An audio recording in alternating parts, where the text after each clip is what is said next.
back in the treatment room, your dog is shaking with anxiety, you're shaking because you don't know how much this visit is going to cost, and every time you walk out with a bag of medications hoping this will be the answer.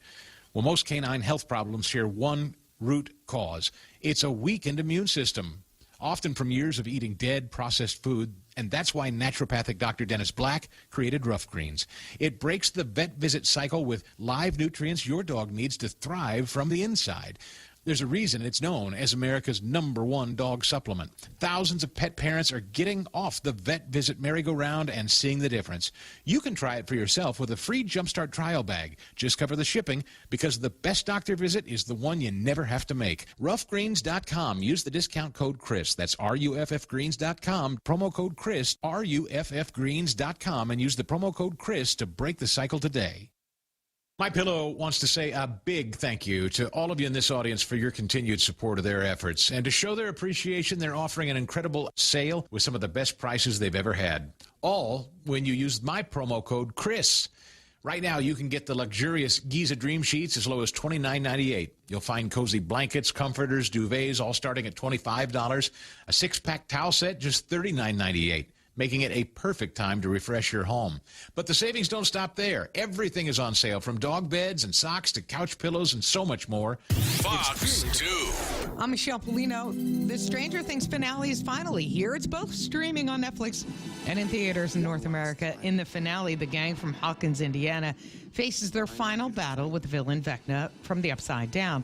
The title of this final in the hit series, The Right Side Up. The series, Season 5, Part 1 and 2, lifted into the stratosphere on Netflix with 34.5 million views during the week of December 22nd through the 28th. That's the season's second best weekly total after its debut, with 59.6 million views in November. A primetime special with performance highlights and standout moments of the 2025 induction of the Rock and Roll Hall of Fame airs on ABC. It'll be available to stream on Hulu. The night honors this year's class, which includes Cyndi Lauper, Outkast, Soundgarden, Bad Company, Chubby Checker, Joe Cocker, and the White Stripes. In the performer category, Salt and Pepper and Warren Zevon under musical influence. That's Fox Tube on Fox News. The Point is KUSG, Hagåtña, Guam, 93.3 FM and 104.3 HD3. Dozens are dead in a New Year's fire. On Jack Callahan, Fox News. A deadly blaze that broke out early this morning during a celebration at a club in the Swiss Alps. Fox's Stephanie Bennett with the details from our London bureau.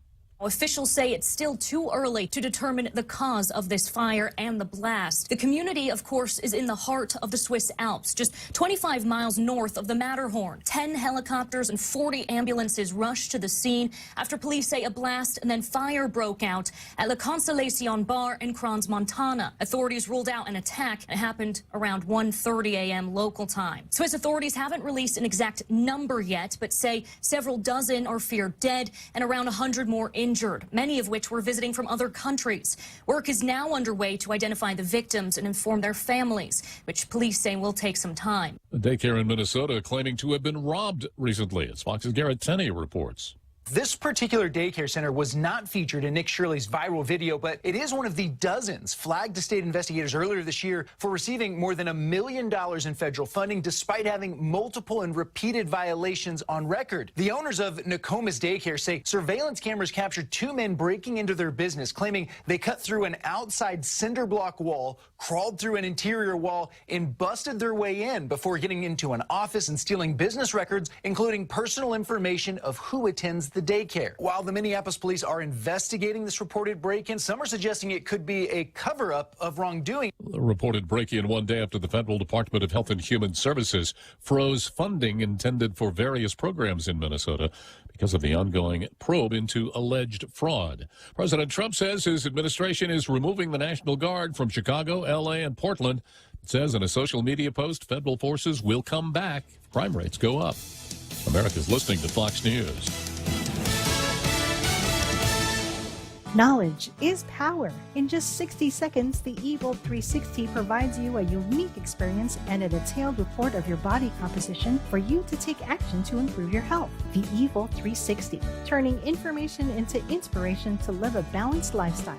Evolt 360 is exclusively at the Take Care Wellness Center. Go to Simply Book Me or call 671-646-6956 extension 7260 for more information and to schedule an appointment with a member of the Take Care Wellness team. They sold out due to popular demand, and now the Wendy's chicken tenders are back. We're talking that crispy, seasoned breading on the outside, that juicy, all-white meat chicken on the inside. The premium tenders you couldn't stop craving are officially back in action, and you know you've got to dunk them. Try the new signature and scorching hot dip cups, now nearly double the size for maximum dunkability. The tenders you missed are back to crunch harder, dip bigger, and make your day way happier. Catch them while you can. Gotta be Wendy's.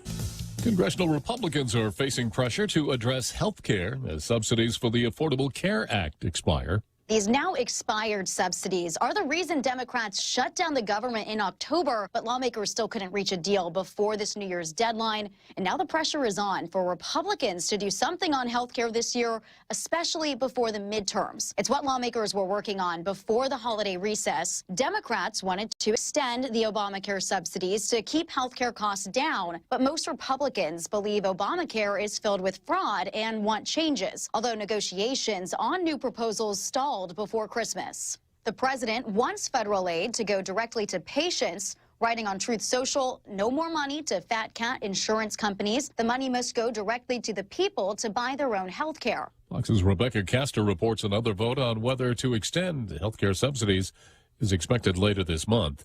Chief Justice Roberts says the Constitution remains firm and unshaken in his New Year's message about the Supreme Court, as Fox's Jared Halpern reports. With the judicial system facing fierce criticism from the left and right, Chief Justice John Roberts says the nation's founding documents are firm and unshaken. In his annual letter to the judiciary, Roberts told judges to decide the cases before us according to our oath and impartially under the Constitution. The Trump administration has criticized several lower court rulings blocking immigration policies, and this year the U.S. Supreme Court will weigh in on explosive cases involving the president's reciprocal tariffs and a challenge to birthright citizenship. In Washington, Jared Halpern, Fox News. Zoran Mondani has become the mayor of New York City just after midnight, taking the oath of office at the historic decommissioned subway station in Manhattan. Mondani sworn in as the first Muslim leader of America's largest city, placing his hand on a Koran. I'm Jack Callahan, and this is Fox News. In a world where the 2025 Nissan inventory must be moved, one team rises. The clearance team. The clearance team? What's that? We're the Nissan Guam clearance team, slashing prices on all 2025 vehicles. We even have models starting as low as $150 per paycheck. That's awesome. Let's do it. You're gonna love yourself a Nissan. Don't miss the model year-end clearance happening now at Nissan Guam. On approved credit, some conditions apply. See Nissan Guam for details. Coming January 24th to the UOG Calvo Fieldhouse. The Cover Girl, live on Guam. Angel, the original cover girl, and her iconic voice, singing all their hits like Because of You, Promise Me, Inside Out, and Show Me. Joining them on stage, the queen of dance, EDM, and freestyle, Shannon.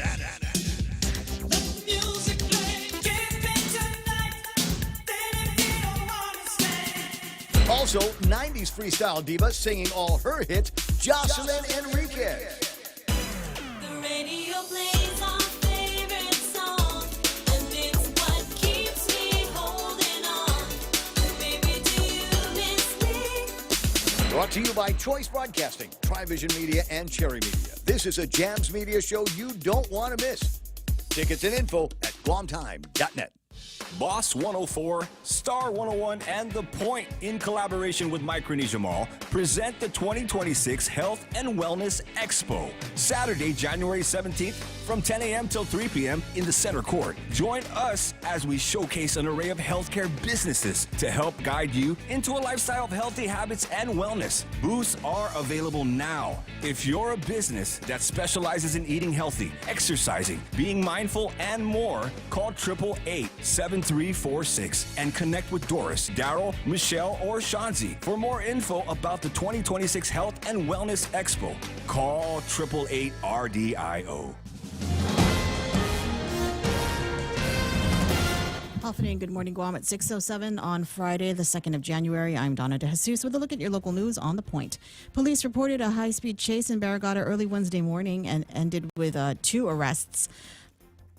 Police arrested 35-year-old Derek O'Ray after he led officers on a pursuit along Route 16 in a car with fraudulent license plates.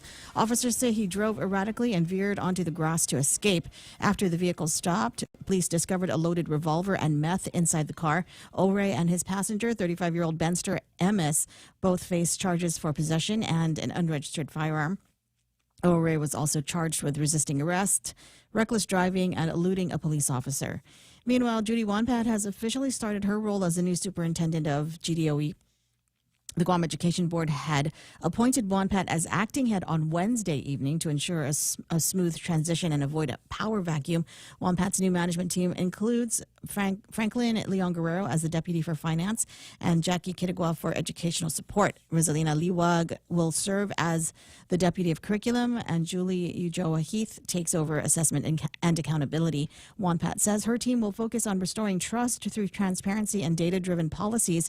Her contract includes a $211,000 annual base salary and runs through the end of 2029. We'll have more news after this. Always can help you. This island our home. To live with been our friends and every I know. Now we're banking on the future. More services to choose. Bank Pacific, where others put branches, we place roots. Viva! Bank Pacific! Viva! The cruise ship Mitsui Ocean Fuji departed the port yesterday afternoon, wrapping up the island's final maritime visit of the holiday season. The vessel arrived on New Year's Eve with 419 passengers and 340 crew members. Visitors from Japan spent their New Year's Day exploring local golf courses and historical World War II sites. Port General Manager Rory Respicio says the visit was a success and helped boost the local economy to start the new year. This was the 5th passenger ship to visit Guam in the last 12 months. Officials are looking forward to a stronger tourism recovery in 2026. And Guam has welcomed its first baby of 2026. Lucas Arthur Tiozon Quijado was born at GMH at 11:47 yesterday morning. He's the son of 39-year-old Olda Marie Tiozon and 40-year-old Arturo Quijado Jr. of Dedido. Lucas weighed 7 pounds 8 ounces. The birth marks a unique year for the hospital, as the New Year baby arrived much later in the morning than usual. As part of a local tradition, the family will receive a gift package worth nearly $15,000 from Archway Incorporated and over 30 local donors to celebrate the first child born on American soil this year. And those are your top stories right here on The Point. Now here's Ray with your weather. Did they give him formula? Was formula part of the package? Welcome new mom and dads to the world of buying the most expensive product ever made, and it is baby formula. That's the thing. Take all the stuff that you got and see if you can convert that to cash and use that instead to buy just formula for the baby. That and I think diapers might be a cool thing. Yes. But an interesting one of the more interesting things about this is not the fact that for the first time in a gazillion anybody's memory, Dr. Tom Shea did not deliver the New Year's baby. That fell to Dr. Jonathan Siddell, who had the honors of bringing in the first New Year's baby. But among the other thing that is interesting about this is the ages of the mom and dad. This is interesting. I got to be among the oldest of the New Year's moms and dads. Olda Marie Tiazon, 39 years old. Husband Arturo is 40 years old. Both of them from Dedido. Can you imagine 40 years and just now? Oh yeah, you can. Actually, I'm looking at Real Joe. He goes, oh yeah. We're the only ones making babies anymore, man. I guess so. All right. So how about that Benedoso moon that's out there? You can still go out 6:11 in the morning, and the sun hasn't really made its way past the horizon yet, so you can still get a great shot of that Benedoso moon. Mostly sunny skies, a little bit bit later on when the sun does come up. Daytime high should be about 86 degrees. East-southeast winds 9 to 14 miles an hour. Gusting its highs about 18. Partly cloudy with overnight lows tonight of about 76 degrees. East-southeast winds 5 to 9 miles an hour, becoming calm after midnight. Tomorrow, mostly sunny again with daytime highs of about 86 degrees. Partly cloudy tomorrow night. And then mostly sunny on Sunday again with highs near 86 degrees. Partly cloudy overnight lows about 77 degrees. According to this weather forecast, you have absolutely zero excuses not to take care of some outdoor chores and house painting and water blasting as a way to start off this 2026. With a heat index today, it's going to feel like 92 degrees. There's about a 20% chance of rain. Might be rip currenty and high surfy when you get to the ocean. But as I was making my run yesterday morning, making my way all the way down to Beach Bar because the gate was open, and there's people that go, okay, it's like it's a weekend morning or something like that. If the gate's open, always go in and go all the way into Gun Beach because they say that there are sometimes dancers that will go out and lay on the beach because there's nobody there. Nobody will bother them, right? Sunrise this morning should be about 6:44. Sunset tonight about 6:05. There it is. News and weather together for the first Ray Gibson show of 2026. Brought to you by Bank Pacific, banking on the Pacific for over 70 years. Boss, I got run over by a forklift. Boss, I crashed a company truck. What do we do? Our warehouse and inventory are gone. Hi, this is Dave Silva from AB Risk Solutions, and it's time for Risk 101. Everything you just heard are examples of risk your businesses can face. Our job is to ask the hard what-if questions and teach you how to reduce your exposures and help you recover if things go sideways. We've got decades of experience in Micronesia working with businesses big and small. Call AB Risk Solutions today at 777-2668 for a free inspection and quote. AB Risk Solutions, formerly known as Aon. Craving delicious dishes with local flavors? Look no further than Mescla Bistro. From our juicy burgers to flavorful seafood and local fusion, every dish is made with love and the freshest ingredients. Join us for an unforgettable lunch, dinner, or decadent Sunday brunch. Visit us online at mesclaguam.com or call 671-479-2652 or 671-489-2653 to make a reservation. Mescla Chamorro Fusion Bistro, a true taste of Guam. 6:14, Ray Gibson Show being brought to you by APL, American President Lines, a global presence with a local home. And Kim and Ron and all the beautiful people taking you into your real estate need thing, with the title searches and escrow and all the other cool things they do at Security Title. The Ray Gibson Show. Morning talk that matters. Call now, 888-TALK. That's 888-8255.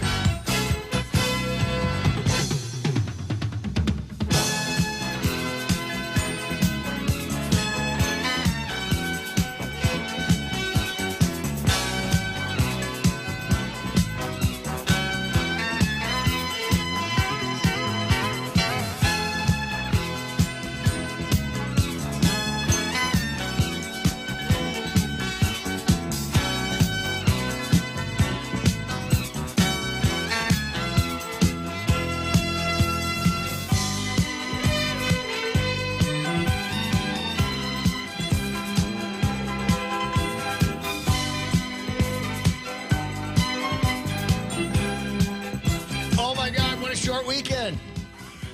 Oh, wait. That was just New Year's Day, right? There was a New Year's Eve and then New Year's Day. Okay, got it. Now we're back to work, and as I've been mentioning to anybody that cares to listen, it's that weird twilight zone of the year where we have gone through the Christmas holidays and managed to survive that. Most of us managing to survive the New Year's holiday, and now we got this weird gap day in between New Year's and the first weekend of 2026. So I'm trying to figure out just how much effort I want to put into the program today. I mean, does that make any sense? Because I mean, it's a lot of effort. Could be maximum effort. Largely forgotten by the time it gets to be Monday.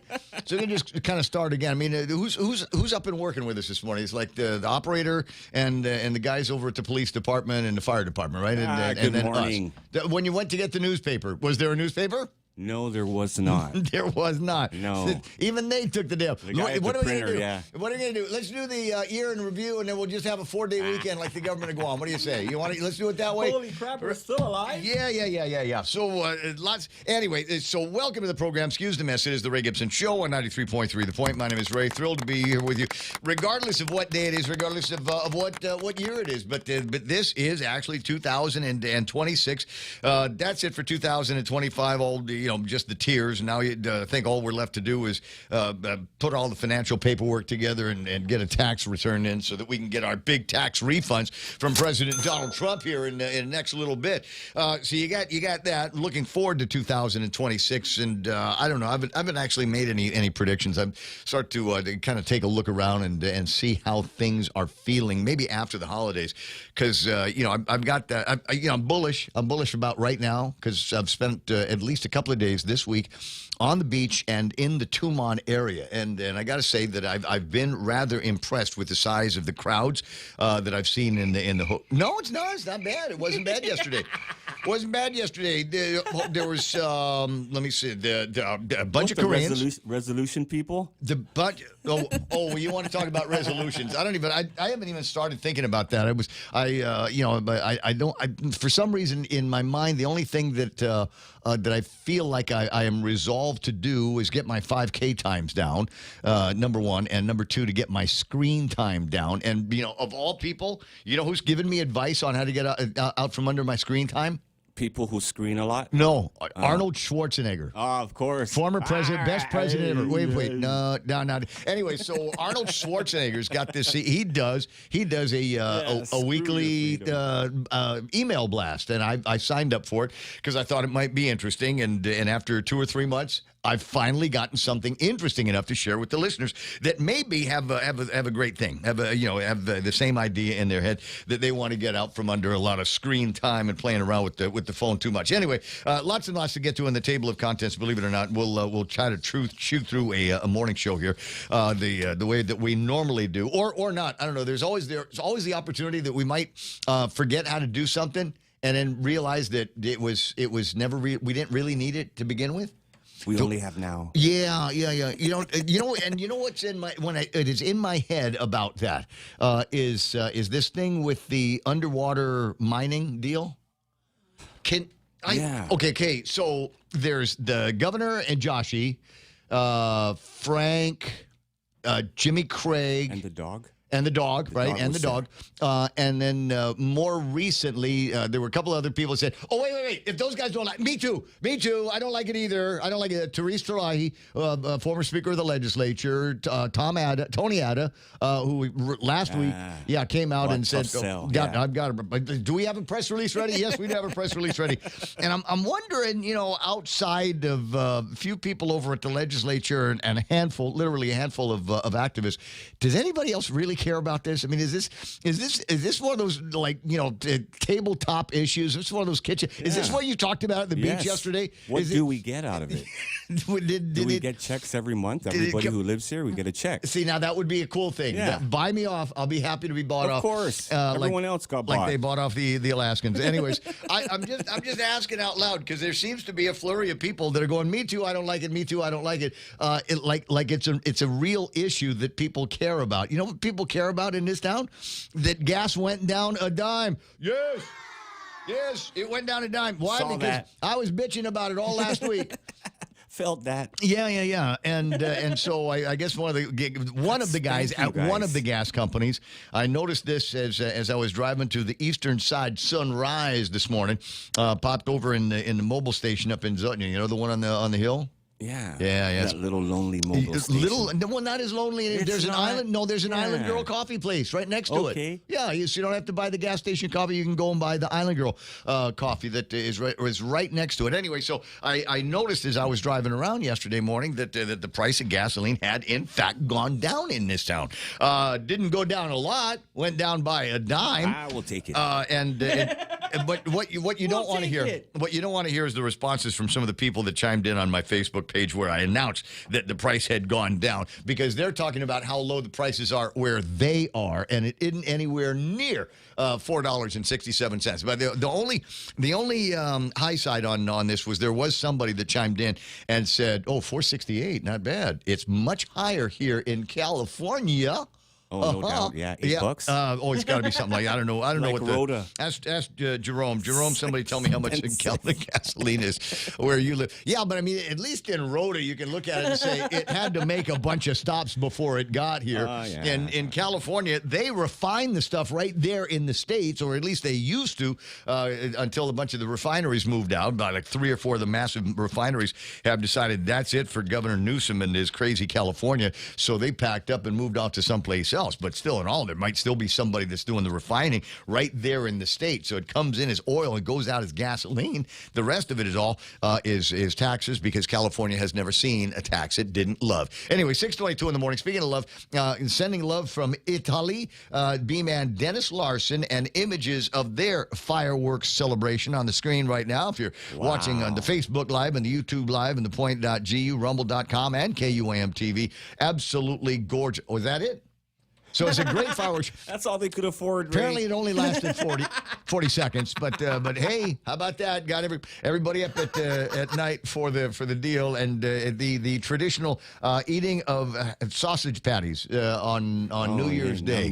Way to go do that. Thank you very much, B-Man Dennis Larson. Did you catch the fireworks? I know better. I saw it on someone's story. I know better, but I got to ask. Did anybody make the fireworks? So you did not. No, I was asleep by like 8:45, man. I tried. Wow. I really did my best. Okay, got it. 8:45. Donna, do I hear 9? Do I hear 9:30? How late did you last on New Year's Eve, Donna? Did you catch any? I went to bed super early, and I only woke up at like 3:30 to use the bathroom. That was it. There we go. Yeah, we put on our bulletproof vests, and we went to sleep. That's as much as I on the other hand. Okay, so I was not at home. I was not at home. There was a plan. We were going to buddy up with some folks over at Mosa's, and then buddy up with another bunch of folks over in the front door at Pono, the new place by the old Spanish Bridge in Agania, and they weren't open for business, but there was we had the food truck thingy, and he barbecued for us. We had all really good food, and a bunch of guys came over with beer, and their kids were all out there running around Agania and checking out the lights over at Skinner Plaza. It was a nice deal, and I looked at my watch, and it said 9:45, and almost immediately, that's it. Pack it up. Let's go. It's time to go, because there's New Year's tomorrow, and I don't want to get caught up in the crazy. I did see that. I think I did see the same pictures, images of the fireworks shows on a variety of stories and reels in the social media, and that's as close as I got to all of that. But congratulations if you were able to make it all the way up and catch the New Year's fireworks that took place at midnight. Like I said, the other part of it was driving down south to Pirates Cove. Is a secret spot over there by the beach to catch the first glimmer of light about 6:45 yesterday morning, and captured that, put it up on the social media, and likewise did about the same thing. Okay, that's enough of that. Let's go. I'm gonna go and grab a quick nap, and I didn't until later. I ended up going out and getting 5.5 miles or so on New Year's Day. Got that in there because I wanted to see just how trashed out and yucky Tucson was, and the revelers didn't disappoint. Revelers did not disappoint. Does anybody believe anymore? And like, if you bring something in, like you bring in like some food and drinks or something like that, does anybody believe in the concept of taking it out with you or finding a place to otherwise throw it away? I mean, I hate to get all lectury in the first working day of the year, but you know what? I think maybe when I think about how we do this thing over at the GVB, I don't think we need any more six-figure salary individuals to go and run, what is it, destination management. You know what I think we need? We need a bunch of guys working minimum wage. And the first thing, the first light in the morning, every single day, you get them out there and you start over at EPAL Beach and you work all the way over to the beach bar on one side of the road, and then you go down the other side and systematic. You clean things up that way. And I figure that just that in and of itself, it could never build up. Would clean a thing. Yeah, it won't build up, right? 625. Oh, and while I'm thinking about it, you telecom guys, go clean up your junk in Tumon. on. You got stuff that's been damaged from typhoons and storms even before Marwar, and it looks like hell. All these you got some places that are trying to keep up their businesses, and then you've got one of these telecom pedestals that looks like a truck hit it, and they got it all bandaged up with electrical tape, and you got all this orange whatever sticking out of the thing. You guys need to go and clean up your junks for 2026. All right, 6:26 in the morning. Donna D with news and headlines coming up. Real Joe, get in the phone when you call it 888-825-5888-TALK, and a variety of other topics. If you need to leave me a message besides calling in the radio station, you can put it on the meme machine. That's 797-8255, or just leave a note here in the Facebook comments or the YouTube comments. I'll be checking on those through the course of the morning. News and headlines, like I said, with Donna D. But first, we got to say good morning to all of these. We got to say good morning to all of these people for the first time in 2026. Roll call begin. Sometimes you want to go where everybody knows your name, and they're always glad you came. You want to be where you can see our troubles are all the same.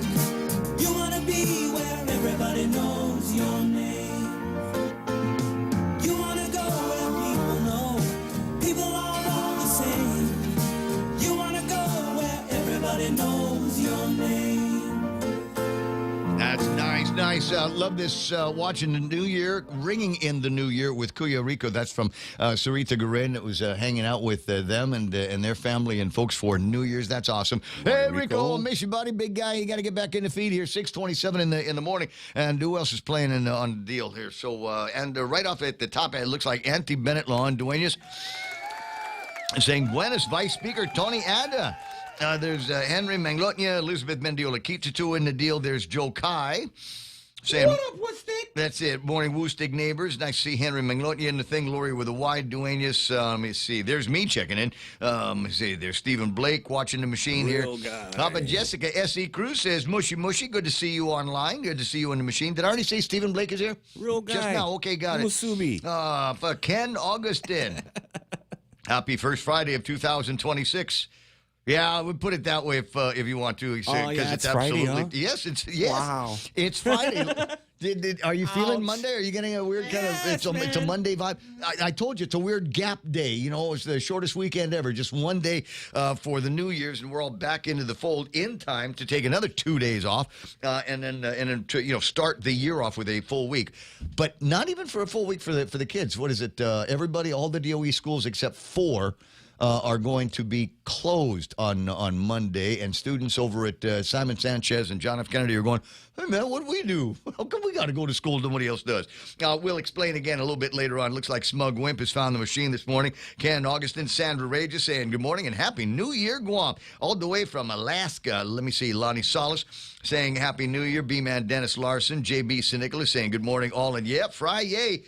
Sandra, with what is this, a weather report? Yes. Fairbanks, North Pole, had the coldest December since the 1980s. It's not that bad, but damn, it's been in the mid-30s to 40s for 3 weeks straight right now. How much longer could you handle that kind of complaining? Yeah, but you don't have an aircon bill. Oh, wait, but you do have a heating bill, right? Yeah. Yeah. Give and take. I guess so. Have a day to We're All Strong because of Eric Chong. Keenan McCausland says, let's go Oregon Ducks. College football time. Yeah. None of us have no relevance we weren't there in this room whatsoever. But we are. I am trying to keep an eye on what's going to be happening in the last week of football. The dates are set, but the times are not. Panthers and Buccaneers, along with the Colts and the Texans. The Browns versus the Bengals. Keena's Saints versus the Falcons. Packers and the Vikings again this season. Titans and the Jaguars. Seahawks and the 49ers. That's going to be a big one for Guamis, because Guamis, it's old West Coast thing, right? So you got a lot of Guamis that like the Niners, and a lot of Guamis that like the Seattle Seahawks, because we all have relatives in both of those cities.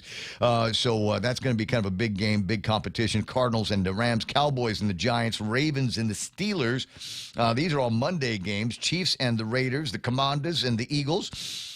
Yeah, do I have anything else? Yeah, wow, this like everybody's playing. Dolphins and the Patriots, Lions and Bears, Chargers and the Broncos, And the Jets and the Bills, all those games going to be all done on Monday before we go into the wild cards that are going to bring a whole lot more clarity to the standings and the playoff kind of banners that you got to start putting together. Most of that should be done by the end of by Tuesday. Now we got let me see, Kina again. Happy New Year, Sarita Garin, Magandang Umaga Point Familia, Manny and Ning Regis are online. Ada Sanderson, Mike D. Shelton saying Happy New Year from the Sheltons in Michigan. Snowy Michigan, they clarify. More from Jerome McDonald in there. Good morning, sir, from Gilbert Glenn Jr. in Knoxville, Tennessee. Nice to see you in the thing here. Andy Terlahi and Ken Augustin, day 2, 363 to go. But who's counting? You want something to count down? Let's count down the number of days between now and the primary election. It is getting closer and closer. 228 days, and then we will go in there and dissect the Republican and the Democrat Party and find out who's going to be representing them as they move forward into the general election for all of marbles, and that's going to take place about 306 days from right now. Obviously, later in the year. Ismail says, "Great job, New York, welcoming Sharia law into America." They got a new mayor in New York City, and they couldn't find a Bible, so they swore him in on using the Quran. Isn't that lovely? Secure law. Yep. When are they going to start putting the fence on the outside of New York and just make it so that you guys can stay in your own little world of crazy in there. Escape from New York. If you want to go now before we put the lock on the gate. B-Man Dennis Larson says started 2026 with some barbecue burgers on the roof. That looks great. In his New Year's address, Zelensky says the peace deal is 90% ready. The last things they need to figure out is how to get Joe Cruz's taxes to life. What? How he can get Joe Cruz? I don't pay taxes anymore. No, I'm not funding no Somali daycares. We shouldn't. And even if you look at that and say, well, that's just states, right? That's just Minnesota. No, it's not. It's going to be Minnesota. Just wait until they start really, really seriously digging around and find out how many of these tax dollars have gone to fund all of this fraud and waste and the conspiracies out there. I bet you it will be $1 trillion in the $1 trillion in the final accounting. It will be an easy $1 trillion that they've been siphoning off of the suckers that pay taxes to go and support these lawless regimes out in the rest of the world. NY City has gone to the dogs. He says 296. Oh no, 296 on base for gasoline. Says Auntie Bennett, Lujan Duenas, 468 off base. But again, the Ray Gibson rule. You always got to look at it from the perspective of this morning show, and that is if they're selling it for less on base than they're selling it for more off base. That means the stuff off base must be that much better. Yeah. Premium. That's what we're talking about. Got worms. When's the last time you got to smell it? Got to just take it, give it a whiff. Swirl you got it the around. bottom of the barrel. Swirl it around there. Yeah, put some in your mouth. Yeah, swish it around in your mouth a little bit. Really get in that flavor, that mouth feel of the gasoline, and spit it out for the most part. And so you can light it and spit it out at the same time. There's a great way to start the year. Oh, while I'm thinking about it. What was the report from the hospital? We got the New Year's baby, but do we have anybody reporting to the emergency rooms here with missing fingers or other limbs, eyeballs that have been, popped out? Fallen bullets? Anybody get any of that stuff? I haven't heard it. No, I haven't heard anything. It's great. But I will, I will say. I pray. It feels like the gunplay opportunities had been extended, did it not? Because, it's not unusual in the village, and especially my village. It's actually 3 villages, Mung, Toto, and Mighty. And there's like a competition between all of the low-rent places on who could shoot off the most bullets. And it started about noon on Wednesday, and it did not stop. They were still shooting things off when I came home from beach yesterday, and it was like 6:30 at night, maybe a little bit later than that. But it was later in the day, and all I can think of is, don't you people have anything else to do? Where are you getting money for bullets? I mean, it's not, they're not super expensive like they were during COVID, but still in all, there's money behind that. We're just shooting it off like that all day, all night. Ollie Malakis is in the thing. I see Francis Duffy. Ben Servino says, safe travels to the last of our off-island familia departing for California this morning. But isn't it nice to have them in town while you can? Gilbert Glenn, we're doing that, and I have to miss you. I ask you this from Gilbert Glenn, Knoxville, Tennessee. I would like to refuse you and go your staff at Happy New Year from... What the hell? I'm reading this word for word. Ouch, are we having a stroke? I don't know. Yeah. Okay, I'm just checking. We're doing that, and I have to miss you. I ask you this from Gilbert Glenn, Knoxville, Tennessee. I would like to refuse you and go to your staff a Happy New Year from Gilbert Glenn Jr. from Knoxville, Tennessee, USA. I appreciate the sentiment. Not sure what it is, but I appreciate it. Ken Augustin said, yep, slept through it all. Andy Terlai says all that money went to pay Wanpad over at GDOE. Andy also says, get well soon, Rico. Yeah, 6-7, LOL, says Sandra Rages. Benji Perez, Tattoo Shauna says, Happy New Year to everybody with 1, 2, 3 cups of coffee love. You see Elizabeth Mendiola Kitsu, please vote Ada Calvo 2026. I ran into somebody on the Ada Calvo team, and I said, what the hell? And the answer I got was a staffer. It was a staffer that was putting stuff out. And I said, does that staffer still work there? Because if it was me, and we had not one but two weird-looking things come out in the same week, I think there would be somebody looking around for something else to do in the unclassifieds. Albert Affligui, Ken Augustin says Guam is next. What? With the Sharia thing? And Michael Manessa Nauta says, good morning and Happy New Year to you, Ray, and the Point gang. Really, really appreciate all the New Year's wishes. Near as I can tell, we're going to need it. 6:37 in the morning on the YouTube side. There's Stephen Klein. Says good morning and Happy New Year from Indianapolis. Rudy Rodolfo, the original Burger King, good morning, Your Highness. It's the Whoppers, and they've got there's a new thing that they sent me the other day. That is, I'm supposed to tell you to go and eat a whole lot of these things. Stand by. Hold on. There it is. Double cheeseburgers, classic.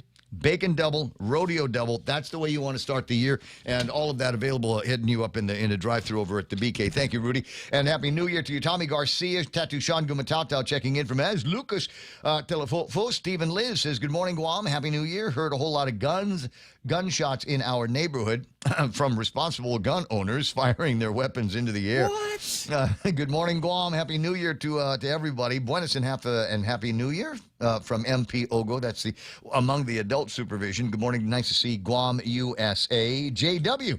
No frowny face Friday. Real Joe. Pop the trunk. Got more fireworks. And Guam Under the Sea is saying hello. That's all I got for you on the YouTube side. Huge audience there, but not as chatty as the ones on Facebook. At least I don't know. Feels like Facebook guys are chatty in the morning and early in the morning, and then towards later in the program, the chattiness moves over to the YouTube side, especially when Catherine and our Yukaduku 671. Yeah, when they start getting into it, that's when you know it's going to be good.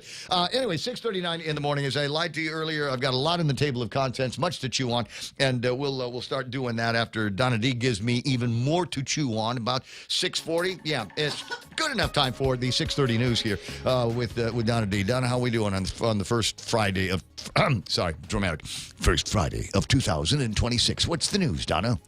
Police arrested Tyler Peter on Tuesday for the Christmas Eve theft of a $500 Bose speaker. Surveillance video from the Tamuning mobile gas station next to Megabyte showed Peter taking the speaker and leaving the scene. The victim later spotted the suspect and called police. Peter attempted to run away from officers but was detained and charged with theft of property. Meanwhile, a public hearing on deep-sea mining in the Marianas will take place Wednesday, January 7 at 8:30. Senator Therese Terlahi introduced Resolution 132 to oppose federal plans for mineral extraction across 35 million acres of ocean. Terlahi says the project poses major risks to local fisheries. Residents are encouraged to testify or submit comments before the January 12 deadline. And Governor Lulian Guerrero and Lieutenant Governor Josh Tenorio are wishing the island a happy new year. In a joint message, the officials praised the resilience of the community. They say the government is focused on improving schools, healthcare, and the local workforce in 2026. Both say they are committed to moving the island forward with a renewed sense of purpose. And those are your local headlines on The Point. Now back to Ray. Too late. I'm sorry. You can't, move. You can't decide, the first weekend of the last year in office that we're going to start moving things forward. I was kind of hoping we'd have a little bit more of that resolve, that resolution. Maybe, I don't know, 6 or 7 years ago. 20 away from 7 o'clock in the morning. It's the Ray Gibson Show. 888-8255, like I said, is the telephone number. Who we got here? Andy Terlice has been on call for work over the last 3 days. My beer cooler is still full. My first official beer for 2026 will be after 8 a.m. today. Wow. Challenge accepted. That's all I'm going to say. It's 6:41. I'll be right back. Guam, are you ready? For one night only, Julian Marley and The Uprising, featuring the sounds of DJ Bonix, are coming to Guam at the Lime Event venue this February 14th. And the best part? Everyone is VIP. Experience roots, reggae, and pure Marley vibes live on Valentine's Day. But listen, tickets are extremely limited, and once they're gone for good. Don't wait.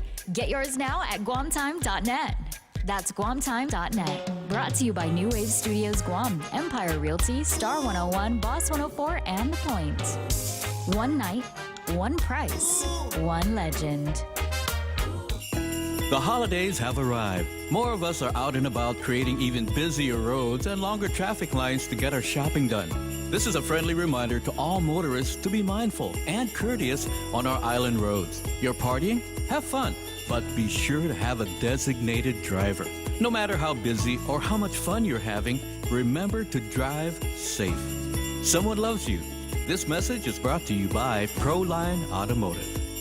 It's 6:42 in the morning, and it says, talk about Nissan. Sell a car, Gibson. All right. It might be a little bit tricky because the last information that I have was that, they got the clearance team and the clearance sales going on. You got a chance to save all kinds of dough on a brand new 2025 unit that is on the lot. However, the year-end sale ended at the end of the year. Now, I don't know if they were extending it, but I will say I need you to get prepared for just about anything. It's end of one model year and the beginning of the new model year, and that usually means that the savings are going to be even bigger in just a little bit. So keep your radio right where it is, and you might want to just go ahead and get things started with the pre-qualification. So if you're thinking about a new car in this new year, think about going to NissanGuam.com on the World Wide Web and get yourself pre-qualified for a new ride today. And then you can be a part of the first traffic reports of the year. Is there anything that you need to know about driving at 6:40 on the first Friday of 2020? No, there is nothing going on out there. 6:43. Literally, take a look at the map. There is nothing happening. I hardly even make it up. A tiny bit of traffic, specks of traffic up at Anderson Air Force Base and maybe over by the Payless in Jigo. Southbound Marine Corps Drive, not even intersection traffic. There's a little bit hanging out over at the GRMC, but nothing major after that. Micronesia Mall intersection is clear. Most of the runway between Micronesia Mall and downtown Agutnia through East Agutnia and Tuning in the Harmon area is running very, very clear right now. Route 8 looking good. Route 16 looking good. 8, 10, and 16 running clear. Nothing major on Route 10 and the intersection of 10 and 15. That's all right. And then you got Route 4 Tahi all the way into downtown Agutnia. Likewise, looking pretty good. Just a reminder, as you start to make your way through the hills of Sinhunya and in between the two gas stations, you might want to try to veer towards the middle of that roadway so that you don't have to fight for a merge on the way in on Route 4 before you get to Agutnia Shopping Center. Anything else you need to know? No, everything is looking good all the way to Big Navy and Suma. I'm going to keep this one short. 6:44. That's your traffic. This is The Point.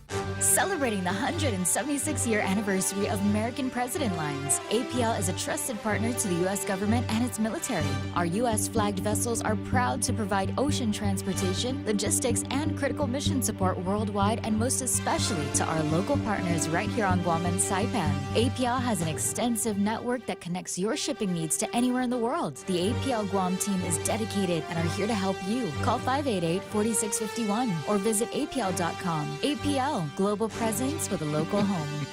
Craving delicious dishes with local flavors? Look no further than Mezcla Bistro. From our juicy burgers to flavorful seafood and local fusion, every dish is made with love and the freshest ingredients. Join us for an unforgettable lunch, dinner, or decadent Sunday brunch. Visit us online at mezclaguam.com or call 671-479-2652 or 671-489-2653 to make a reservation. Mezcla Chamorro Fusion Bistro, a true taste of Guam. Hey, it went quiet here. What happened? Oh, it's the Ray Gibson Show being brought to you by Take Care. News to fill your mind. Talk to get it out. The Ray Gibson Show. Call now, 888-8255.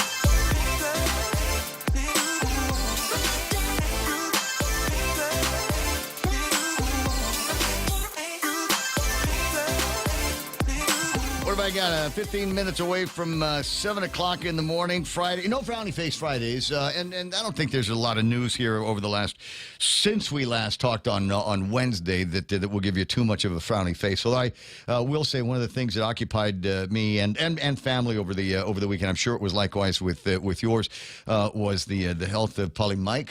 The word out of the Archdiocese was that he had a stroke, and there have not been a whole lot of updates. Obviously, we're going to reach out to Tony and see if he might be able to get us an update. But I would warn, as carefully and graciously as I can warn, is be very, very careful about some of the things that you see and read in the social medias and the WhatsApps. There were a few people that got way, way, way too far in the lead on this story, and were spreading falsifications, false information about what was going on with Polly Mike, and so just take it from the official sources. I will only report to you what I know or what I've seen or what I've actually heard with my own ears from either the Archbishop himself or Tony Diaz, who's the spokesperson for the Archdiocese. And we'll see what we can find out here in just a little bit. 6:47 in the morning. I would also caution you to take care this morning. You don't want to start the year on the wrong foot. Like, I'm not going to say who. I'm not going to say which one of our beloved employees and brothers and sisters in Choice Broadcasting sent me this note here this morning. It says, I locked myself out of my apartment. My keys are inside. Landlord's on the way to get me in. Nice. There you go. At least the dog didn't need his homework. I'm just saying. Pat your pockets before you leave the house. Double check your bag. Double check your purse before you leave the house, and make sure you don't lock the keys actually inside of the house. That is a paranoia that I've got.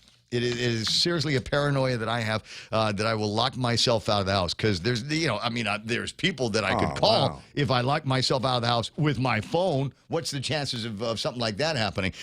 So I've invested in one of those electronic locks. It's got a little key thing on it too. Scan. Yeah, no, I don't. No? Not quite. Okay. Not quite.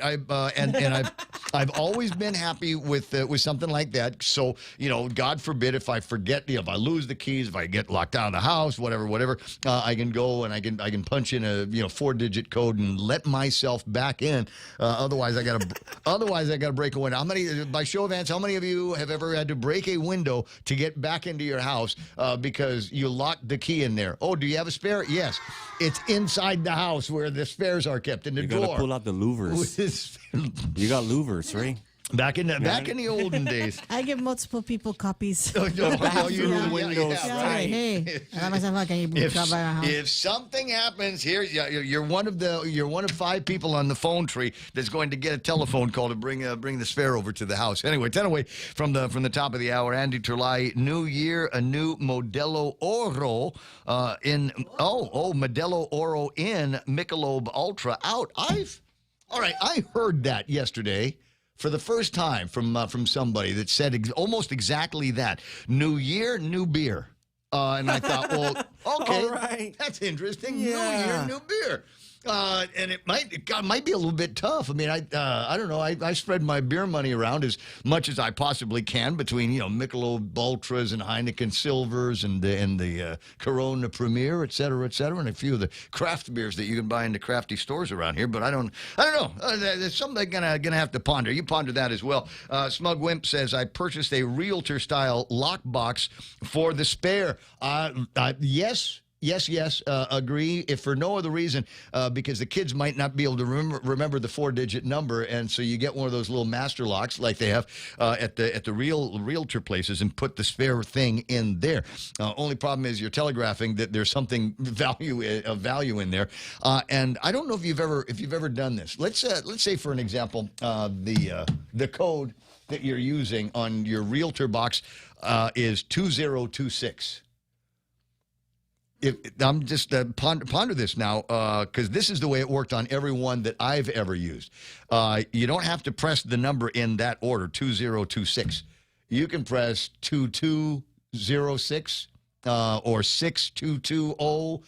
As long as those 4 digits are pressed in no particular order, then it will open on its own. Give that a test if you like, and see how that plays out for you. Anyway, 9 away from the top of the hour. Other items in the table of contents. Let me see if I've got anything. I already talked about the Benidosa Moon. Gas down a dime, and I posted that up over the weekend because I wanted to be the first one to say so. Because it's like for some people, they want to be the first one in social media to talk about the earthquake. I like to be the first one in social media to talk about the price of gasoline. Let me see. Is this one of them? Yes. Gas down to $4.67.9. Happy New Year. Celius says Happy New Year. Chris Biacchino says $4.96 in Saipan. Sandra says $3.45 North Pole, Alaska. Charlie Robinson, I love this now. Rub it in, buddy. We are down to about $2.50 in Kennesaw, Georgia, though I've seen some flirting with around $2 in the southern part of states. Mary Hatcher says gas is more in California, and that makes it that makes anybody feel better. It does. But only a little bit, Mary. Not as much as you think it would. Let me see. Margaret Estacchio says, great way to start the year. Rob Greeno sending me Happy New Year's. And Joyce Terlahi is hitting me up with the lowest price that I've seen anywhere. $1.93 at her Costco in Denver. Yeah, dollar. So we've got some ways to go between now and getting to peak cheap oil or peak cheap gas here on Guam. But we'll keep plugging away at it, and we'll keep complaining to the folks over in the gas business that we need to see the gas prices down a whole lot lower and running a little bit more parallel with our stateside brothers and sisters. 6:52 in the morning, and maybe as a result of my complaining last week. And listening to your complaints last week, folks over at GVB have decided that they're going to extend the light show at Skinner Plaza. They for some reason 6 to 9 was the schedule, right? 6 until 9. Arguably, the sun's going down a little bit earlier these days, so 6 is a good starting point. But with everything that everybody is up to, with all of the demands of your time and your kids' time, you got to go. There's a pageant in the school, or you're playing in the band over at the Micronesia Mall. So many demands on people's times. The 3-hour window might not be enough for people to get in there and enjoy the lights. And so it was Christmas Eve, about 9 o'clock, that they decided that they were going to shut it down. That was a Wednesday night, so you had Peak Agania going on. There was a ton of people just out enjoying Agania. We had the Wednesday night market. Not as many vendors as you would normally have, but still a lot of Japanese out running around, a lot of Koreans out running around looking for something to do. And 9 o'clock, man, the lights are off, and get that rug pulled out from under them. And I thought, maybe of all of the nights, of all of the nights, you could have had somebody sticking around a little bit of overtime on the switch until 10 or 11 o'clock until everybody got out. Is it wrong to ask this question? Why don't we just leave the lights on all night? What's the power bill on that thing? I'm just inquiring minds wonder, what is the audit? How much money would it cost to have the lights on from 6 o'clock at night until sunrise the next morning? I mean, we're talking about $1 million. Is this? Could we get a quote from Comfort Cuts and see what they've got to say about having somebody? I'm just kind of curious about all of that. Simon's out running around talking about the LEAC is down. The LEAC is down. We've lit off Ookadoo. We're now getting and plus the electricity that we're getting from the sun. 5 cents a kilowatt hour, something like that. It could not have been the cost. Is my point. Why could we not leave those lights on all night? And it's not as though there's people that live there. It's not as though that there's, the place is, residential area, and there's families that complain because people are coming and going all night long. You got ice dealers in the neighborhood, crystal methamphetamine dealers. They got people coming and going 24 hours a day, 7 days a week. What's the difference? There's nobody that lives in that part of the area. Now, well, homeless. Sorry. Maybe I can make a consideration for all of that. But can you imagine? Here, ponder this. All of those electrical outlets that the homeless could plug in their phones and get a charge on, maybe get a charge on the rechargers, and then they could finally get that be able to answer the phone when their new employers call them up and say, "Hey, I've got a job waiting for you." That's why they're not working right now. Is there's no outlets that they can charge their phone on. Well, this is just where my head's at this morning. Maybe your head's going off in a different direction. Bennett Lohanduena says lights on till sunrise. That's the way Republicans would have done it. Very true, Ray. Roy Burgess says, happy 2026, everybody. It's my running pal, Roy. Good to see you online here this morning. And Michael Manessa Nauta throwing out some names for you. Because this is an election year, and if you aren't already sick of political conversation and gossip, it's going to get thicker and thicker now that we have crossed over the Rubicon and now have calendars that say 2026. So Michael Manessa Nauta is talking about Adacalvo, San Augustin, San Nicolas, Tenorio, and Munya Barnes. Anything of Therese Terlai. Nothing firm. Nothing firm yet.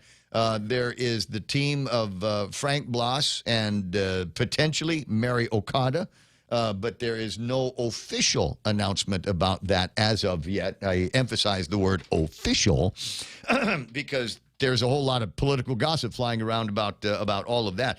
And then there might be some people saying, is that it? Wait. That's the best. That's the best that we could scrounge up here with 150,000 people on Guam, and those are the only ones that have got enough name recognition and political capital and real capital to be able to move forward on a campaign. I suppose the question would be, who else would you like to see in there? Are there other names that are floating around in your head that you would like to see on a bumper sticker or a big billboard out there somewhere in the world? Speaking of billboards, Here we go. Yeah. Here we go. Have you been watching? Because all of the media's got a story in social, right? Everybody's got, PUAM's got a story, PDN's got a story, Guam Daily Post has got a story in the socials talking about the purge billboards, and every once in a while, it'll start off with somebody going, "Oh my God, patently racist." He's highlighted just one group of people. Look at the picture on the purge billboard. That's clearly somebody of Micronesian descent. How dare you, Attorney General Doug Moreland, toughest AG on crime, biggest racist on Guam, or whatever. And usually, almost immediately, from all the social media posts that I have seen, anybody that starts off with that rant is all of a sudden absolutely jumped by everybody else in the thread here. Just looking at that, that will say, "Yeah, I would have done something different," but the message has got to get out there. The message has got to be made clear that if you are not a citizen of the United States of America, if you're not a citizen of Guam, and you are basically a guest in the home, and you have ruined that opportunity and worn out your welcome, then you will be deported. And I hope that message rings. I mean, even Micronesians on the social media are chiming in and saying about the same thing. Hey, listen, we're guests around here. You got to do better, and if you don't, I don't want you living here. I want you out. So it's nice to see that the conversation has started with these purge billboards that are out there. And somebody said, well, you can't just single out one group of people. Well, yes, you can if they're the ones that are committing it. But I will point out, and it's something I don't think anybody else has done, is the story as it came out of the Attorney General's office also highlights the number of individuals with their first and last names. And yeah, there's a bunch of Micronesian ones in there, but there are a bunch of Filipino ones and a bunch of Asian ones in it as well. So it's not as though he is singling any one particular group out. Hey, it's 7 o'clock. You've got to single out some time here for Fox News. A new era for New York. I'm Tom Rigotti, Fox News. New York has a new mayor. Fox's CB Cotton with the story. New York City woke up to a series of historic firsts. Overnight, Zohran Mamdani, a self-described Democratic socialist, was sworn in as mayor. He is now the first Muslim, first South Asian, and first African-born leader of the United States' largest city. The private midnight oath happened underground and was administered by New York's Attorney General Letitia James inside the historic decommissioned City Hall subway station. Mamdani stood next to his wife, placed his hand on 2 Qurans, including one belonging to his grandfather, as he was sworn in. Minnesota is facing accusations of fraud as some Somali daycares funded with taxpayer money did not actually have children enrolled in them. This comes as Governor Tim Walz claims that he'll address fraud in his state. Fox's Rebecca Castor in Washington with more. Governor Walz has acknowledged fraud is a major issue and says he's accountable for fixing it. Multiple federal agencies are currently investigating the fraud allegations involving child daycare centers in Minnesota, which prosecutors say may have cost taxpayers billions. The U.S. Department of Health and Human Services has frozen all federal child care payments to the state. The House Oversight Committee will start holding hearings on this next week. And Chairman James Comer wants Governor Walz and his Attorney General to testify in February, saying they've either been asleep at the wheel or complicit in a massive fraud involving taxpayer dollars in Minnesota's social services programs. Walz's office says he's willing to work with Congress, but claims the committee often has circus hearings that were not on the issue at hand. Attorney General Pam Bondi says 98 people have been charged in the fraud scheme and over 60 found guilty in court. America is listening to Fox News. In a world where the 2025 Nissan inventory must be moved, one team rises. The clearance team. The clearance team? What's that? We're the Nissan Guam clearance team, slashing prices on all 2025 vehicles. We even have models starting as low as $150 per paycheck. That's awesome. Let's do it. You're gonna love yourself a Nissan. Don't miss the model year-end clearance happening now at Nissan Guam. On approved credit, some conditions apply. See Nissan Guam for details. JCB and Ken Micronesia Inc. present the 3rd annual Tomodachi Run Walk, hosted by the Japanese International Academy of Guam. Mark your calendars, Sunday, January the 11th at UOG. Everybody's got a chance to win our grand prize, a trip to Japan. The first 300 finishers receive a special Run Guam original t-shirt and enjoy a tasty treat at the finish line, free inari sushi, courtesy of Don Don Donkey. Walk, jog, or run, everybody's welcome. Come make wonderful memories together with the Japanese International Academy of Guam.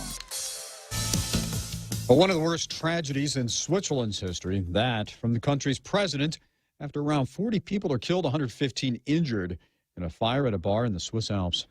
We heard from the Swiss federal president who said, quote, "It is one of the worst tragedies our country has ever experienced." He said there are many, many young victims. He also thanked several countries, France, Germany, and Italy, for offering their help and support. The community is in the heart of the Swiss Alps, just 25 miles north of the Matterhorn. 10 helicopters and 40 ambulances rushed to the scene after police say a fire broke out at La Constellation Bar in Crans, Montana. It happened just before 1:30 local time. According to BFM TV, 2 French witnesses say champagne bottles with sparklers caught the wooden ceiling on fire. Panicked partygoers frantically ran for their lives out of the basement, up the narrow stairs, and out of the door.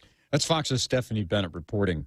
The State Department is calling on China to end military drills near Taiwan. Fox's Jared Halpern reports. A State Department spokesman says China's military activities and rhetoric toward Taiwan are increasing tensions unnecessarily. In a statement, the Trump administration urges Beijing to exercise restraint and cease its military pressure. China says it has successfully completed 2 days of exercises in the waters off Taiwan, acknowledging the drills are intended to send a message to external forces. Last month, the Trump administration announced a major arms sale to Taiwan that, if approved by Congress, will be the the largest ever to the self-governing island claimed by China. Jared Halpern, Fox News. Well, President Trump signing a New Year's Eve proclamation delaying increased tariffs on upholstered furniture, kitchen cabinets, and vanities for a year, citing ongoing trade talks. An increase of 5% was set to take effect today. Federal equal employment complaint filed on behalf of federal employees over the Trump administration's ban on their insurance covering gender-affirming care. I'm Tom Rigotti. This is Fox News. At Guam Regional Medical City's Cancer Center, your care is our priority. We provide comprehensive treatment services tailored to your needs with compassionate support every step of the way. Our expert team specializes in hematology and oncology, delivers advanced radiation therapy, and offers personalized chemotherapy infusions in a comfortable setting. We also provide effective pain management and a full range of outpatient infusion services, including blood and iron transfusions. We're here for you, supporting your entire journey right here at home. Guam Regional Medical City, comprehensive cancer care close to home.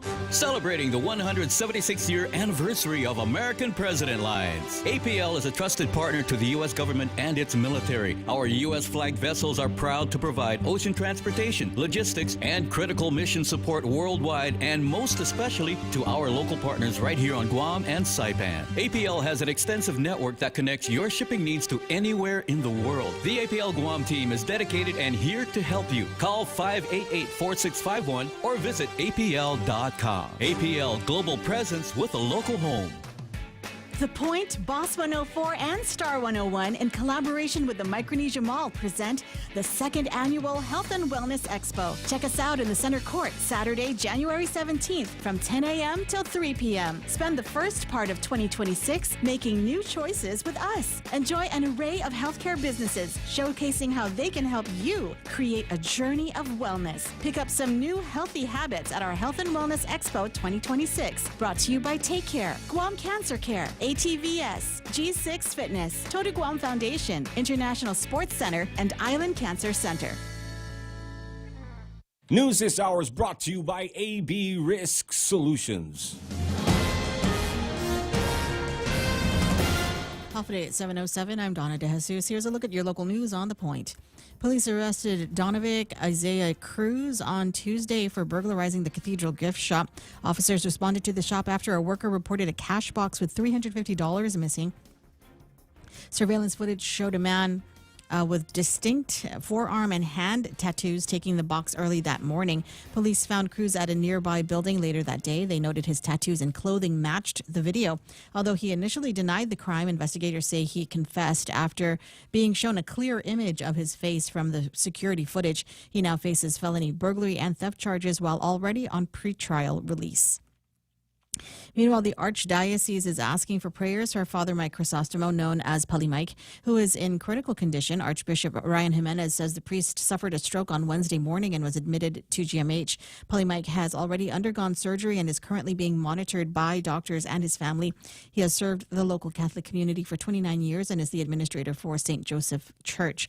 Church officials are asking the public to avoid sharing rumors and unofficial, unfounded information and to focus on sending kindness and prayers to the family during this difficult time. More news after this. Boss, I got run over by a forklift. Boss, I crashed a company truck. What do we do? Our warehouse and inventory are gone. Hi, this is Dave Silva from AB Risk Solutions, and it's time for Risk 101. Everything you just heard are examples of risk your businesses can face. Our job is to ask the hard what-if questions and teach you how to reduce your exposures and help you recover if things go sideways. We've got decades of experience in Micronesia working with businesses big and small. Call AB Risk Solutions today at 777-2668 for a free inspection and quote. AB Risk Solutions, formerly known as Aon. A longtime official at GDOE has stepped down after more than 25 years of service. Deputy Superintendent Joe Sanchez marked his final day at the agency on Wednesday. Sanchez served as the head of curriculum for 13 years and recently helped the department secure over $54 million in federal funds to address student learning loss. Rizalina Liwag has been named as his replacement under new Superintendent Judy Wampat. Sanchez says he may move to Hawaii for his next chapter, but he says he is grateful for the community's support and remains open to serving the department again in the future. And a public hearing is set for Thursday, January 8, to discuss funding for the Simon Sanchez High School project. Senator Chris Duenas introduced Bill 235 to secure over $16.3 million for pre-development costs and leaseback payments. The money would come from the unobligated general fund revenue from fiscal year 2025. This amendment is seen as a critical step in moving the long-delayed high school reconstruction forward. The hearing will take place at the Guam Congress Building. Officials encourage the community to attend and provide testimony on how the funds should be managed for the GIGO campus. And those are your top stories. Back to Ray with weather. All right, let me see if we can get you some weather here and get us started into this hour here. Mostly sunny with highs about 86 degrees. East-southeast winds 9 to 14 miles an hour. Get some gusts later on as high as 18 miles an hour. You might be wondering where that's coming from. It's the full moon. Little known fact about mixes up all the meteorological stuff with what's going on out there in the cosmos. And when we have these full moon days and nights, that usually brings in a whole lot more breezes. So it may be a hat or something like that. Careful with the skirts, girl ladies. Partly cloudy with lows about 76 degrees. East-southeast winds blowing up to 9 miles an hour. Calmer after midnight. Mostly sunny tomorrow with highs near 86 degrees. Saturday night weather, partly cloudy. Sunday weather, mostly sunny again with highs near 86 degrees. As every day is Grill Marks weather here today. Oh, and speaking of Grill Marks, you know what I saw yesterday? Who did you see? Former Senator and CCU Commissioner Michael Limtiaco. Oh, yeah. Was it? Saw him running around. Does he still run? Well, he wasn't running. He was on the beach. With his lovely daughter, and they were out there walking around. And he says, "You're getting your grill marks." I said, "Yeah, but I can see you got your grill marks." They didn't tell him that it was time to roll over or cover up or do something.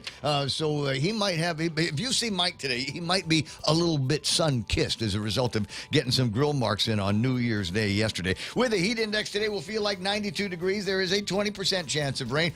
Careful on the waters as usual. Sunrise this morning was at 6:44. Might see if I can scare up a picture from Jeff over at Pirates Cove on the eastern side of the island. See if we can get that up on the screen here. Sunrise this morning, again, 6:44. Sunset tonight should be about 6:05. Okay, I'll get the picture of Pirates Cove up in a second. I did want to put this back up on the screen. And what a wonderful world our servicemen and women and our veterans live in that they can plan out how much money they can spend for gasoline. The folks over at Your Exchange put these things together and start sending them out, usually on the Thursday or the Friday before the weekend, announcing where the price of gas is going to go starting this weekend on the 3rd of January. The first Saturday of 2026. Yeah, that's what I'm saying. The gasoline price will be $2.92.9. So basically $2.93 for a gallon. That's the regular gallon. That's the regular gallon. You know, if make the comparison. So I only buy regular because I don't think that I'm rich enough to be able to afford the premium stuff on this side of the fence. But if you're buying it at Your Exchange, the premium price is a whole $1 less than what we're going to be paying on well, maybe what's with this mid 80 cents. $3.87. $3.87 for a gallon of gas, a premium gasoline on their side. And what is mid-grade? Where does that come? What is the story behind mid-grade on the base? That's for the average driver. So since I was 16 and got my driver's license, there's only been two kinds of gas. The cheap one and the expensive one. Pink and yellow. And if there was a third, if the third option, then it was diesel, right? But all of a sudden we got mid-grade. Hey, how about that? Does that all come out of the... You know what? I'm always fond of saying it's the same gas. They're just different prices. Is there anything different about it? Probably not. It's just a confidence thing. It's like the little buttons on the street signs in Tumon. You can press them all day long; it still don't work. That was the thing that I did yesterday. So if you see, if you're watching my Strava, you might note that there were a couple of pauses in there, and I'd paused at that intersection over by Outback across from Weston. Because, I'm huffing and puffing up the hill, and I'm eyeballing. There's three pretty Korean ladies that they're standing there with their luggage trying to cross the street over to the western side. And I made it to the top of the hill and was huffing and puffing and trying to catch my breath after that. And it occurred to me that the whole time that these women had not moved at all because the light had not changed. And there's Wow. okay, here's the thing. Well disciplined. There are, yes, absolutely. There are signs. They put up the signs. I've shown you the pictures of the signs. But the signs, in some cases, are too far away from the actual crosswalk that they're supposed to be working for, so they don't actually get to see them. They're just assuming that the light on the other side is eventually going to turn into a little white man that is walking. And in this case, it didn't. So I watched them, just stand there for a while, and I decided, never mind. So I went across the street and said, follow me. I will escort you across the street so that you might be able to finally check into your hotel and enjoy the beaches of Guam. Like Moses. Like Moses. Follow me. I should get my cane. What kind of cane? It's a Korean cane. It's a follow me, Korean ladies. Anyway, 7:15 in the morning. Was that the weather? That was everything, right? Portions of the broadcast made possible here by guys over like NissanGuam.com, Kim and Ron at Security Title, and Phil Flores over at Bank Pacific. Be right back. Kim Anderson from Security Title here. If you are like me, the new year brings an irresistible urge to clean house and make a fresh start. As we head into 2026, it may be a good time to check the status of your family property. Have there been any changes, such as a marriage or divorce? Has a family member passed? Or do you have an estate plan in place? Taking a little time now can help prevent bigger issues down the road and give you peace of mind for the year ahead. From all of us at Security Title, Happy New Year. Burger King's double cheeseburger line is here. The classic double, bacon double, and rodeo double. The classic features 2 flame-grilled beef topped with pickles, ketchup, mustard, and melty American cheese on a warm sesame seed bun. The bacon with pickles, ketchup, mustard, melty American cheese, and crispy savory bacon. And the rodeo filled with the melty American cheese, tangy barbecue sauce, and onion rings. Making a meal with cheesy tots and a refreshing Coca-Cola. BK's new double cheeseburgers. Available for a limited time only at BK. You rule. Wait. I want to use my dramatic voice. May I? Go into dramatic voice mode? Yes. Ladies and gentlemen, the second sunrise of 2026. Ba-bam, there it is, Pirates Cove, 6:44 this morning. And Jeff was leaning out over on the rail over on the backside of Pirates Cove, catching for the, as I said, the second sunrise for the year. And I hope all of them are as beautiful and as hope-filled as the last couple of them were. When I was down there yesterday morning, it was just kind of great watching the gray line turn into a little bit more bright and bright and bright. And again, by about 6:45, here comes the sun. And the cool thing is, I don't know if you're photographers much, but here's the thing is, I'm sure it looked like daytime out there when he took the picture, but the way the cameras and the phones and everything, they filter and they add stuff to it, so it actually comes out looking like, I don't know, color good. Good job, Jeff. 7:17 in the morning. Portions of the broadcast made possible by Guam Regional Medical City. They are your healthcare partners. It's the Ray Gibson Show. Call now, 888-TALK. That's 888-8255.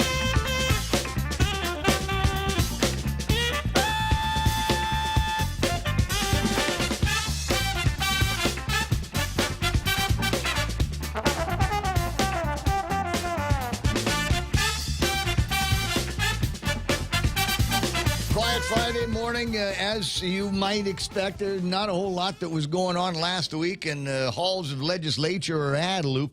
About the only thing they decided to do was at Adelup was they decided to send out another copy of the governor's press release. Now, you remember that deal that got stuffed into the GPA envelopes? Yes. Yeah. How can you know why Trojan you can't? horse. Yeah. You know why you can't forget? Because I'm never going to let them live it down. Never. Ever. But wait a second. Hold on. So here's the bill for my power, which is something that you kind of dread opening up in the first place. And there's always a commercial, but in this case, they didn't include a commercial for the Guam Power Authority and its wonderful people. They instead included a letter from the governor of Guam. It's a hit piece against a certain number of senators over at the legislature, and then what I think is something even that I have not even heard yet from the guys at CCU or the power company. If we lose this $104 million in ARPA funding, GPA and GWA will have no choice but to borrow from the bond market, and that means your power and water rates will increase. scare tactic, ladies and gentlemen. This outcome is entirely preventable, but only if action is taken now. Hell, that was the beginning of December, and there still hasn't been any action taken yet, and I haven't seen the sky fall. I don't know if anybody's reporting to the emergency room over at GMH or GRMC with from panic attacks because of, they're afraid to look at their power bill. Our administration is ready to move forward with the long overdue power, water, and wastewater infrastructure upgrades in Manila that will support the new hospital and strengthen utilities for the entire system. What about power, water, wastewater infrastructure upgrades like elsewhere? How about we upgrade the road on Marine Corps Drive? Can we do that? Where did they stop? Over at ITC I'm building? used to all the holes now. I know the path. So okay, my young Get Jedi. used to these. This is the way this is what we're gonna do. I'm gonna blindfold you. Yes. And this is gonna be like Luke Skywalker in the Empire Strikes Back. He's gonna be out there, and we gotta make sure, even with a blindfold, that you can still follow the road use the force without hitting any of the potholes Of this messed and the up divots that community. they've got in there. Wow. To break this deadlock, I sent a bill to the legislature allowing the Procurement Council at the General Services Agency, an independent and qualified authority within DOA. It cannot be independent if it's inside DOA because the people over at DOA work for you. To review and approve the contract so the work could finally begin. The legislature voted the bill down. Only Senators Will Parkinson and Tina Munya Barnes voted in support. So here's the thing. So if this was a good idea, do you think maybe you'd get more people behind it? If only a couple of people thought it was a good idea, maybe you ought to take that as I don't know. Here's your sign. What's the word for that? Sus? Yeah. If only 2 people supported your bill out of 15, huh? Maybe there's something wrong with it. The following senators voted no: Tony Ada, Frank Blas Jr., Chris Dueñas, Sean Gumatata, Jess Lujan, Sabrina Salas-Matanani, Therese Terlai, Vince Borra, Chris Barnett, and Sabina Perez. So what is it? 1, 2, 3, 4, 5, 6, 7, 8, 9, 10, 11 people did not think it was a good idea.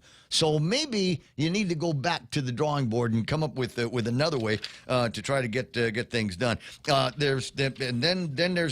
urge you to contact your senators and Attorney General Doug Moylan and tell them federal funding is available today, but not forever. Their actions can either protect ratepayers from increases or push higher costs onto every family, and Guam cannot afford to lose this window. Should be closed this window, and we should not be forced into borrowing when ARPA dollars are already on the table. Now, they did post this, as they will on social media, and I got to say that they got ratioed again. For the majority of the people, even on the governor's own Facebook page, are saying that we don't need to spend this money on that infrastructure. We've already got good infrastructure leading up to the area where there used to be a hospital nearby to where the existing Guam Memorial Hospital is right now. I think that one of the biggest concerns that was expressed, and I thought that was a carefully crafted response to this in the social media, was that the problem isn't the location for the hospital. The problem is not the hospital itself. The problem is it is a hospital that is being run by the government. The people that are in charge of it are government employees. And if they're going to be employees, maybe they ought to be contracted employees from a firm, from an outfit that's what they do for a living. They run hospitals and likewise run hospitals with the same rules of engagement that we have to take everybody regardless of their ability to pay, all of that nonsense, and invite them to come over and right size the ship. Last time I heard, there was a report that was conducted. I remember talking about it. I've read bits and pieces of it to you. About 2 or 3 months back, they came out with a report from one of these, hospital consultants. And the consultant said the same thing that people have been saying here forever. You have too many people that work at that hospital that are not engaged in the day-to-day operations of taking care of sick people. They could function anywhere else, do any other jobs, but we've got too many people like that over at the deal. Tessa May says, "Can we ask Uncle Simon to chime in on the governor's letter?" That's a new year. might come up in a conversation with him about how this managed to get snuck into the GPA billing. It still hasn't been answered to my satisfaction yet. What I heard was that they were rather. Again, this second, third hand. I want to make it clear this. I did not get this from an actual horse's mouth over in the system, but apparently they gave him an offer that he couldn't refuse. Because I think the instincts were no. Uncle Simon chimed in on it when we spoke with him. In a WhatsApp, he said, "First I heard of it. If I had heard that they were talking about putting it in, he would have opposed it." He would have opposed it. The reason why it was the first he heard of it is because, like many households here on Guam, the missus takes care of the bills. So she opened it up. And like most people do, I think you open it up and just get to the part with the numbers on it and throw the rest of it away.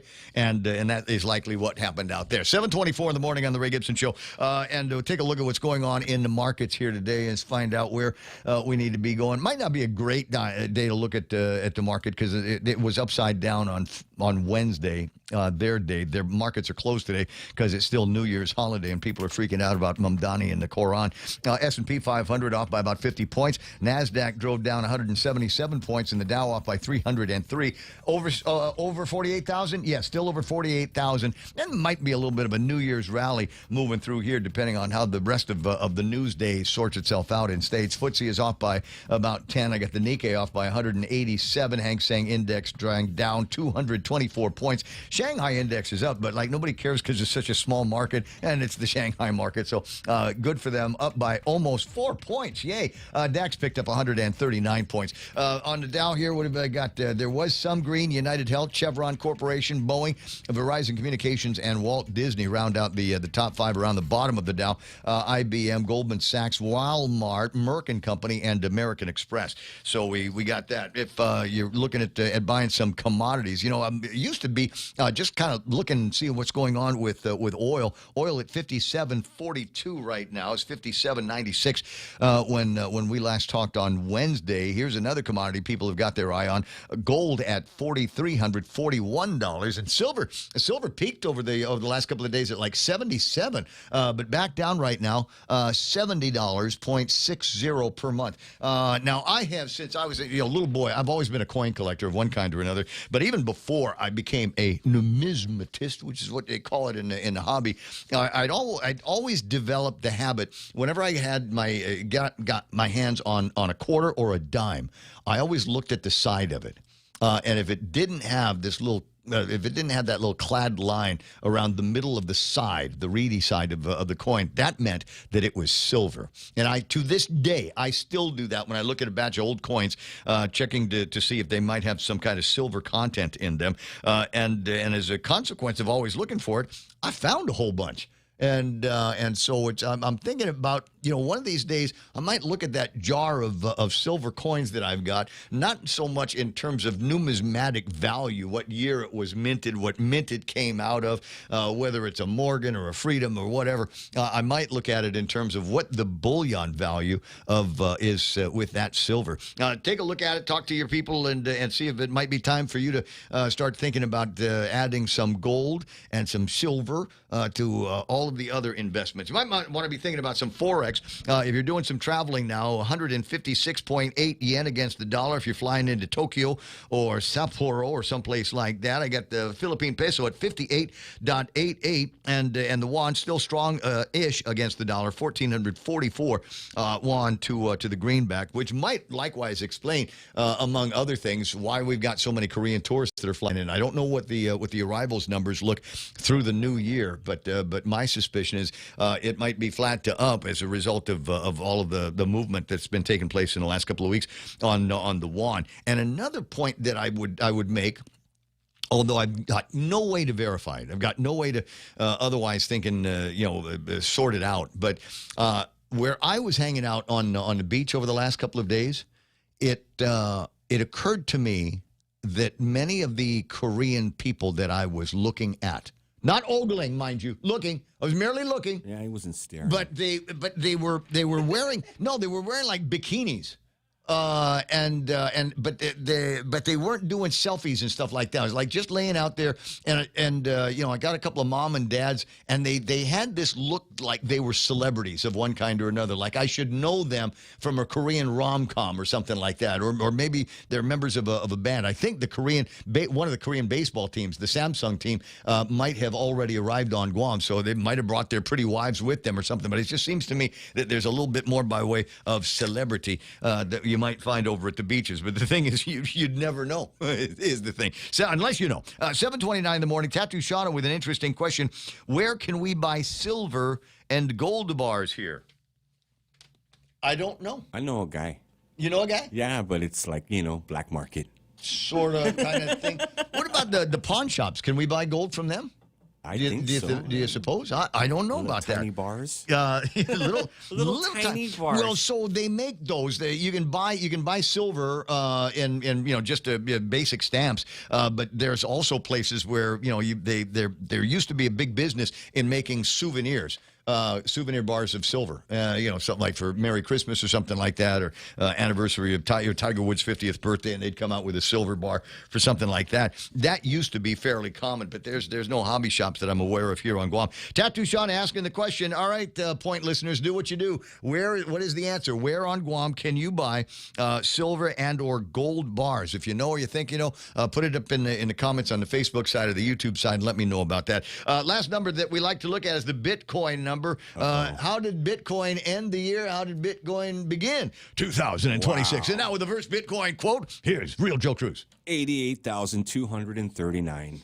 So it went up about $230 here. Yeah. Because when I woke up this morning, it was 88,000 and zip, about 88 zip on Wednesday when we last talked and took a look at the numbers. Smug Wimp says your best bet is online. Businesses here can't seem to bring their prices in line with reality. Wait, hold on a second, buddy. There's a whole story that somebody did about how the numbers should seem to be moving in line with reality. They've talked to business people and seniors in the economist business here on Guam, and the noise that they are making sounds a whole lot like the noise that's coming out of Washington, D.C. Yes, there is still inflation. Trump has only been the president now for about a year. There's still inflation, and it will take some time to undo the damage to the economy that came from the 4 years of the Biden administration. So yes, there is inflation, but the rate of inflation has slowed. So that's what they're looking at and saying, okay, it's just a matter of time now that things ought to start going in reverse with the economy, and some of that might have to do with the Fed unloosen some attention of the currencies and interest rates and things like that before we're all out of this mess. 7:31 in the morning. There it is. That's what happens around this time of day. Donna D, though, with news and headlines. That's the other thing that happens around this time of day. Being brought to you by my friends over at Holiday Realty. They've been bringing you all kinds of great news and information about what goes on with your real estate dreams and goals and desires and questions, and they're still going to do it for you in 2026. Also being brought to you by Burger King. Told you about the new double burgers that they've got out there, the double cheese, if you please, that they have over at the BK. Lots of different flavors that you can try in the drive-thru. The rodeo double, bacon double. Nice. And the double cheeseburgers waiting on you at BK, where you rule. Now with the news, here's Donna. What's going on? Sanitary permit fees for Guam businesses increased by $100 yesterday. The new annual cost is $568 for companies with 10 or fewer employees. Establishments with larger crews must pay an additional $5 for each extra worker. This price hike is part of a yearly increase mandated by law that will continue through 2028. Meanwhile, about 65 local high schoolers are training for construction careers during their holiday break. The GCA Trades Academy is hosting daytime classes in Tidzin to teach students about electrical work and carpentry.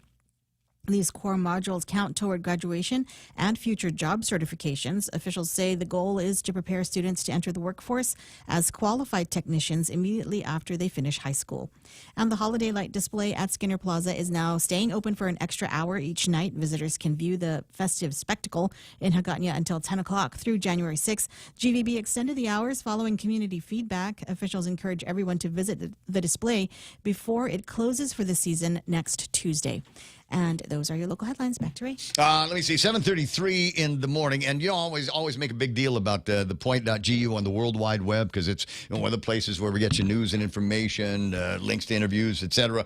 And the other couple of things I like there is obviously the video feed that you can watch. So I don't say your name, we don't interact, but I know that there's a lot of people that's among their favorite ways to watch the program, and maybe because there's no distractions that way. But the other thing is it's got this calendar on it. You can go to the point.gu on the World Wide Web and see what people have posted and some of the things that are going on right here in this town.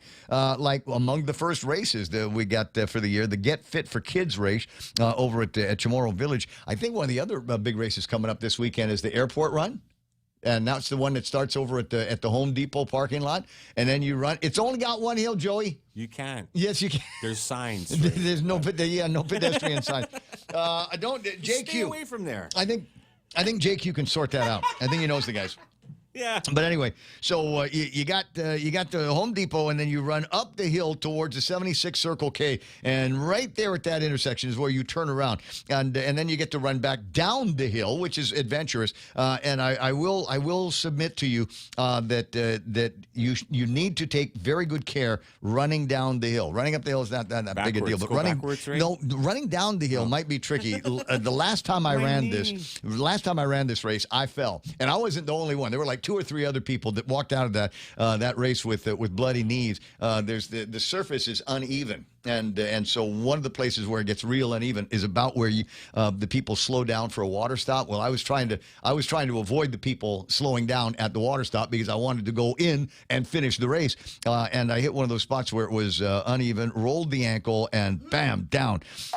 And it was so touching because there were people that, hey, old fella, are you okay? But did they stop and lift me up and dust me off? No, they just, hey, old fella, are you okay? And then kept running. No, what if I wasn't okay? We're trying to PR, right? Everybody is. I'm running downhill fast. Anyway, it's 7:35 in the morning. You can get yours on, and the reason why I want to make a point about this, I want to encourage you to throw in all of your events. Just go to where it says community. Right there's a ribbon that says community on it. Click on submit an event, and a page will open up. Ask a few questions. If you've got a banner, you can upload it to the system so everybody else can see it. And the most recent edition, although I have not yet approved it, it will go up this morning. Maybe even at 8 o'clock when I've got a second to call up the website, my administrative website. One of the latest editions will be an invitation for you to attend at Applebee's for $25 to go, and it's a fundraiser for John Savars. It's the first of the fundies for John Savars. Oh, nice. Now, you might be saying, well, Ray, that's different than, car wash and food plate and whatever. Hey, you invited everyone. Everybody's allowed to do this. Everybody. Even Democrats. I will approve, even the Democrat senators, whoever you are, I will even likewise approve that. So if you got a fundraiser that's going on, even a political fundraiser, what the heck, something else going on in the community, and as long as it's fun, as long as we, take care of all of the appropriate things like making sure that we've got those chorizo shots. So good. That makes it. That and all the different kinds of pizzas that you can get. There needs to be somebody, Don. I don't know who, but there needs to be somebody responsible for getting the good pizzas from Pizza Hut and somebody else getting the good pizzas from Domino's. Just saying. Now I think that completes the event. 7:37. That's all the news that you need. We'll take a look at what's going on in traffic and plus other stuff as the program continues.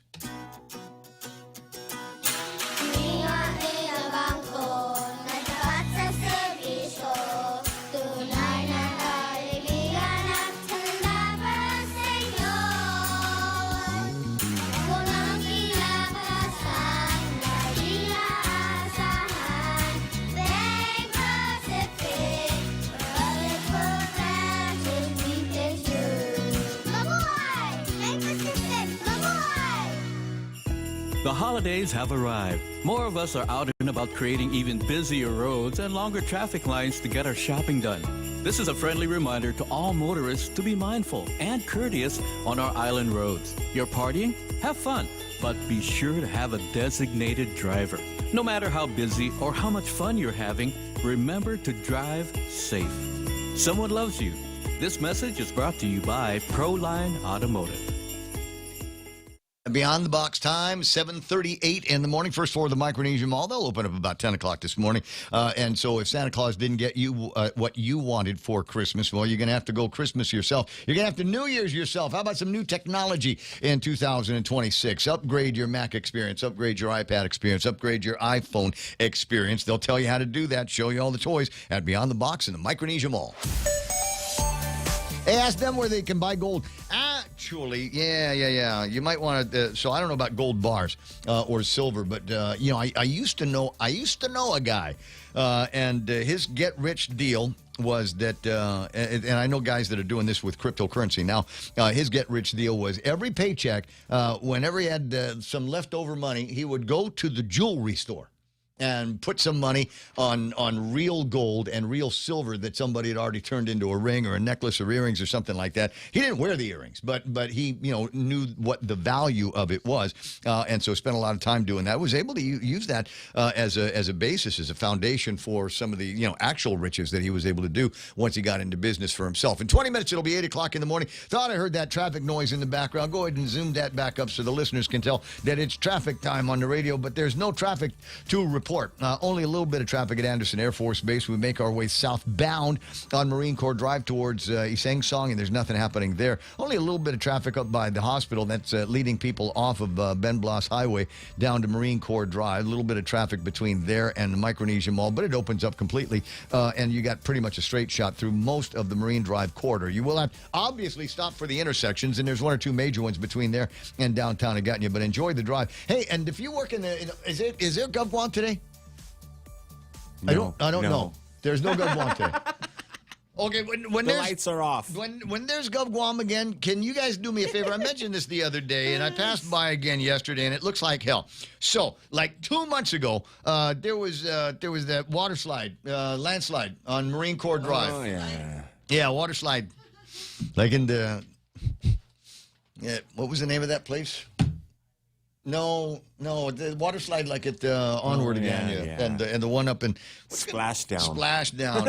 What a thing. Anyway, Splashdown. So we had the water slide from the ocean and the rich stuff, the rich people stuff above on Teedson, that big construction that they're doing up there allegedly, and so they went out and cleaned it up. And they put the K-rails up in case it happened again to prevent the more of the rocks from falling down on Marine Corps Drive, even though I don't think there's any more rocks left to fall down on Marine Corps Drive at this point, but they put them there anyway. And then they also, across the street, you got all 5 lanes of Marine Corps Drive, 6 lanes, whatever. You've got across the street now on the still red dirt sidewalks there, but they put a silt fence up just in case. Have you seen that silt fence in the last couple of days? No. Have you seen the sticks of the silt fence in the last couple of days?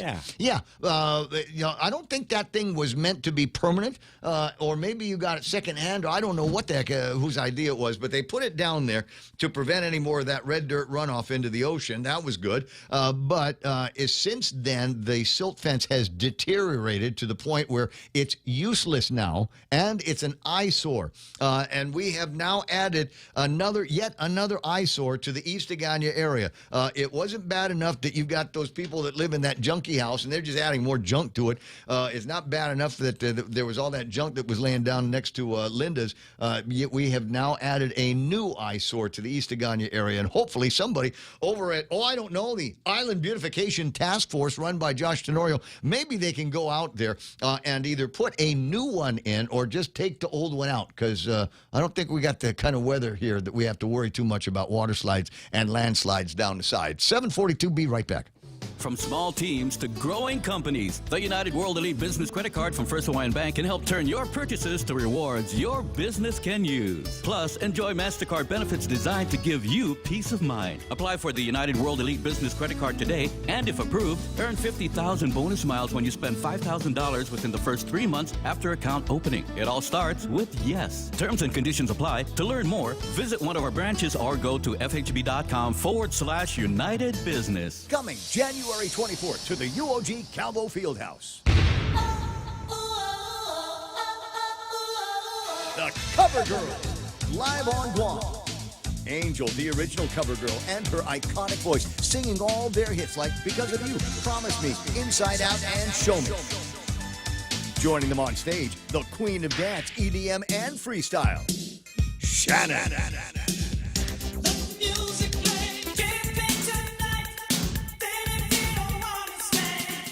Also, 90s freestyle diva singing all her hits, Jocelyn Enriquez.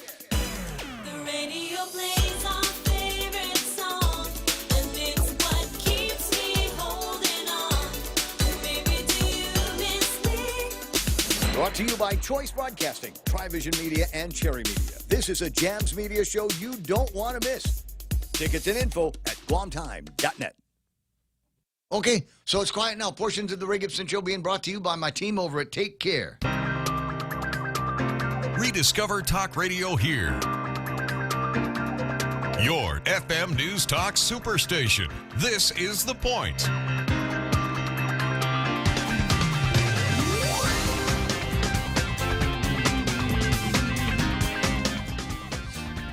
Well, this is interesting. I'm cruising on X, Twitter, whatever you want to call it, and happened on a tweet. Reads like this, says it's shocking. The United States collects $2.4 trillion in income taxes. Yeah, you need to start thinking about that now because it's January and the guy in accounting is going to put together some paperwork for you. But we spend $1.5 trillion on fraud. Collect $2.4 trillion in income tax. $1.5 trillion of that is wasted on fraud. Jeez. I told you the number's going to be up there. When in the final accounting, it's going to be absolutely huge. And if we did not have to pay for the fraud, that means only about $900 billion would be needed to be collected to run the operations of government of the United States of America. That means that anybody with less than $500,000 in income would literally pay nothing in income taxes, would literally not be obligated to pay anything in income taxes because we'd be able to wipe out all of the fraud and the waste and the abuse and the corruption. That's what I'm voting for. That's what I'm hoping for. I think there needs to be a little bit of a revolution. I think this weekend there are going to be these protests across the nation where taxpayers have now got themselves organized and will show up at their governor's offices and town halls and begin to make demands that attention be paid to all of this and investigations be conducted into what is happening with all of the money that the taxpayers are paying around here. And maybe there needs to be something along those lines here. I know we're a pretty passive community. It takes a lot to get people all charged up. And even when they are charged up, something else will come up. There'll be another shiny thing down the road and they'll move on to the next thing. But it's and I think the other thing that we need to have is some information. Somebody had posted in the socials while they were ratioing the governor's office on one thing or another. They had posted the need for a whole lot more transparency. I made a big deal about DPW coming out and saying that they were the most transparent they've ever been on this procurement for Simon Sanchez High School. And so here's the data dump. Here's the document dump. All of our receipts, all of our conversations, everything that we did in procurement, so you can see for yourself just how above board and transparent we were with the procurement for Simon Sanchez construction services. To which my response was, okay, that's great. Show me all the other stuff. We got websites big enough to take all of the documents and all the data that came from all of these things. Is governor's office? It's a pretty big website that they've got there. Is there somewhere in the governor's office where I might be able to find the data dump on all of the what do you want to call that procurement that took place over the COVID years? Maybe even before that. Maybe we'll start year one of the administration. I want to see all of the procurement that has taken place. It's taxpayer dollars, right? One way or the other. We should be able to get that. We should be able to get it in a document that is sortable and searchable so that we can see who the big winners were and who the big losers are and how much they won and how much the losers lost with all of the sole source procurement, the emergency procurement that has been taking place. But that would, I think, fuel a few trips down to the legislature, fuel a few trips trips over to the governor's office with people going, "Oh, really? Now is this how all of those dollars were spent? And are these all of those people that those dollars were spent with?" 888-825-888-TALK. Back into the Facebook side. What's that? AppMex Ryan Trent says, "I use AppMex. It's a great place to do any shopping from all the different mints around the world." Oh, that is interesting. Okay. I don't know. I'm concentrating on the U.S. Mint myself, trying to get my hands on uncirculated sets and proof sets from 1975, from 2025, primarily because I want to get my hands on at least one proof and uncirculated version of the 2025 penny, considering they're not making them anymore. It is an instant collector's item. Smug Wimp says, "I've got a few ounces of gold in coins. I tried to sell one when an ounce was around $2,000, and the most I got was an offer for a little over $700. Subsequently, I did not sell it. But in hindsight, that's a great thing, because now that coin that you were ready to sell for an ounce at $2,000 is now worth $4,000. So a good thing. Buying and holding works out to be a good thing." Nick Nichols online says, "Happy New Year, Point Peeps." Charlie Hermosa says, "Can we please revamp the Office of Technology?" What? What is that office? Charlie. Wait, who runs that? Tyrone? Charlie. What more technology do we need from the Bureau of Information and Technology? Are you not amused that you can get your license plate registered and your registration renewed now online? All you need to do is go and get your vehicle inspected and make sure you've got insurance, and then you send all of that stuff to a place in the World Wide Web, and by golly, $6 later, you got yourself a sticker. I like that. That's still a choice, right? You can either go in line at Rev and Tax, or you can pay $6 for that, and they'll put it in the mail for you. Is that not one of the best no-brainers in the history of the government of Guam? I can pay $6 and they'll mail it to me, or I can go and stand in line and lose all afternoon, maybe an entire day, for one little sticker. You can get your driver's license renewed online. I did that last time, and that was the only delay in that was they had an old address, and so the mailman dropped it back off. So I had to go there and pick it up. But the good news is I didn't have to stand in line, because I just needed to go upstairs where the mail room is, and so I got it there. There was the only other thing that you got to think about while you're doing the gizmo is they'll ask for the results of an eye test, of an eye exam, if you are signing up for your driver's license online, and the answer is, unless you've actually gone to see somebody, it's kind of hard to fudge that. But I found a way. What? Hey, I'm from the home office, and literally I am here to help. No. What you got to do? What you got to do is go and Google the results of you can find it. You don't have to Google. You can AI this now in 2000. Give me the good results of an eye exam. Yeah, give me the numbers, whatever the numbers would be for a good eye exam, and then just take those and put them into the document. And when it says who conducted the exam, just put self, SELF. If you want to, Dr. Hermosa will work. Dr. RJC, Dr. Gibson, if that's what's going to go. Because honestly, they don't check. It's like everything else in the government. We've got all these rules, regulations. You got to fill out a form. Nobody ever looks at it. It's just that we had you just needed to fill out a form. Thank you very much for doing that.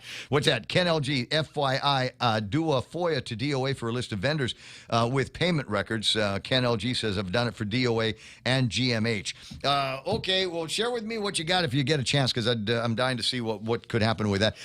Bureau of Information and Technology, they did once upon a time, and I told you this, hit a home run with me. They actually had an app that you could get on your phone. I think it was just in a googly form, but they had an app that you could use to see the maps that they use over at the Department of Land Management.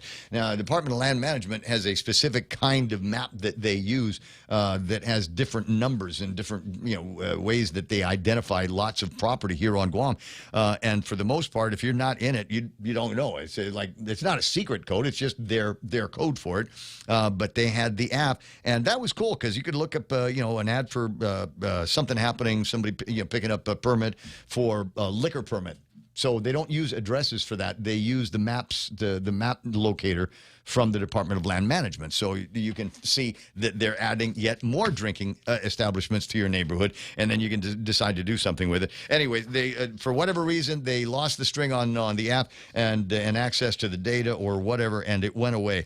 And that, I thought, was a pretty good deal. Will Castro had put that together over at between Land Management and the BIT, and that it went away. And since Will wasn't there to put it back, it never got put back, even though he was a member of the legislature at the time, I believe. Now, 753. What's that? DRT stated they can't seem to find a way to turn off the extra credit card fee online. Say what? All right, which is why there's Charlie again asking for his $2. So simple. So just go to settings. Control Alt Delete. Just give it. Just try. It'll be all right. What have I got here? So we're not going to get anything from Tony Diaz? Can I read this? I don't know. I'm gonna. Sorry. Was that a good answer? Yeah, it's a good answer. I don't know. Sorry. Well, you're the spokes guy, and any kind of answer is going to be an answer. We obviously want to reach out to the Archdiocese and find out the condition of Paulie Mike. This guy is loved, beloved. When it came time to say goodbye to my mother, she wanted it to be just little tiny hamlet of a church that we have out in Tortu, and absolutely packed the place. Don't think she was expecting that. But Paulie Mike did the officiating on that service, and it was wonderful as he did it. I'm sure any other family in a stage of mourning takes a great deal of faith from the way he did things. Anyway, so we all want to find out how he's doing. Tony responds with apologies. I need to decline. I don't have much to report other than what was in the announcement that was sent. Most of all, to respect certain privacy restrictions regarding health, obviously. We want to respect not discussing Father Mike's health without vetting with his family first. The announcement, as example, we conferred with family before issuing. So maybe no news is good news at this point, but that's the position from the spokesperson over at the Archdiocese. If you are concerned about this, then say a prayer. Have the little kids around the house say a little prayer, because God never turns down prayers from little kids. 5 minutes, it'll be 8 o'clock in the morning. Fox News Live coming up, an opportunity to see what's going on. Earlier, I had mentioned the guys over at Beyond the Box and technology that maybe you need, or maybe you're sitting around going, no, less technology. I swear I'm hooked on my phone. Can't put the thing down. At the intersection where you should be looking at the lights, making sure that it's safe to continue to go. How often do you pick up the phone? Furtive glance for a second, and then you see something that you go, oh no, this looks important. I better see what's on the screen, and so you unlock it, obviously, and then before you know it, the car behind you is honking the horn because your light has been green for 30 seconds. How do you curb this? So Arnold's Pump Club, that's what the newsletter is called. How to break your phone addiction, and he offers up this piece of advice. The average adult spends about 5 hours per day on their phone. This is an average number. Checks it up to 144 times daily. Research suggests that approximately 70% of the apps designed to lessen usage don't help change your behavior. If you want to spend less time looking at your phone, the most effective approach might be to visit your settings and switch your phone to grayscale. Turn off the color. Turn off the color. Research suggests removing the color from your screen and rearranging your apps could help you reduce your addiction. Studies have found that it can reduce your daily phone use by up to 50 minutes per day, almost an hour. Help decrease anxiety, because the more time you spend with your phone doom scrolling or gossip or whatever it is, those are negatives in your day. So it could actually decrease your anxiety and increase overall well-being. But that alone isn't enough. No, I'll give you an example, right? So you're having a good day, look at me smiling all the time. Oh boy, pick up my phone, and there's a thing with Zoran Mamdani. or Ilhan Omar, or the Somalian fraud that's going on. Ruin the mood. And yeah, just ruins the mood, and all of a sudden you find yourself in the down mode. So if you don't look at the phone, I'm sure that people that don't like Trump, like Ken Leon Guerrero, picks up his phone, and there's something nice in there about Donald Trump building the extension on the White House, and then bam, that's it. His day is ruined as well, until something happy comes up. Anyway, so grayscaling your phone will lead to less time on it, but it doesn't help reduce how often you check your phone. If you want to reach for your phone less often, you need to take action with some self-nudging, which are strategies that change your digital environment, removing notifications, turning off face unlock, moving apps off your home screen, hiding or deleting social media apps, and setting screen time reminders are all effective methods of self-nudging. So there's go to your settings, accessibility in both the Apples and Stripper phones, display and text size, color filters, switch on and click grayscale. If you have an Android, go to color and motion, select color correction, scroll down and select grayscale, and see what happens. Dude, can we just get the flip phone back? The old one. Yeah, with just this camera. Yeah. Hey, Vice Speaker Tony Ados online says, good morning, everybody. Happy New Year. You know, Real Joe, I don't think we've seen the last of Vice Speaker Tony Ados. That's all the time I got. We got to jump into news and headlines in about, half hour here. One other note here on the grayscaling of your phone. Just FYI, this is, it might work at first. But most people will decide they wanted a color screen, so they'll turn it off and lose the effect of it. But it might be worth a try if you want to get at least 1 hour of your life back. Donna D with news and headlines on the other side of the Fox News. That's alive right here on KUSG. I got you 93.3. Peak is best is the point. New York City has a new mayor. I'm Jack Callahan, Fox News. The inauguration ceremony for newly elected mayor Zoran Mamdani was held on the steps of City Hall this afternoon after he was officially sworn in earlier around midnight. I stand before you, moved by the privilege of taking this sacred oath, humbled by the faith that you have placed in me. Democrat Congresswoman Alexandria Ocasio-Cortez spoke at the ceremony in support of the newly elected mayor, emphasizing he is a leader whom she says will help lead the city into a new era and fight for middle-class Americans. In Zohran Mamdani, we have chosen a mayor who is relentlessly dedicated to making life not just possible, but aspirational for working people. 34-year-old Mamdani is making history by becoming the first Muslim mayor in the city's history. A fire in a Swiss bar leaves dozens presumed dead and nearly 100 others injured at a New Year's party. 13 helicopters and 42 ambulances rushed to the scene. In fact, first responders were on scene 2 minutes after the first call. Police say a fire broke out at Le Constellation Bar in Crans, Montana. It happened just after 1:30 a.m.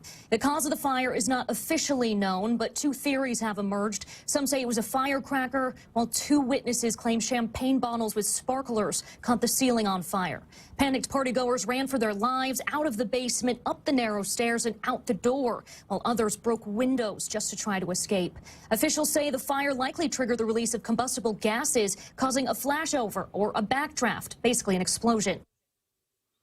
Fox's Stephanie Bennett, the cause of that fire remains under investigation. State Department calling on China to end its military drills near Taiwan, saying they are increasing tensions unnecessarily. America is listening to Fox News.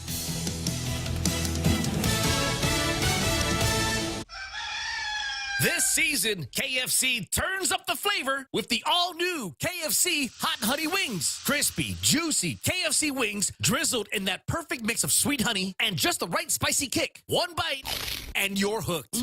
Crave bold flavor the KFC way. Order now on KFCGuam.com or visit your nearest KFC on Guam. KFC Hot Honey Wings. KFC, it's finger-licking good. At Guam Regional Medical City's Cancer Center, your care is our priority. We provide comprehensive treatment services tailored to your needs with compassionate support every step of the way. Our expert team specializes in hematology and oncology, delivers advanced radiation therapy, and offers personalized chemotherapy infusions in a comfortable setting. We also provide effective pain management and a full range of outpatient infusion services, including blood and iron transfusions. We're here for you, supporting your entire journey right here at home. Guam Regional Medical City, comprehensive cancer care close to home.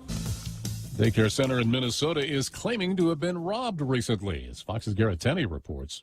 This particular daycare center was not featured in Nick Shirley's viral video, but it is one of the dozens flagged to state investigators earlier this year for receiving more than $1 million in federal funding despite having multiple and repeated violations on record. The owners of Nokomis Daycare say surveillance cameras captured two men breaking into their business, claiming they cut through an outside cinder block wall, crawled through an interior wall, and busted their way in before getting into an office and stealing business records, including personal information of who attends the daycare.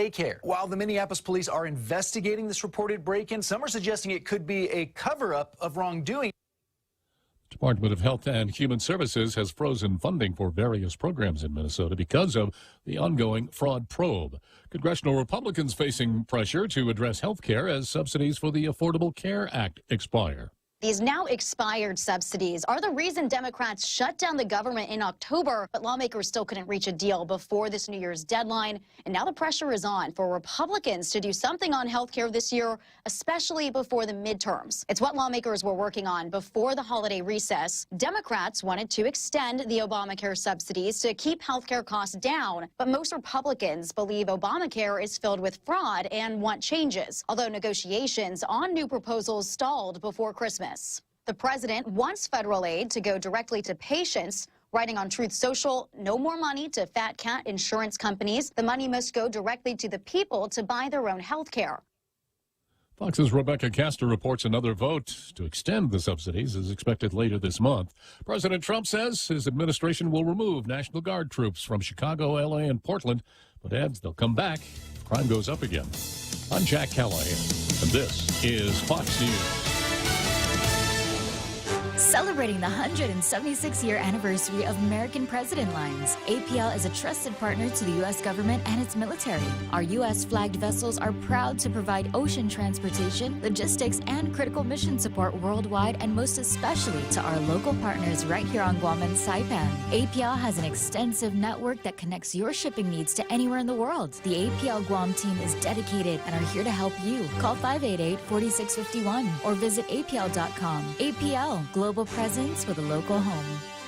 Craving delicious dishes with local flavors? Look no further than Mezcla Bistro. From our juicy burgers to flavorful seafood and local fusion, every dish is made with love and the freshest ingredients. Join us for an unforgettable lunch, dinner, or decadent Sunday brunch. Visit us online at mezclaguam.com or call 671-479-2652 or 671-489-2653 to make a reservation. Mezcla Chamorro Fusion Bistro, a true taste of Guam. JCB and Ken Micronesia Inc. present the third annual Tomodachi Run Walk, hosted by the Japanese International Academy of Guam. Mark your calendar, Sunday, January the 11th at UOG. Everybody's got a chance to win our grand prize, a trip to Japan. The first 300 finishers receive a special Run Guam original t-shirt and enjoy a tasty treat at the finish line, free inari sushi, courtesy of Don Don Donkey. Walk, jog, or run, everybody's welcome. Come make wonderful memories together with the Japanese International Academy of Guam. Off today, it's 8:06. I'm Donna De Jesus with a look at your local news on The Point. A Jigo man is in custody following two separate reports of violence against his girlfriend. Police arrested Stanley Kwan Jackie on a Tuesday night after he threw a metal object at a woman, cutting her finger. The victim told police that Jackie had previously threatened to chop her head off during a video call in November. Police caught Jackie at a laundromat in Jigo after he fled the residence in his mother's vehicle. The victim reported that Jackie's aggression has increased over the last 2 years. He is now charged with 2 counts of family violence for the threats and physical assault. Meanwhile, GPD will undergo a legislative oversight hearing on Friday, January 9. The session begins at 9 o'clock at the Guam Congress Building and will be chaired by Senator Sean Gumatautau. Lawmakers plan to focus on police funding, staffing levels, and officer morale. The hearing will also examine the status of funded vacancies and updates to department policies. While participation is limited to police representatives, the public is encouraged to attend the meeting. Written testimony regarding the department may be submitted by email to office.senatorshawn@guamlegislature.gov or at the legislature until January 8. More news after this. Family Finance has been serving the people of Guam since 1959, and they will continue to be there for you in the years to come. Whether you're looking to get a personal loan for that family vacation or paying off those long overdue bills, Family Finance has got you covered. Apply for a personal loan from $1,000 up to $4,000 by calling Family Finance in Hagåtña 475-4545 or Dedido 633-4473. Family Finance. Guam's workforce reached a major milestone in 2025 as total employment finally surpassed pre-pandemic levels. Labor experts say the island now has nearly 68,000 workers. This growth is driven largely by a massive increase in defense construction.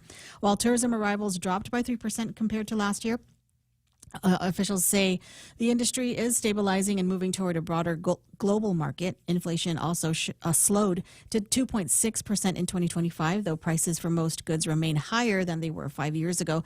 Economists anticipate further growth in 2026 as infrastructure improves and defense activity remains strong across the island. And the Tumon Night Market will continue to operate through 2026. GVB confirmed that the popular event will take place every Sunday night from 5 to 9 at its usual location in Pleasure Island. Families and tourists can expect a variety of local food, live music, and handmade crafts. This year, GITA is partnering with tourism officials to highlight vendors who hold the Guam Product Seal. Officials say there will be no market on March 15 to support the annual Malesso Crab Festival.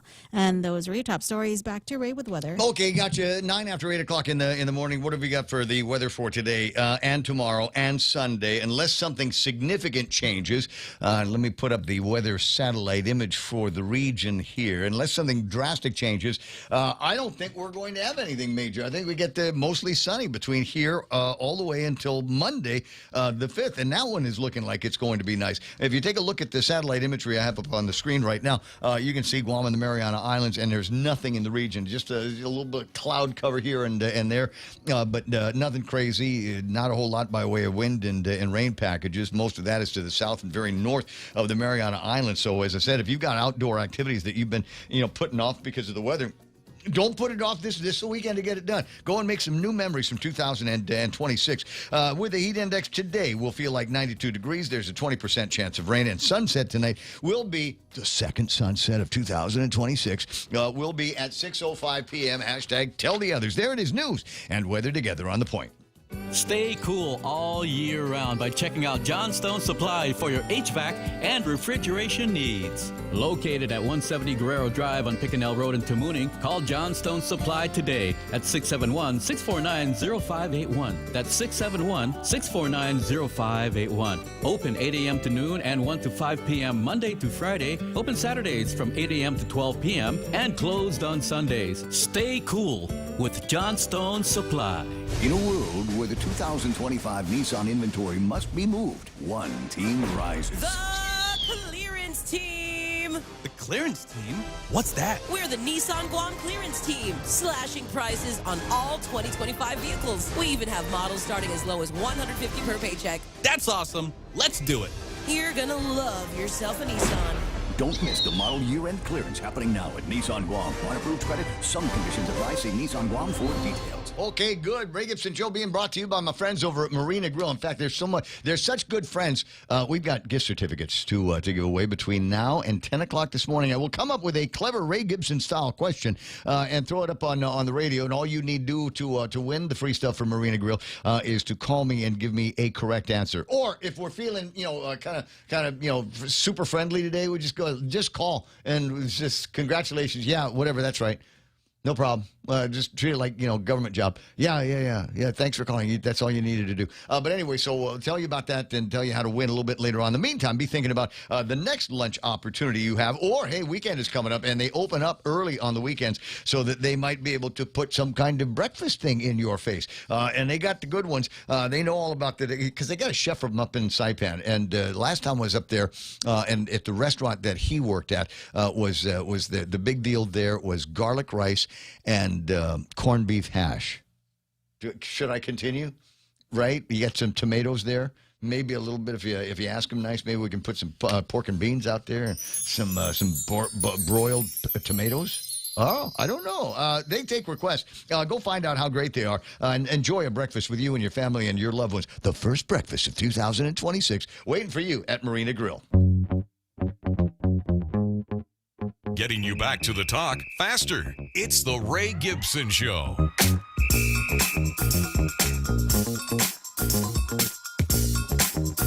It's the Ray Gibson Show. You know what occurs to me?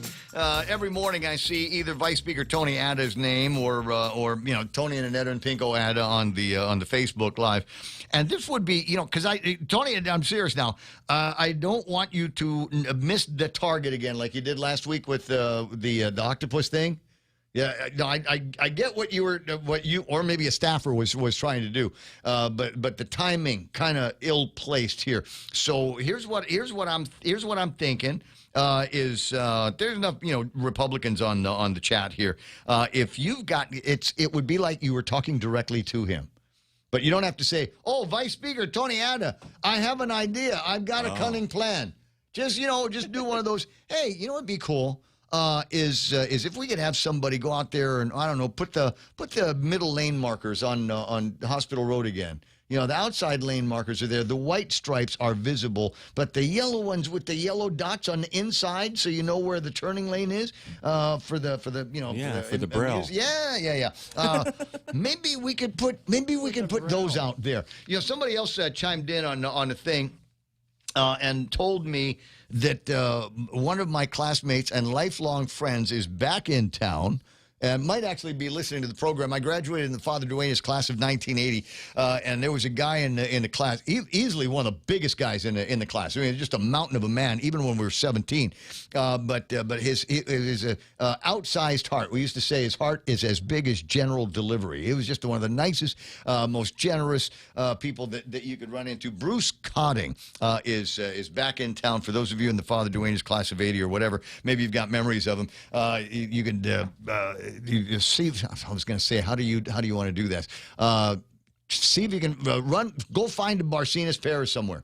And see what they've got to say about where we might be able to find Bruce. It wouldn't surprise me if Bruce was at the family house anyway. But Bruce, by all means, see if there's a way that you might be able to get a hold of me, and we'll see if we can spend some time and some drinks while you're here. We were actually in Jug together. I don't know. There was some miracle. And he got in trouble, which was weird. He never got in trouble. You always remember who you get in trouble with. Exactly. Oh, yeah.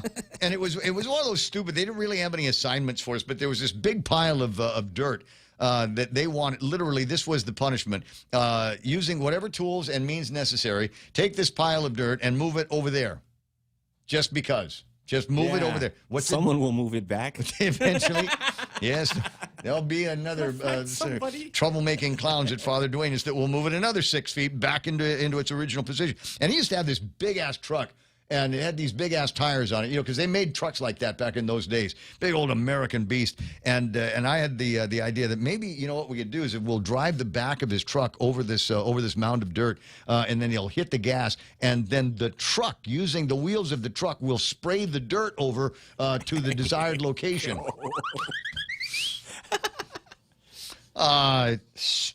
We didn't lose anything that I'm aware of. Everybody has their eyes and their fingers, and everything is all still attached. But that was a mistake. That was probably one of the things that we should not have done in an effort to get that particular job done. 8:16 in the morning. It's the Ray Gibson Show until it's not going to be anymore. But that's just what I was thinking about. If you just want to talk with Tony Ada, he's right there on the thing, and you might be able to tell him what you really are concerned about. What some of the things that are going on in this community that.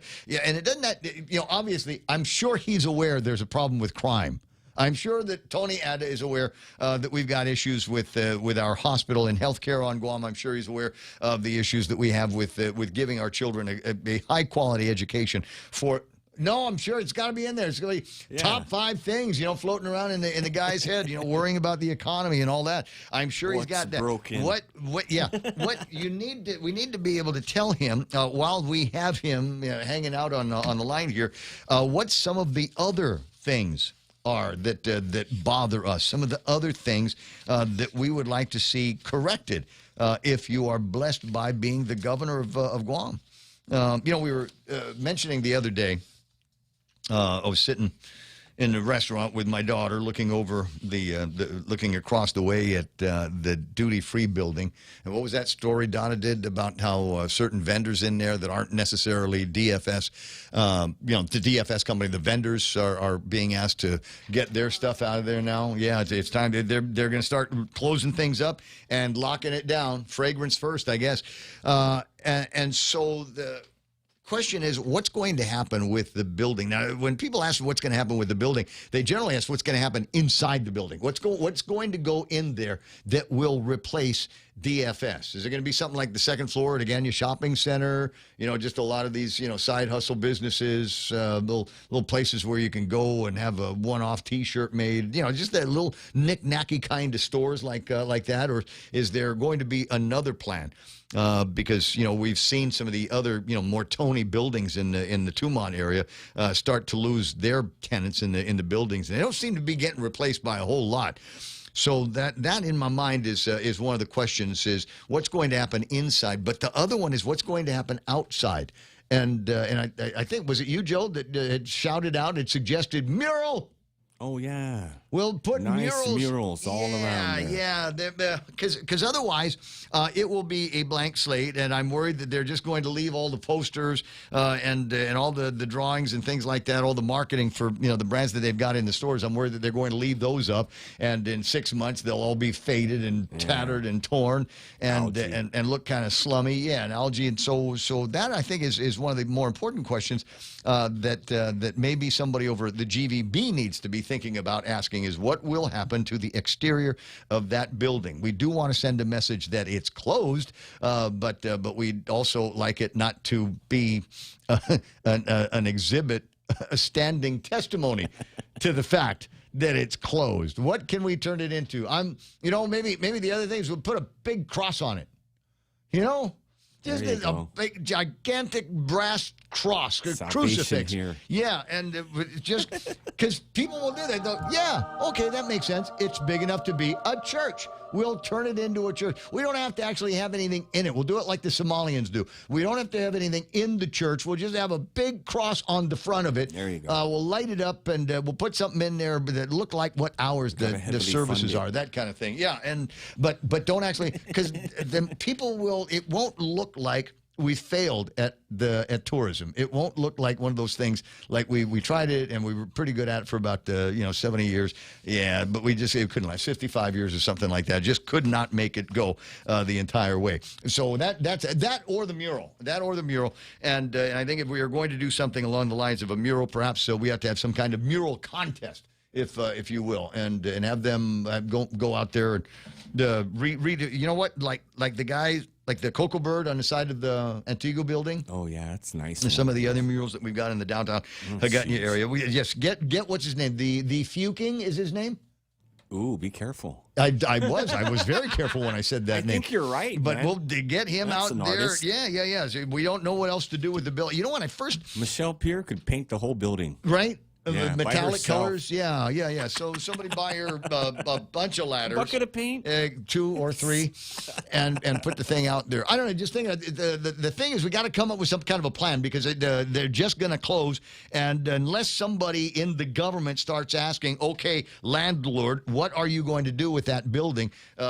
We are concerned that I'm concerned that it's just going to be just another one of these empty buildings, and if we don't put a mural on it, if we don't put a big cross on it, then the graffiti guys are going to come out and they will do the artwork for us, and you probably won't like it. So we better start coming up with some kind of a plan now. Can we, as an example, happy 250th birthday to the United States of America, the best republic that we've got. Maybe we could do something along those lines, places where the history of the United States and the history of Guam have intersected at so many places, for good and bad or whatever, but all these different notes that would signal to these tourists that we are not just America and Asia, but that we're also likewise proud of our association. Like with, Japanese war scenes. Like the United States of America. No, not Japanese war scenes. We'll see a way if there might be a way to walk. Well, I don't know, walk around now. The younger Japanese wouldn't get it. The only thing they know about the war is the occasional reference in a Godzilla movie. Can the administrator or GVB repair the glass Guam shield in Agutnia? How difficult could that be? Asked John Muffness. Not that one, the other one. All right, we'll take it. Okay, John. Here's the thing. Do the vendors close, bro? Couch and Sons could fix that. Yeah, Couch and Sons. We could go to Couch and Sons, and they would know exactly what kind of glass to use and exactly what kind of fine drill bit to use or glass etcher that we need to use to fill in either the missing GU or the missing AM on the thing. That's all that's required. You can go find Lloyd Cabacub or Lakeisha Pareto. Because between the two of them, they worked with Ray Tenorio in the original Island Beautification Task Force that put that there. You'd need to go and talk to them. And I don't know whether it would be GVB. The administration has been capable of being able to answer these questions now for, 4 years since that thing broke? They say from the storm. Not necessarily vandals or whatever, but we've had all kinds of times to get it done. Trust me, if they wanted to get it done, they would have done it. But they don't want to get it done. Hold on. Or they'll get it done this year. It'll get fixed this year. They'll bring out the white tent. Crystal Pacos and Augustin will sing a couple of songs and then introduce. Acting Governor Josh Tenorio. That'll be it. It'll have to be Acting Governor Josh Tenorio, and then he will make the sweeping unveiling of the new and improved and restored Guam seal that we've got out there. That's what's going to happen. What's happening, Jose? Have a great weekend, says Jerome McDonald. Cool. They won't even correct the mast on the canoe. It's on the wrong side of the sail, which means the canoe will always capsize, says Jose. You know what? If you ask me, that's a riff off of the Guam guy who took a look at all of the artwork that we have on Guam of the Galaidi, the canoe, and said, it's pretty, but it's wrong. The mast is on the wrong side of the canoe. And as any sailor knows, and you're right, potential for capsize is significantly increased as a result of the misplacement of that. And you're going, yeah, but it's just artwork. Well, yeah, but it's just... Oh, I'm not going to find it. I'm not going to find it in time. Would Shelley Calvo be pleased with it's just artwork? No. We got to go in there, find every piece of art that we have, and correct it. The same way that we're going to correct the spelling of Chamorro for years and years and years. It's the Chamorro in the ancient language of the Chamorros.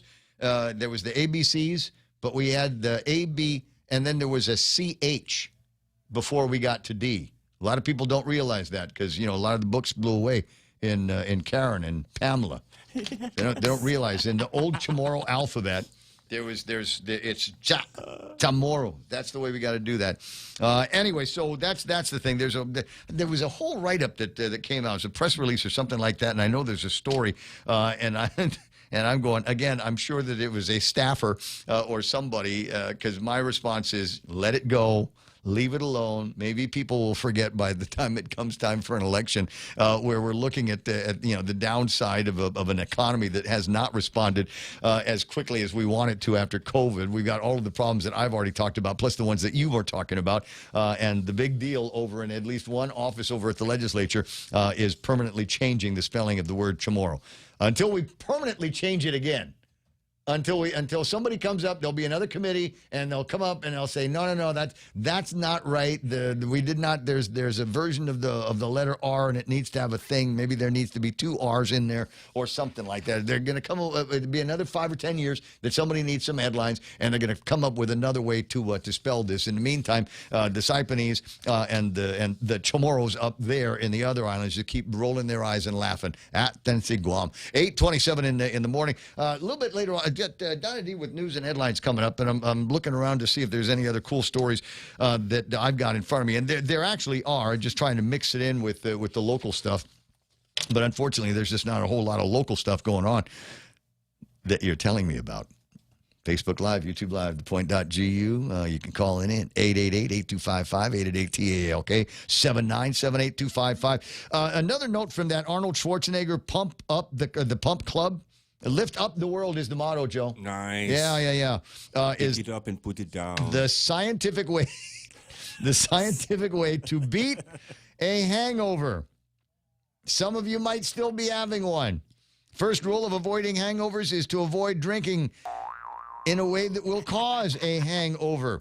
But if you've got a few more than usual, science suggests you don't have to suffer so much the next day. Research suggests it's not just what or how much you drink, but what you do before, during, and after you booze that can help limit or prevent the negative symptoms of too much alcohol.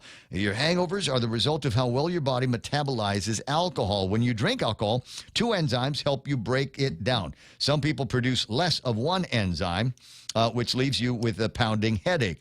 We're not recommending drinking, and it's important to be responsible. But if you do drink, the first step to outsmarting a hangover is to make sure you don't have an empty stomach. God, how many times have you done that? Wait, but you get hit faster if you drink on an empty stomach. Yeah. Right? You drink through the straw. Yeah. On an empty stomach. You do it on an empty stomach, man. You're hammered by 9. Anyway, make sure you don't do it on... one study found that eating a 700-calorie meal high in carbs or fat lowered blood alcohol levels and resulted in alcohol leaving your bloodstream faster. Do the most basic thing and drink more water. Part of the hell of hangovers is the fact that you are dehydrated. And after the night is over, research suggests the most hangover supplements don't work, but a few ingredients, Korean pear juice, red ginseng, Panax ginseng, and I-cysteine show potential. In fact, one study, participants who got hammered in the name of science had less nausea and fewer headaches when supplementing with 1,200 milligrams of L-cysteine. The next day, if you're still not feeling well and your head is pounding, drink electrolytes and caffeine, add some vitamins B and C and zinc, all of which are depleted when you are drunk, and that is supposed to help cure the hangover. Now, there are some buddies of mine, in fact, one I guarantee is listening right now, that had proposed the idea of a different kind of infusion. You got the infusion coffee shop. This place would be some place that you went after a heavy night out, and they would hit you up with an IV, and inside the IV would be, I forgot.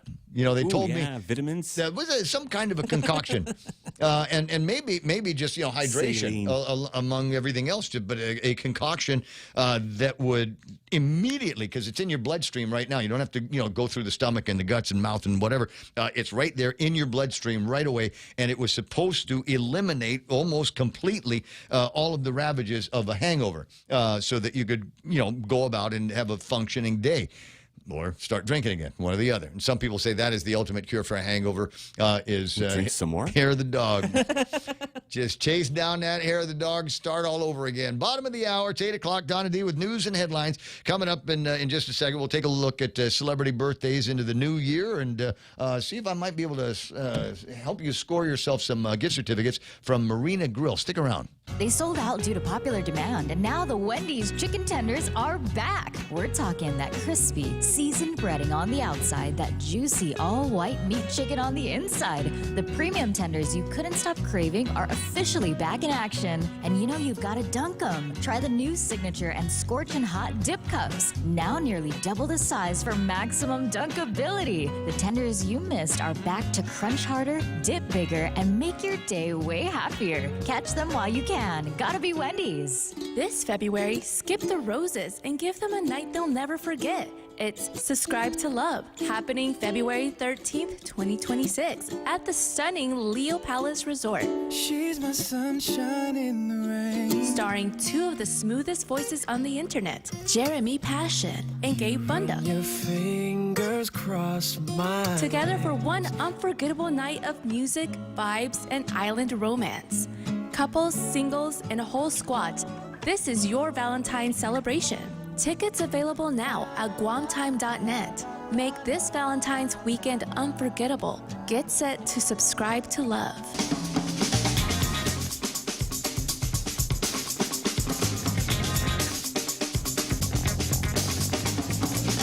8:32. Check your socials.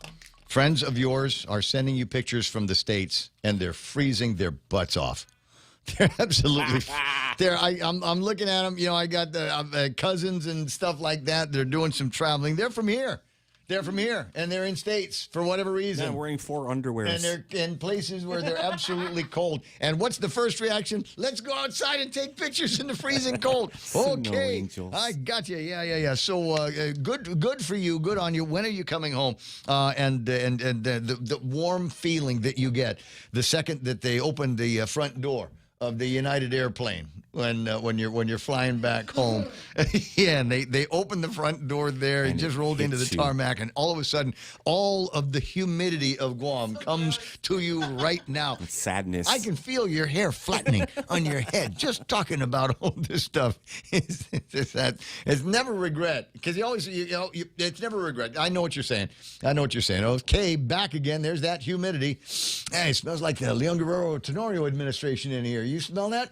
Anyways, Donna D with the last big look at news and headlines. If you're ready for it, let's go. Police arrested Roanne Romero Sahagun Tuesday night following a traffic stop in Dedido. Officers pulled Sahagun over for driving a vehicle with a cracked windshield and no front license plate. During the investigation, police discovered 2 bags of meth inside the car. Sahagun was arrested at the scene and charged with possession. Meanwhile, Sifa Charter School earned a clean financial opinion in its latest audit, but officials identified several internal weaknesses. The school exceeded its enrollment cap of 350 students by nearly 20%. Government records show that salaries accounted for 73% of the school's total spending. Management is now working on a recovery plan to improve cash flow and increase future enrollment limits. And residents are sharing their goals as the island begins 2026. For many families, financial security and health are the top priorities. One couple says they plan to save more money and focus on fitness to create a happier home for their family. Other residents say they're using the new year to quit smoking and improve personal habits. Another says her main wish is for everyone on the island to stay healthy and safe throughout the year. And that was your last look at local headlines on The Point. Now back to Ray. I gotta do the math. What's the math? Which you already know I'm not going to do it, but I'm not. Somebody else can do it.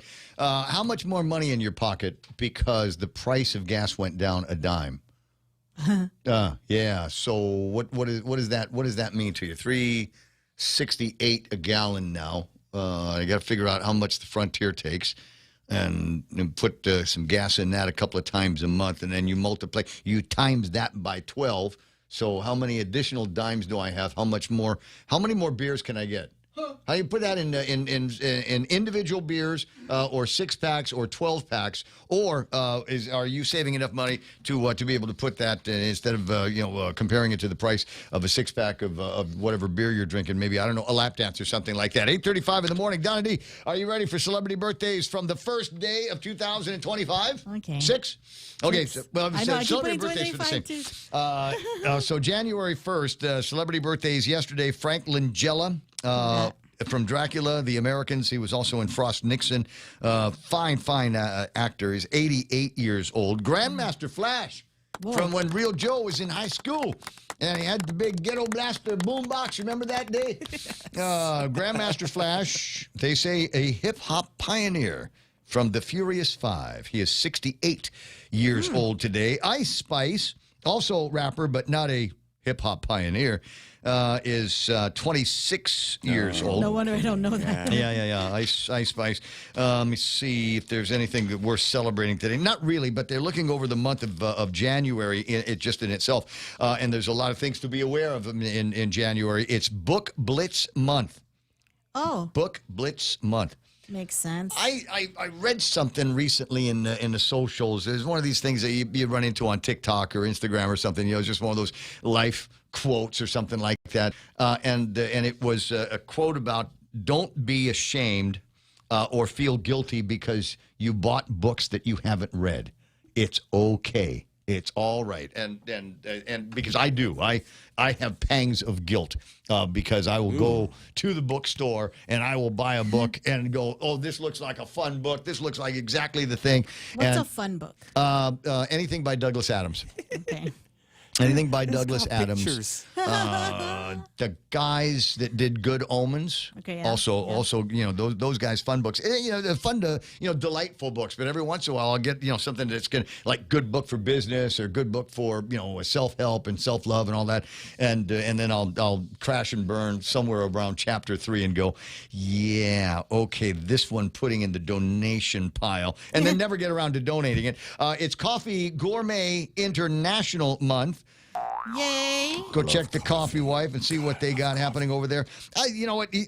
Coffee Gourmet, and I love the stuff that we get out of California. That is really, really good stuff. But I'm still not, pinky finger up when it comes to drinking coffee because I'm just as good at the fancy stuff, the $5 bottles or whatever. The cheap stuff's good too. Yeah, there's nothing wrong with Mr. Brown or Boss, at the grocery UCC. store or UCC. Yeah, there's nothing wrong with any of that stuff as well. Family Fit Lifestyle Month. Put that down on. So when you're starting to think about your New Year's resolution to get fitter in 2026, drag the entire family along with you. It's more fun to jog with your family. Is it? Yes. Oh my God. You can see on the faces who doesn't want to be there. when your kids start crying and saying, "I can't make it, Daddy, I can't make it," and then you tell them, "No, you got to will up, man. You got to HTF." What? Up. You got to harden the thing up there, son. Yes, up. Yes. Financial Wellness Month. There's another one of the resolutions going into 2026, isn't it? International Creativity Month. I'm too tired. Yeah, but okay, so not to get all lectury with you, but you have, a secret language that I would kill to know. Oh, that. Heck yeah. Music. Tagalog. You know how to do music. Yeah. Yeah. That's and you can play piano with both hands. Oh, sometimes. This is amazing to me. I mean, they tried to teach me when I was kids, and it didn't work. She knows the pedals, Ray. Right? She knows the pedals down there. And all of the little other keys on the synthesizers and the organs. Better than chopsticks. Yeah. Chopsticks. I would My kill to know favorite how to song. do that. I mean, I don't know if I could ring a bell. I don't know that I'm creative enough and enough of a musician to have that skill. So I'm always in awe of people that do. So even if you can only crank out a couple of minutes a day to work on something, like a real jingle for Simon Sanchez. Are you? Okay, you know what? Send me lyrics, Simon Sanchez. It'll make it easier. The only thing he could come up with was Uncle Si. That was pretty much Or you know it. what? I'm just going to take some of those sound bites of Joe doing it. And Yeah, I'll maybe tune it that'll- up and then turn it into a jingle. Like a techno song. Yeah. All the way up and make Exactly. Yeah, techno sounds good. Okay, let's do it. National Clean Up Your Computer Month. Oh, man. No. I need everything in there. You got to defrag. Okay. Everything. All right. And I knew it would come up in conversation, but how long have you gone with the same set of windows open in Chrome or whatever it is that you're browsing on? About This. I'm Oh gonna yeah, a year and a half, maybe. Gotta wait till it Since I freezes. got the new Mac, Till it gets locked. Yeah. I've got my Chrome.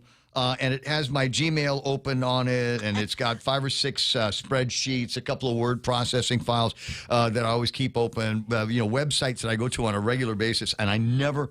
I've got all the news sites open. I've never Refresh. closed that. I've never closed that particular browser. And so it comes up the same one. So I was thinking today, I'm wondering if it'll help the computer's performance. It's not that it's lagging or anything. Maybe it'll be faster, and I just don't know because I've got 18, 19 different pages open on my browser. Tessa May says, it's never too late, Ray. Yeah, it's true. What are we talking about? Piano's the easiest instrument to learn. What are we talking about, Tessa? I think so. That's not what she was talking about. Oh, what then? Is not what I'm talking about. Piano's not easy. Says, I started the year with Tom Sowell's A Conflict of Visions. Thank you to Carl Borja Nelson for the recommendation. A Conflict of Visions by Tom Sowell. Absolutely. Okay. I will go and I will find a copy of it. Okay. So quick question for Tessa and the other brainiacs out there.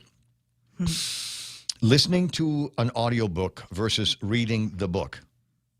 I personally think it's the same. You should get credit. If you're listening to an audiobook, you should get credit for reading the book, even though you weren't actually holding it in your hand. I'd listen Depends to on it the if it voice. was, yeah. Yeah, like Arnold Schwarzenegger. Yeah.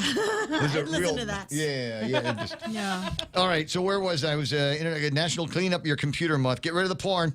National Personal Defense Awareness Month. That's also vital to know because there's crazies out there that will kill you for $1 so they can buy crystal methamphetamine. For $1? Well, it's getting cheap. For nothing. For nothing. Look, like I said, one of the scarier things that I think we all need to be aware of is there's about every day Donna will read a story about somebody that was Yeah, I know. arrested for How much can I get methamphetamines for $1? and a $1. gun and gun possession. You can look at it for $1. These guys are gunning up. You need to gun up as well. Well, you think they're gunning up because they're afraid that the dealer's going to come after them or that somebody's going to short them on a deal? Maybe, but they want your might dollar. also be gunning up in order to make it easier for them to rob you. Slow cooking month.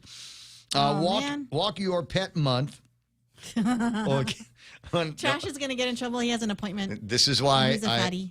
I'm a cat guy. I don't need People to. don't walk cats? No, They're gonna run away, In the man. States, They they have a do. litter box. The white people do in the States. I'm not that way. Harnessed. I'm not that way. I'm only half. And apparently, the half that I am doesn't walk He cats. doesn't want to hurt a cat. So is why I have cats, because that means I don't have to wake up first thing in the morning and last thing I do at night and 4 or 5 times in the afternoon, let the dog out. I know some of you are all about that. I'm not. Eye Care Month, National Blood Donor Month. What is your blood type? A positive. You are positive about A positive? Yes. Okay. So I'm O positive, just FYI. I am O positive. See, now there's people that are listening that are going, okay, what does that mean in the Japanese zodiac? Oh, I know, right? Because they do that. It's like the height and weight and blood type are like the 3 important things to skebe Japanese guys and girls. So what does that mean? I don't know. I gotta look. I looked it up. I don't know what skebe means. That Oh, word. no. Organized, never mind. responsible, Forget patient. about it. Earnest and perfectionist. I think it tracks. What is that? What That's yours for is? mine, yeah. Okay, look up O positive for me while I give you the next one. Okay. National Hobby Month and National Thank You Month, and I think we overextended the use of thank yous with the peak is best. But I do want to continue to say thank you very much for supporting this radio station in all of the ways that you do. Sandra Regis says, I saw someone in Malesu walking his goats. Goats. Smug wimp. Audiobooks mean nothing to me. My mind wanders and I never listen. But doesn't that happen when you read a book as well? You get into a concept, you get into a turn of phrase in the book, and all of a sudden it distracts you and into something else, and then you go, okay, wait a second. My eyes were moving. Yeah. I went from one part of the page to the other, but do you remember what you read? I always have to go back because I start daydreaming. Likewise. Okay, so O positive. Okay, you're probably gonna this is gonna stroke his ego. Great. Whoever wrote this Even more, article. I know. more. Type O, the optimistic leader. Generally optimistic, born leaders who are realistic, always willing to take charge and set the tone of a group. They like to look after people, especially those younger than them. Oh. Who wrote this? Heck yeah, I like the did. young ones. I did, and I put it on every website that talks about blood. Studio time is 8:45. That was just the stuff out of today. I might, over the course of the next little bit, or save you the trouble of it. Because, all right, so celebrity birthdays, there's only a couple of here that are worth anything. Tia Carrera. Oh, it's Cassandra. Wayne's World. Yeah. Party time. Only Excellent. only 59. Oh, really? Yeah. And from Jerry Maguire, we need more movies with this guy, Cuba Gooding Jr. Oh, where has he been? I haven't heard his Dude, name in a he's while. crazy. I don't. Is he like mental? I think he's a little crazy. What, like Diddy Party crazy? Like a huge ego, Really? get wild in public. Really? Yeah, all kinds of stories about him. Oh, I want to. Gonna have to dig them out. And I'm glad I came back to it because there are things to celebrate today. show me the money. Special events. It's buffet day. Love buffets. Yes, love buffets. It's Friday. I Yeah. thought it was Monday. I'm like, on a Monday. Shakey's buffet. Sizzlers. Oh, I remember that. Sizzlers And buffet. Shakey's. Oh my God, Yes. there's salad bar. A Pizza Hut had With a the buffet. You Jell-O? remember that? Pizza Hut, you could go to Pizza Hut and you could buy the buffet, and then you could have dessert 5 pizza. different kinds of pizza, and they always brought them out. I like the Chuck E. Cheese salad bar. Man, those were good. Those were good. Yeah. There's a nice one over at TJ. What is it? Ruby Tuesday, that's my Tuesdays. favorite. Yeah, the Ruby Fridays. It's Cream Puff Day. Happy New Year. What's for that? cats. It's Oh, really? a cat holiday. Happy New Year. Okay. Personal I should give them Personal the Trainer Awareness Day. The worst. How many memberships were bought? I am not aware of any. Except Landon. No, there's a couple of guys. There's a couple of guys that when they see me in the gym, is it. and like, Yeah. okay, come on, Ray, do you need a personal trainer, Ray? And I'm like, no, I'm just here for the treadmill. All of that other crap, your machines, your dumbbells. You get the only other thing I might do a couple of things with the dumbbells and the big exercise ball. That might be it. The rest of it, you're right, Real Joe. My neck gets the exercise. My neck gets the He's exercise. rubbernecking. Exactly. What time do the strippers show up? That's what we all want to know. And which gym is that? I'm waiting. I'm waiting for somebody to answer. Pet Travel Safety Day, Science Fiction Day, Yay. Swiss Cheese Day, Yay. and this is Donna's special holiday, World Introvert Day. Yay. They're having a get-together. No, they're not.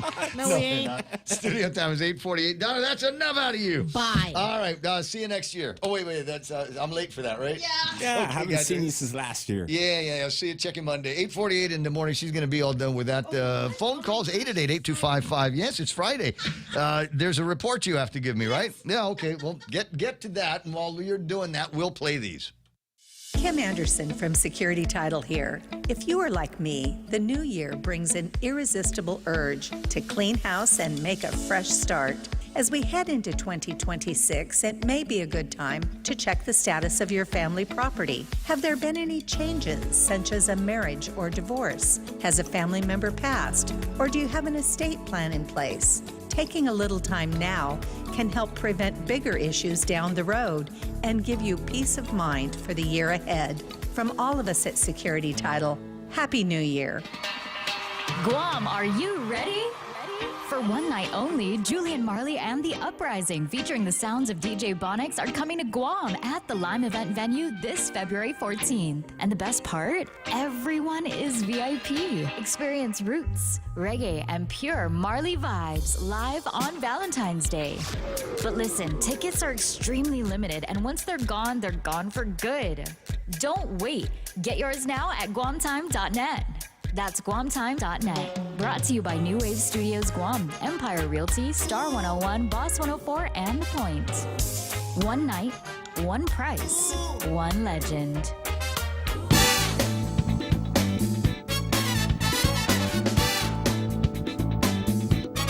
I see it. 8:49, Ray Gibson Show until it's not anymore. Tattoo Shauna says, Jerome McDonald, Happy New Year. Jerome saying, I love cream puffs. Okay, got it. Smug Wimp, with regard to Cuba Gooding Sr., was the lead singer for The Main Ingredient, and The Main Ingredient singing one of my favorite songs in the whole wide world, Everybody Plays the Fool. You can follow it? I remember that one. Yeah. Groovy tune. That was, golly, I learned to love that song because John Gerber played the heck out of it. It's 8:50 in the morning. Charlie Humos on the line. Buenas. Zen Havaday, how you doing there, bud? Buenas and happy New Year, everybody. Real Joe, Donna D, Ray, Happy New Year, and wish everybody a great 2026. Let's do this. I'm I continue to be thrilled about the prospects in 2026. You know, I as I said before, I'm bullish for now on things. I think I feel some green shoots out there in the economy. I mean, nothing to, we're going to build an industry around. Unfortunately, it's just nice to see Korean vixens on the beach. Nice to hear Japanese and their families rolling around places. I wish there was more for them to do. Unfortunately, as is the case in Tumon, things seem to be slowing down. But as they slow down, I think there are opportunities for local brick and mortar guys to start looking at Tumon as someplace where they might want to invest a location for their next business. No, I mean absolutely right, and I think a lot of the the owners of these buildings or shops or areas, they've been very open-minded as far as listening to potential ideas of businesses coming down and setting up shop there. So, and that's the way we got to look at it. We got to be, we're not in times where we can be, raising the cost of rent, but I mean, we have to be open-minded to receive these new businesses and see, how we can attract more businesses to open up. The one thing that I do want to, when we talk about visitors, I mean, obviously we did have the cruise ships come in, and there were some quotes in the news in regards to it was great, this is amazing, it feels like heaven.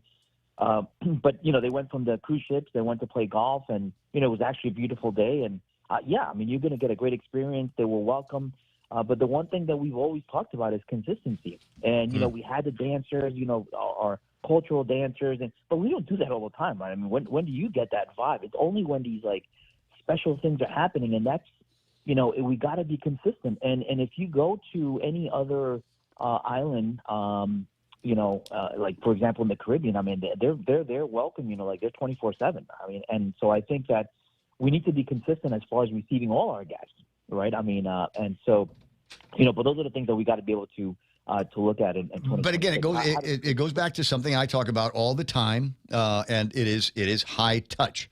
There are ways that we can wow them with our technology and our touchless devices, and being able to use a phone to get a grab or a stroll to your business or your hotel. I mean, that's table stakes. But there are things that can only be imparted to them, one human being to another. And if we do that through our basket weaving, if we do it through our Chamorro songs, not just play the Chamorro songs on the speakers in the lobby, actually have some Chamorro singers in the lobby. Every day at lunchtime, we'll just do a merienda in the front hall of, say, the outrigger, the Deuce It outrigger thing that they've got there, and let's do a little show. And Ray, one of the things that has stayed on my mind, we had some folks from off island come to Guam for the holidays, and we went down to the Sunday night market, and one of the things that I spoke to one of the vendors there left me with a huge impression. In the fact that when the supply chain, and so I'm gonna quote this, and I'm gonna use this in my next op-ed, but is when the supply chain ends, the cultural practitioners take over. And so what he meant was, and so he was, how do we turn coconut into oil? How do we turn coconut into food? And so these are the things that are culturally inherited throughout the entire island. So the basket weaving, I mean, we don't have plastic bags, but some of the weave, some of these bags that they were weaving were, you can carry fruits. I mean, right? I mean, you can just go around and use them as bag, and they're free. Right? I mean, if you know how to weave, or somebody in the family knows, you can start making these bags and pass them around. And so when the supply chain ends, cultural practitioners take over, and that is so true. I mean, because if you talk to the folks that are really in tune with the cultural aspects, I mean, they can turn anything that's out there into something usable, whether it's food, whether it's oils, and I mean, you name it, fishing. I mean, you name it. And so I think that's the other part that we need to somebody had mentioned, don't mean to interrupt you, but somebody had mentioned the other day, so we need more coconuts on the trees. And so there, for safety reasons, there are a lot of guys that will trim the coconut trees and remove the coconuts from them. But maybe that ought to be something that, we show them by actually sending up somebody. It's going to be a guy from the South that knows how to climb a coconut tree, go up and get a coconut and bring it down and show a little Japanese kid or a salaryman or an office lady how to open it up and get the milk, and then how to crack the coconut and get the manha on the inside. Yes.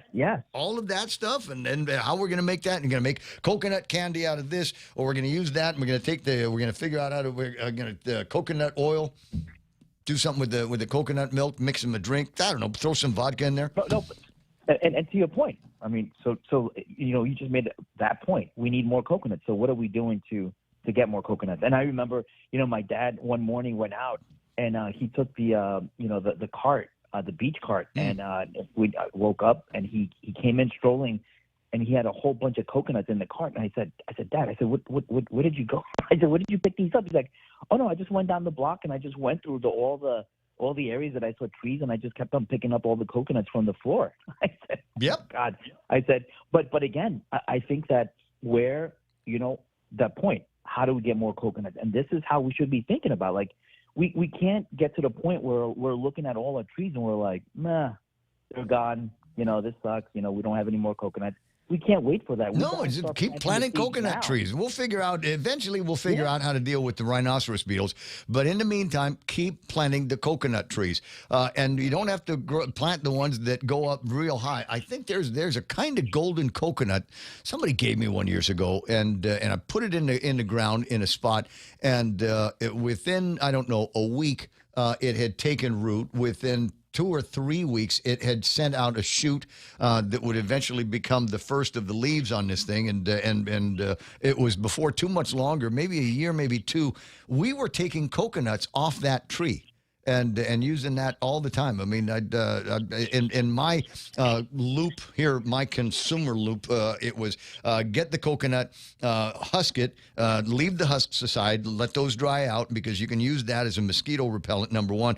And number 2, you can also use them when you need to start a fire. I learned from my buddy Ron's dad, you take a little bit of gasoline, you put it in a cup that's left over from the coconut, and you put that in the barbecue, you put some leaves on top of that and some wood, and before you know it, you've got a raging fire from all of that. There's and in my mind, I was just thinking, how much more use can I get out of this thing? No, absolutely, and it all kind of ties back into your point that you were making about Tumon, is we have a lot of local vendors down there that are trying to survive. We have like the coffee sluts. We have different vendors down there that are sticking it through. They're trying to make it through, and hopefully the government really takes into account the dire need. And I mean, we're in an emergency critical state. I mean, what's happening in Saipan is going to trickle over to here to Guam, and so we got to find ways to be able to continue to support our local vendors, our local small businesses, because that's where if you want to look at tourists, that's what they're looking for. They're looking for that local vibe as well. So here's the thing, though. I mean, so that we're going to talk about it, and you know what's going to happen is the guys over at the legislature are going to pass a minimum wage bill that's completely unnecessary based on the reports that have come out today. We'll talk about that in the next hour, Charlie. I got to break away.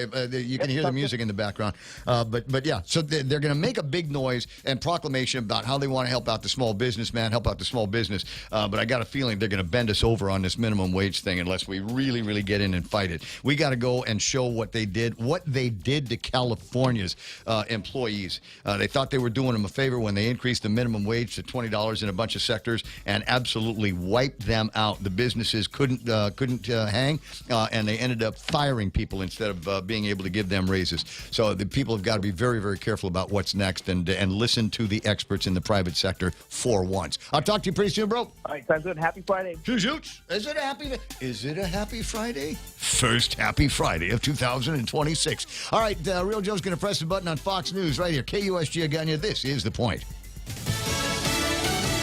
He says he will be a mayor for all New Yorkers. I'm Lisa Lacera, Fox News. New York City Mayor Zohran Mamdani delivers his inaugural address at City Hall. A midnight oath made it official, but for Mayor Mamdani, the second time was for the public to experience. And that I will faithfully discharge the duties of the office of the mayor of the City of New York. Of the office of the mayor of the City of New York. U.S. Senator Bernie Sanders administered the oath. Mayor Mamdani in his address said some are taking a wait-and-see approach with him, but he promised to lead for everyone. I will protect you, celebrate with you, mourn alongside you, and never, not for a second, hide from you. Mamdani reiterated his plans for affordability and called on New Yorkers to stand with him as he leads. Fox's Gernal Scott in New York City. Mamdani has promised free bus rides and childcare and tax increases for the wealthy and corporations as a way to offset costs for those programs. Tomorrow, Seattle's new mayor, Katie Wilson, who some have compared to Mamdani, will be sworn in as the city's third female mayor. At least 40 people have died, another 115 hurt after a fire ripped through a bar at a resort in the Swiss Alps. 13 helicopters and 42 ambulances rushed to the scene. First responders there just within 2 minutes of the first call. Police say a fire broke out at La Consolation Bar in Crans, Montana. It happened just after 1:30 a.m. local time. The cause of the fire is not officially known, but 2 witnesses claim champagne bottles with sparklers caught the ceiling on fire. Fox's Stephanie Bennett. Swiss officials call the fire one of the country's worst tragedies and say the country will hold 5 days of mourning. The State Department calling on China to end military drills near Taiwan and to exercise restraint. China has admitted to the drills. They were intended to send a message to external forces. America's listening to Fox News. This season, KFC turns up the flavor with the all-new KFC Hot Honey Wings. Crispy, juicy KFC wings drizzled in that perfect mix of sweet honey and just the right spicy kick. One bite, and you're hooked. Crave bold flavor the KFC way. Order now on KFCGuam.com or visit your nearest KFC on Guam. KFC Hot Honey Wings. KFC, it's finger-licking good. Celebrating the 176-year anniversary of American President Lines, APL is a trusted partner to the U.S. government and its military. Our U.S.-flagged vessels are proud to provide ocean transportation, logistics, and critical mission support worldwide, and most especially to our local partners right here on Guam and Saipan. APL has an extensive network that connects your shipping needs to anywhere in the world. The APL Guam team is dedicated and are here to help you. Call 588-4651 or visit apl.com. APL, global presence with a local home. And now, former member of the Oklahoma Highway Patrol is accused of sexually assaulting a driver during a traffic stop. Jarquise Evans is charged in Oklahoma County with rape and forcible oral sodomy. The former Oklahoma Highway Patrol trooper is accused of pulling over a female driver, telling her to follow him down the road or go to jail for driving under suspension and without insurance. Oklahoma City's Fox 25 reports the woman filed a police report alleging Evans sexually assaulted her during the encounter. The Oklahoma Highway Patrol firing Evans after an investigation, releasing dash cam footage of the traffic stop in question. The agency saying in a statement, "Our focus has been and will continue to be on pursuing justice for the victim in this case."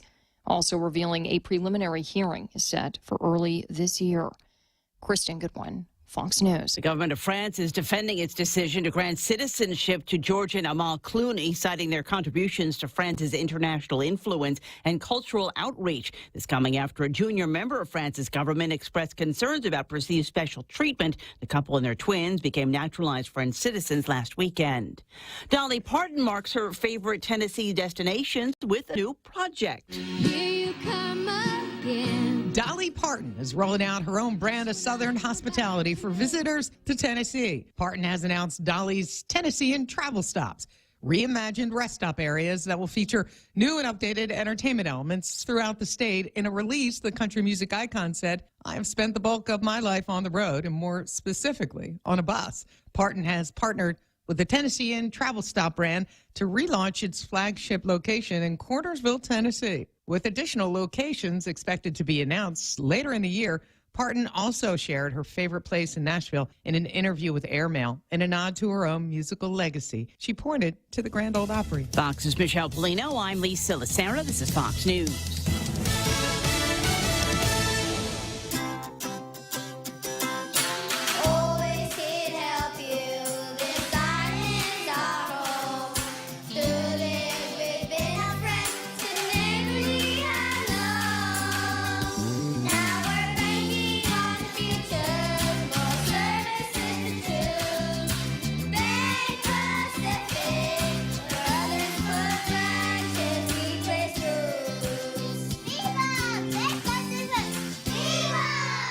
They sold out due to popular demand, and now the Wendy's chicken tenders are back. We're talking that crispy, seasoned breading on the outside, that juicy, all-white meat chicken on the inside. The premium tenders you couldn't stop craving are officially back in action. And you know you've got to dunk them. Try the new signature and scorching hot dip cups. Now nearly double the size for maximum dunkability. The tenders you missed are back to crunch harder, dip bigger, and make your day way happier. Catch them while you can. Gotta be Wendy's. Whoever said no risk, no reward has never been sued.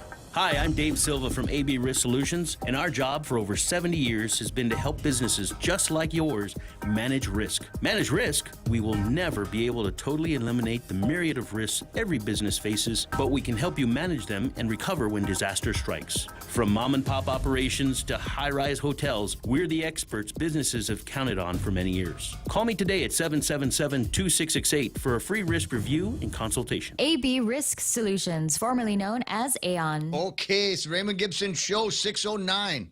Wait, 906. In here? We're in here. Dude. What? 609, 906. I'm close. Where was I? Anyway, so now you know what time it could be. And that's portions of the broadcast made possible by my friends over at Take Care. It's the Ray Gibson Show. Morning talk that matters. Call now, 888-TALK. That's 888-8255.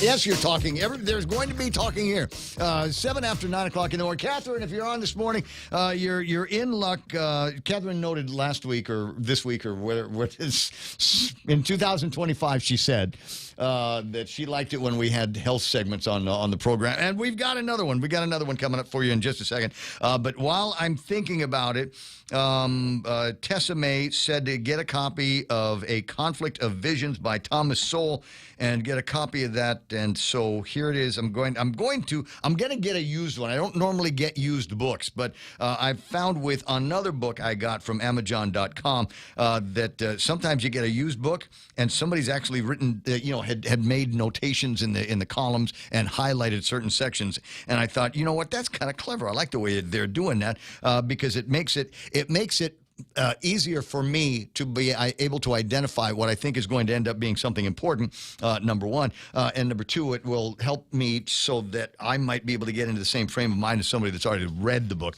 Help me not miss stuff, I guess, is the way it's supposed to go.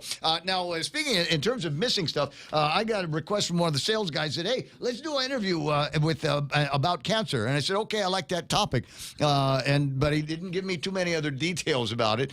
So I'm going to go in for the second time this month, going in blind on an interview, but that's okay. I kind of have a good time doing those. I know this guy's a doctor because he came in with an actual stethoscope. What's your name, Doc? Andrew Chang. Dr. Andrew Chang. Where are you working out of? So we are at Island Cancer Center that just relaunched earlier this summer. And my partner, Dr. Ari, who has been seeing most of our patients here, and once he relocated here, is on vacation this week. And so I'm helping out to cover this site. Oh, that's okay. Yeah. So you had to do the interview. Yeah, no, I'm happy to do so. You got stuck coming in and doing the interview. Now that's okay. So tell me a little bit about Island Cancer Center and among the things that you guys are able to do. So I'll give you an example. I'll dress it up this way. I go to my doctor, Akimoto, and Aki says, yeah, tell you what, I'm not liking the way these numbers are going. I'm not liking the way your last CT scan went. I'm not liking the way this is looking. And I think you need to go and see a specialist. And in your case, a specialist in cancer is... That's correct. We're a specialist in cancer specifically for radiotherapy for the use of cancer treatments. So as a new patient, what is it that you would be expecting of me as I start walking in with my files and my test results and letters from the doctor? Sure. So radiotherapy is one of the primary methods of cancer treatment. And I tell people that in general, there are three big pillars for cancer care. One is surgery. Two is chemotherapy or medicines people think about. And number three is radiotherapy. And depending upon the exact patient's diagnosis of the type of cancer they have, what a stage it is, how advanced it is, where it is in the body, and whether or not they can have surgery or chemotherapy, we use one, two, or even all three of these pillars for the patient's treatment. Now, most of our patients have common cancers, and so we have general recipes that we know, okay, for this cancer, this is going to work well. You just need surgery or you just need radiotherapy. A little more advanced cancer, we might say, you know what, you need two of these. And some more advanced cancers, you might not need all three. But even though we have a general recipe for every general type of cancer, every patient is an individual. Well, and every cancer is individual That's as correct. well. That's right. That's one of the things that one of the first things I learned when I started. I was a lifelong smoker up until about 20 years ago. Oh, congratulations! Thank you very much. Yeah, well, I discovered running, and you can, but you're not going to be any good. So the day I started running seriously was the last day that I smoked a cigarette. It was a long, long time ago, but I've always in the back of my mind been worried about, okay, well, is it possible that I smoked long enough and heavy enough? 60 pack years, I think, in your terminology, 60 pack years was that long enough and harsh enough to have something permanent in my system. But the good news is all these years later, I recently had a couple of tests, and they cleared me for lung cancer. I mean, who knows what else I might get, but for at least lung cancer, that's not the case. But one of the other first things that I learned, like I said, is that all cancers are different. You might be diagnosed with breast cancer, but there's more than one flavor of breast cancer. That is certainly the case, and especially as we get better at doing different types of testing, that becomes even more so to the individual patient's cancer as well. So, we see patients when for a question asked about what happens when a patient comes in to see me, I look at the records. We talk with the surgeons, we talk with the chemo doctors, and then looked at all the CT scans and MRI and say, for this patient, this would be the best combination. We work as a team. Either surgery and then radiotherapy, or radiotherapy and chemo. And for patients that can't get either of those, we can say, radiotherapy can also be sometimes utilized as well. As a group, we then determine what's the best course of care for that patient. And if a patient needs that radiotherapy as part of it, that's what we see for our patients. And they'll come in on a daily basis to get that radiotherapy treatment. And so in terms of the individual, though, what we're doing more and more in the cancer world in general is not only are we looking at the cancer under the microscope, we're starting to send individual pieces of the cancer out for DNA testing, and we'll then do specific DNA tests on that patient's cancer. On that one kind. That's exactly right. But answer the magic question for me at the end, Doc. How is it, why we've got an immune system, and maybe this will be easier for people to understand why our bodies don't automatically fight back against cancer.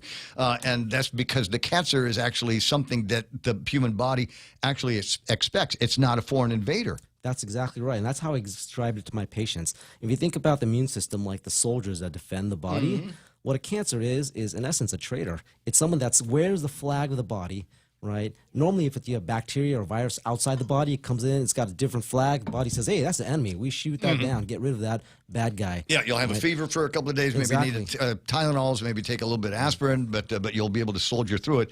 Right, but the cancer, what it is one of the citizens that secretly is working for the bad guys, right? And so it still wears the clothes. And so the immune system, they don't see them as bad guys.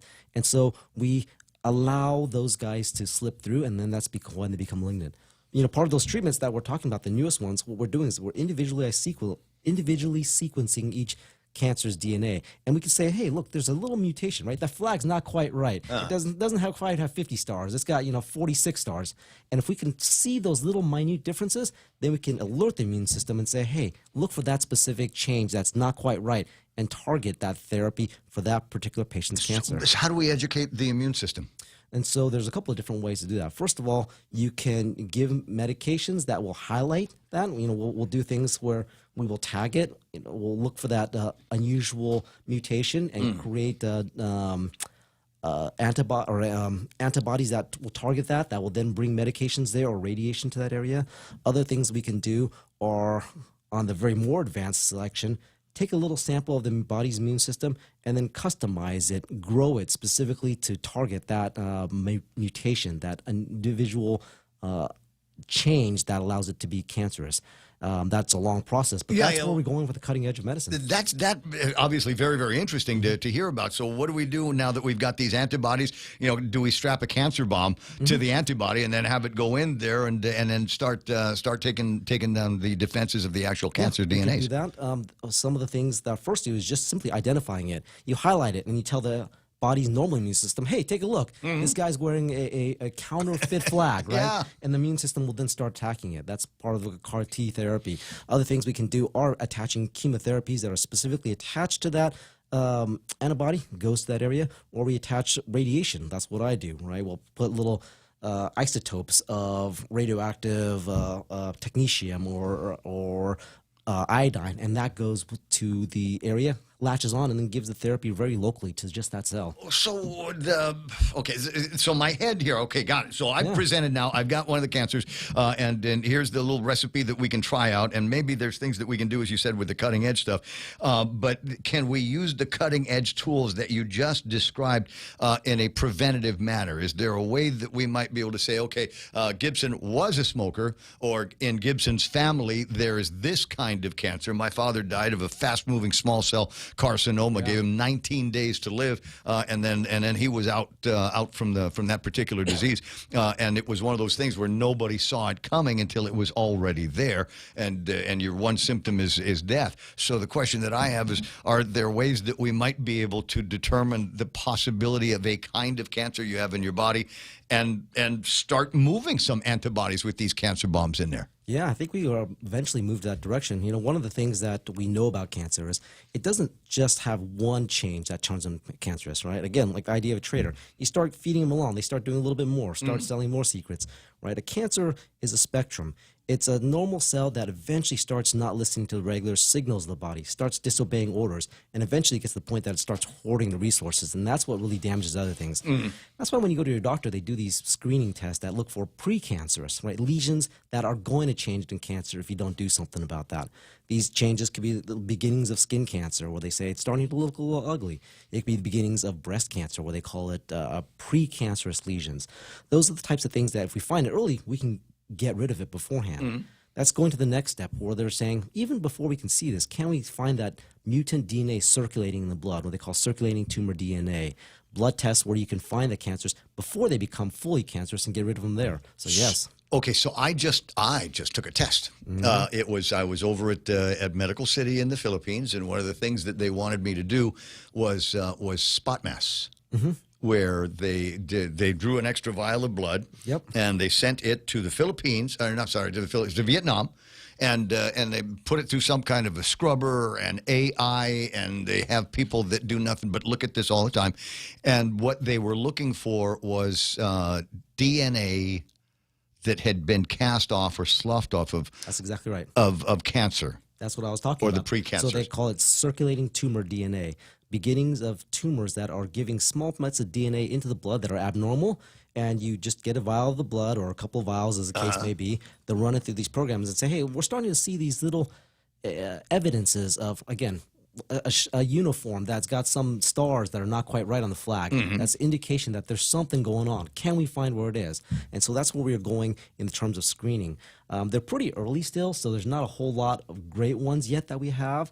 But that is where we are moving. Well, the company that did this, was kind of licensed to Medical City, and they can participate in it that way.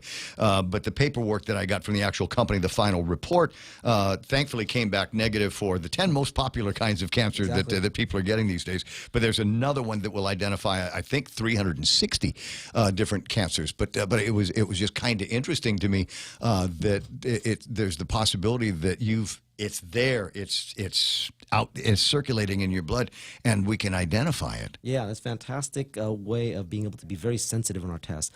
You know, even before that, though, the most common ones that have been validated are the ones that have tumors that are giving off chemicals that are indicative of cancer. And the most common things that we have for that is prostate cancer, PSA levels, right? That's something that we recommend men who are over a certain age, typically 50 years old, sometimes 45. I want to call mine up on my phone. Yeah, I want to call. No, because I want you to be happy. Sure. I want you to be happy. I think I've got the PSA of a 20-year-old.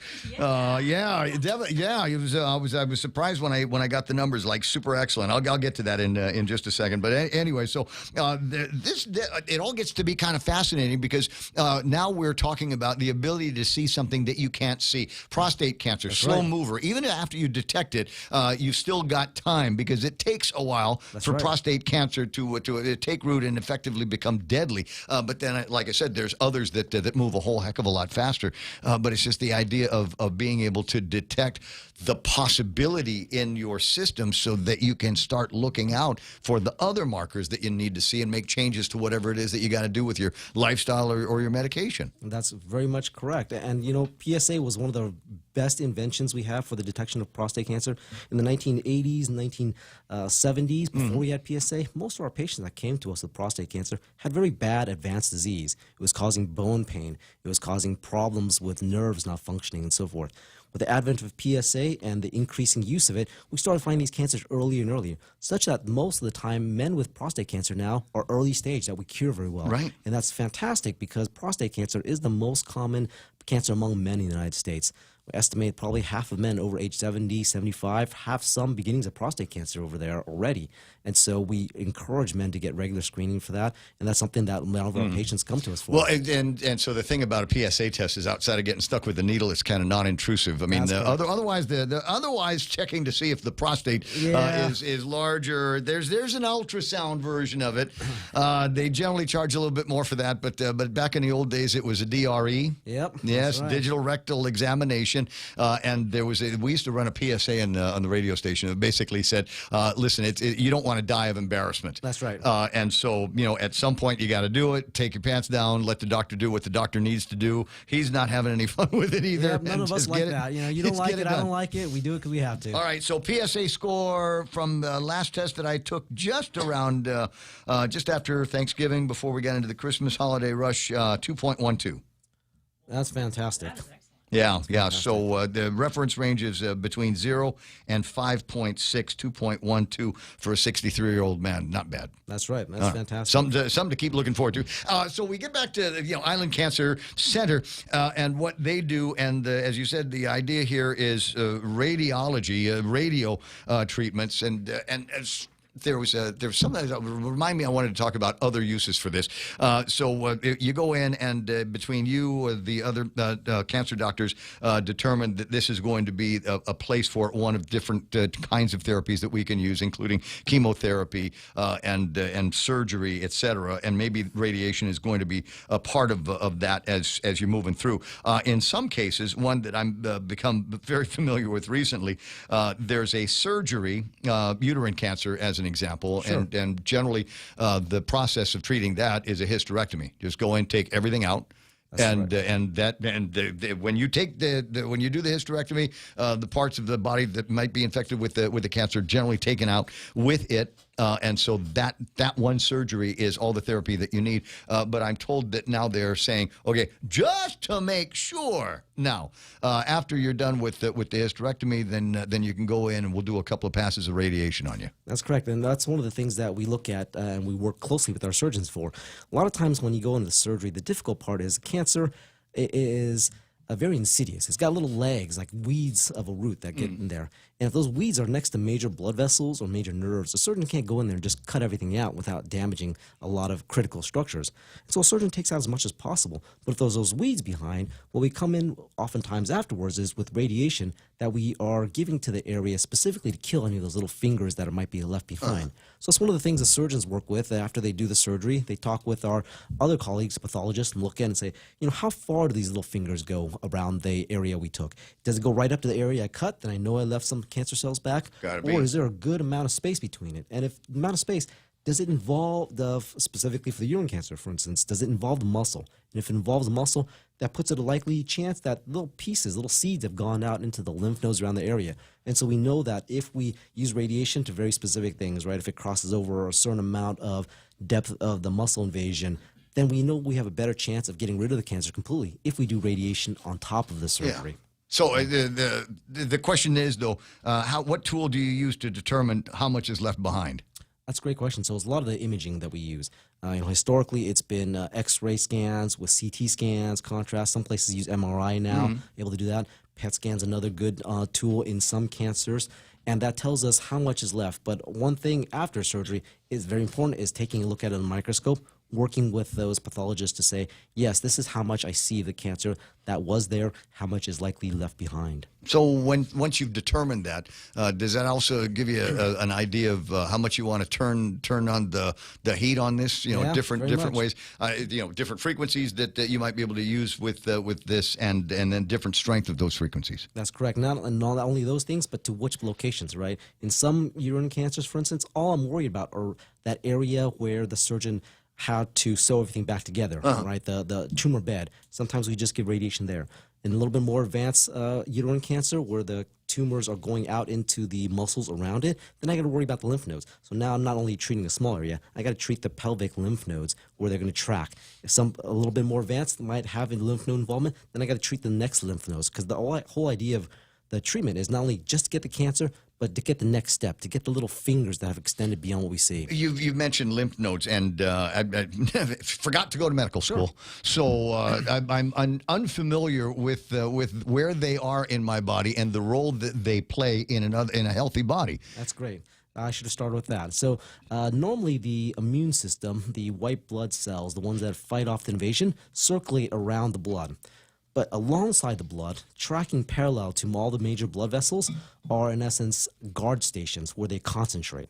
And those lymph nodes are the guard stations along the blood vessels that have increased amounts of the immune system, so that if a cancer gets out into the blood, they get trapped at these guard stations. And so if we see in the guard station that, hey, there's some cancer that's already gone there, that tells us that the enemy has escaped, has infiltrated those guard stations. The guard stations are fighting against the cancer, trying to keep it to go further. And so what we do with radiation is we go in and, in essence, bomb those lymph node stations to kill the cancers in those areas. Fascinating. Okay, so something I didn't know this morning. When we talk about radiation therapy and all of that, generally only think about cancer. But my understanding from a conversation that we had recently with the other doctor is you're finding other uses, other benign uses of this radiation therapy for other illnesses, other things that your patients might be presenting with. That's correct. And that's a very exciting field of radiotherapy right now.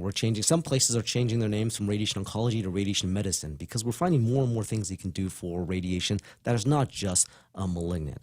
One of the biggest things that has taken hold recently in the United States is the use of radiotherapy for inflammatory diseases, particularly arthritis, osteoarthritis, and plantar fasciitis. And those are things that... Runner. Yeah, exactly. Runner, plantar fasciitis. And something that we knew radiation worked very well to treat inflammatory diseases. Actually, from the very early days of radiotherapy, we have reports from the early 1900s, 1906, 1910, so forth, about using radiotherapy for arthritis.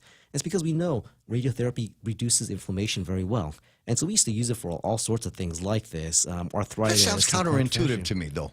You would think that, just the word radiation, ionization of one kind or another, that it would increase inflammation and, there's damage to the tissues and pain, et cetera. That's correct. At the higher levels that we use for cancer, it does that. But what we found is that low-dose radiotherapy, which is about a tenth of what we use for cancer treatments, has an anti-inflammatory effect by destroying the inflammatory reaction going on in a localized process. And so in the United States, we used to do that in the 1930s, 40s, 50s, and until about the 1970s, using radiotherapy for these inflammatory processes. Why did they lose the string on that? What happened? So that's a great question. And what happened really was that we found out, and this is the people that sell insoles for people that run. The Dr. Scholl killed that industry because he wanted to sell more insoles. No. Sometimes you wonder if that's the case, but no. In this case, it's because in the very early days of radiation, we thought it was completely benign. Right? You did something, had no side effects.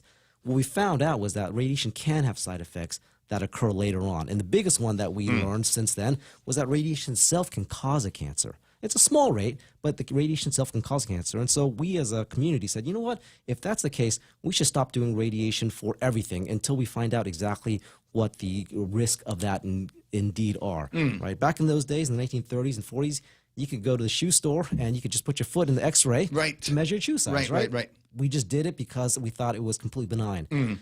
But by the 1960s, we discovered DNA, what DNA was in 1952. After that, I was like, oh, this is what's going on. We can cause a cancer if we're not careful. So we started having a lot more regulatory guidelines around when we should use radiation or not. And one of the things that fell out very early was like, you know what, for these inflammatory diseases, they're not life-threatening, right? We have other means at our disposal. Yeah, right. It's not life-threatening. Maybe we should go away from that. I could tell you examples. I've seen patients that were treated with radiation for cradle cap, baby acne, right? 1-year-old babies that we used to give radiation for. because the acne worked. Radiation worked to stop the acne, right? Stop the cradle cap, acne for teenagers. It worked well for that. But then we started saying, wow, we could be giving them cancer in 20, 30, 40 years from now. And so for the most part, after the 1970s, we really stopped using radiation for most benign conditions and just used it for cancer. Well, what we found, though, was that for specifically arthritis in the older patients, that risk of cancer is actually very, very low. And we found this because the Germans have been continuing to use radiation for the treatment of these things through the 1980s and 90s. And they published some big papers in 2023 in the American literature in the English literature, I should say, that showed that the risk of cancer is actually very, very low. We have a good handle now. We know the risk of cancer, of radiation causing cancer in a cancer patient, which is about 3 to 5%. It's there. We don't discount it. But if you low dose it. Right. But if a patient has cancer already, we say, you know what, we'll accept this 5% risk at the high point to get rid of the current cancer we know they have there.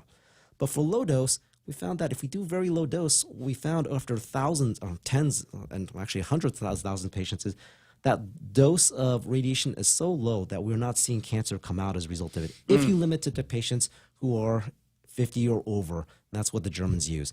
And so with that, the guidelines in America started changing. And this was a focus of our big radiotherapy group this past year. We had that big conference in San Francisco. And the focus was, what are the uses of radiotherapy for benign conditions where we now can quantify how much risk there is? Right. And one of the things we've seen is for low dose, specifically low dose for osteoarthritis and plantar fasciitis, the risk of cancer is very, very small. So small, in fact, that we haven't seen a secondary malignancy from it in all the published literature in Germany. How often if I were to develop a case of plantar fasciitis in my running and training regime, how often would I need to show up? What's That's a great question. Yeah, what's the inpatient stuff? So the course of the radiation is, first of all, fortunately, no inpatient at all. It's outpatient procedure. Okay. It's like coming in, getting a chest X-ray. You come in the clinic, lay down on the table. About 20 minutes later, you walk out. We do it 2 to 3 times a week for a total of 8 treatments. Okay. So over a couple of 2-3 weeks or so, the patient's done. Take care of my guy. Will they cover it? So that is something that we have seen coverage. I'll leave that to my finance department to know because I don't get involved that too much in that aspect of it. But we've seen that, for instance, Medicare covers it, right, and a lot of the commercial payers cover it. Again, though, generally recommended for patients who are older. Now, I will say though there are professional athletes now that will go for treatment. One of the you said you're a runner, right? Yeah. Usain Bolt, right, fastest man on earth. Yes. In his Netflix documentary, there's a picture of him. Video of him going to Germany to get his plantar fasciitis treated with radiotherapy before he won the next 4 gold medals. Right, yeah. It's something that in specific use case scenarios, we will look at younger people, right? His sponsors will pay for all of that, and maybe one of my sponsors will pay for mine as well. But you think about it as an example. We're not talking about anything that's life-threatening here. But if you are a professional runner, or if that is your thing in life, it makes it that much more comfortable to want to participate in running. I'll tell you, as somebody that has suffered and from time to time still does get a couple of hot spots in my heel, or you start to get that pain in the arch. You wake up in the morning, you put your foot on the ground, and you almost want to howl in pain for a second or two until it goes away. That's generally one of the symptoms. It just kind of makes it like maybe I'm not going to train today. Maybe I'm going to. Right. I need to rest this and let the plantar heal. Or the other part of it is we spend a whole lot of money on orthotics.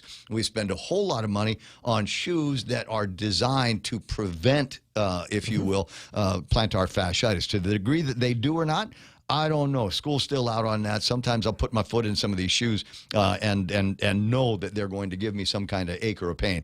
So maybe if there's a way that I can continue to run on some of these high-tech shoes with the carbon plates on the inside, knowing that they're probably going to cause plantar fasciitis, yet I know that I'll be able to get out from under that pain. It might be worth talking about. Of course, now this audience is a little bit older than any other that we've got running around in this town in terms of radio listeners, and they might be more interested in the conversation about arthritis and osteoporosis. So osteoporosis, as I understand it, is what happens when your bones get brittle. That's right. So Fortunately, radiation doesn't work for osteoporosis. Yeah, that one is one we. What was the osteo that you were talking about? Osteoarthritis. Okay, got That's that. Okay, so the arthritis. joint inflammation. That's right. So we get a lot of older patients with that, right? And for anybody who's had arthritis, it can be very, very difficult. Not only in your ankles, but your knees, your shoulders, your fingers that keep you from doing your regular daily activities. And it's like plantar fasciitis for a runner, but for those who have osteoarthritis, it's sometimes just hard to get out of bed. And one of the things that we can really do is reduce the level of pain. Now, I will say it's not for all patients, right? Arthritis occurs when the joints start having a normal piece of spongy tissue called the cartilage that prevents the bones from rubbing against each other. And as that starts getting damaged as we get older, that wears away, and that causes inflammation. That's what causes the pain. For a patient who's got very severe arthritis, where the cartilage is gone and the bones rubbing up against each other, the radiation is not going to work for that because we can't regrow that cartilage there. For those patients, you need that hip replacement or that knee replacement. But for patients who aren't there, the ones who can get some relief, maybe not all relief, but get some relief with steroid injections, right, or the comb of the chicken. That's right. That they were using in the Philippines. Yep. Oh, yeah. But if you can do just local treatments, that's helpful. Radiotherapy does the same thing without having to have that invasive procedure. So it's not going to cure the arthritis or reverse the arthritis, but it will help me out with the pain. That's correct.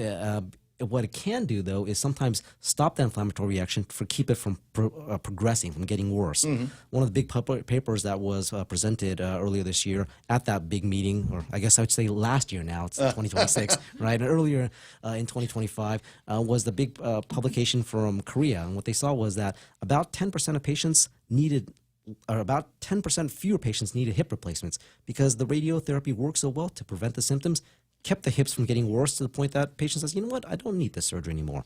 Well, the other thing in my mind is it would relieve you of trying to find pain relief from something else. Right. We've got a big opioid problem in the United States of America, and a lot of patients will go to their doctors and say, okay, well, that worked before, I need something stronger. That worked before, I need something stronger. Yes. And in my case, I generally don't like to take a lot of pills. I'm more of a vitamin and supplement kind of guy. And I even when I'm in the most pain, I still don't relish the thought of taking Tylenols and acetaminophen-based medication because I'm not sure exactly what that will do to my liver over the longer term. No secret, I love my beer, and I'd rather if I'm going to poison my liver, I'm going to poison it with beer and not medicine. If that makes any kind of sense at all. So if I can avoid taking medication and going with something like radiation to relieve the pain, I think I'm headed there. Yeah, radiotherapy works very well for a lot of these patients. So one of the things we've seen of interest is just word of mouth. People get pain relief, and they tell their cousins, they tell their friends, hey, go take a look, and we're happy to see those patients for consideration of radiotherapy when we option for them. What do they play? What are they experimenting with? I mean, I hope we've talked about everything that you wanted to talk about when it comes to radiation and using that as a tool to fight cancer, which is important, and you can learn that by visiting the Island Cancer Center. But the other question I have is what else are you guys experimenting with these low dose radiations? Off the top of my head, I mean, is this something that we can make my teeth white and put hair back on my head? Have you guys played around with that? Unfortunately, no. Most of the How do you know? Yeah, that's a good point. Yes. What did RFK say about low dose radiation? I'm not quite sure. This is new enough that not a lot of people are aware of it yet. It's just entering the field in America, at least, for the use of inflammatory diseases. But a lot of the inflammatory considerations that we see that have been used is not only arthritis, the plantar fasciitis, but tennis elbow, right? The tendinopathies that can occur, bursitis. Yeah. It's the same idea, but instead of the joints, it's the capsules. And so that seems to be working pretty good.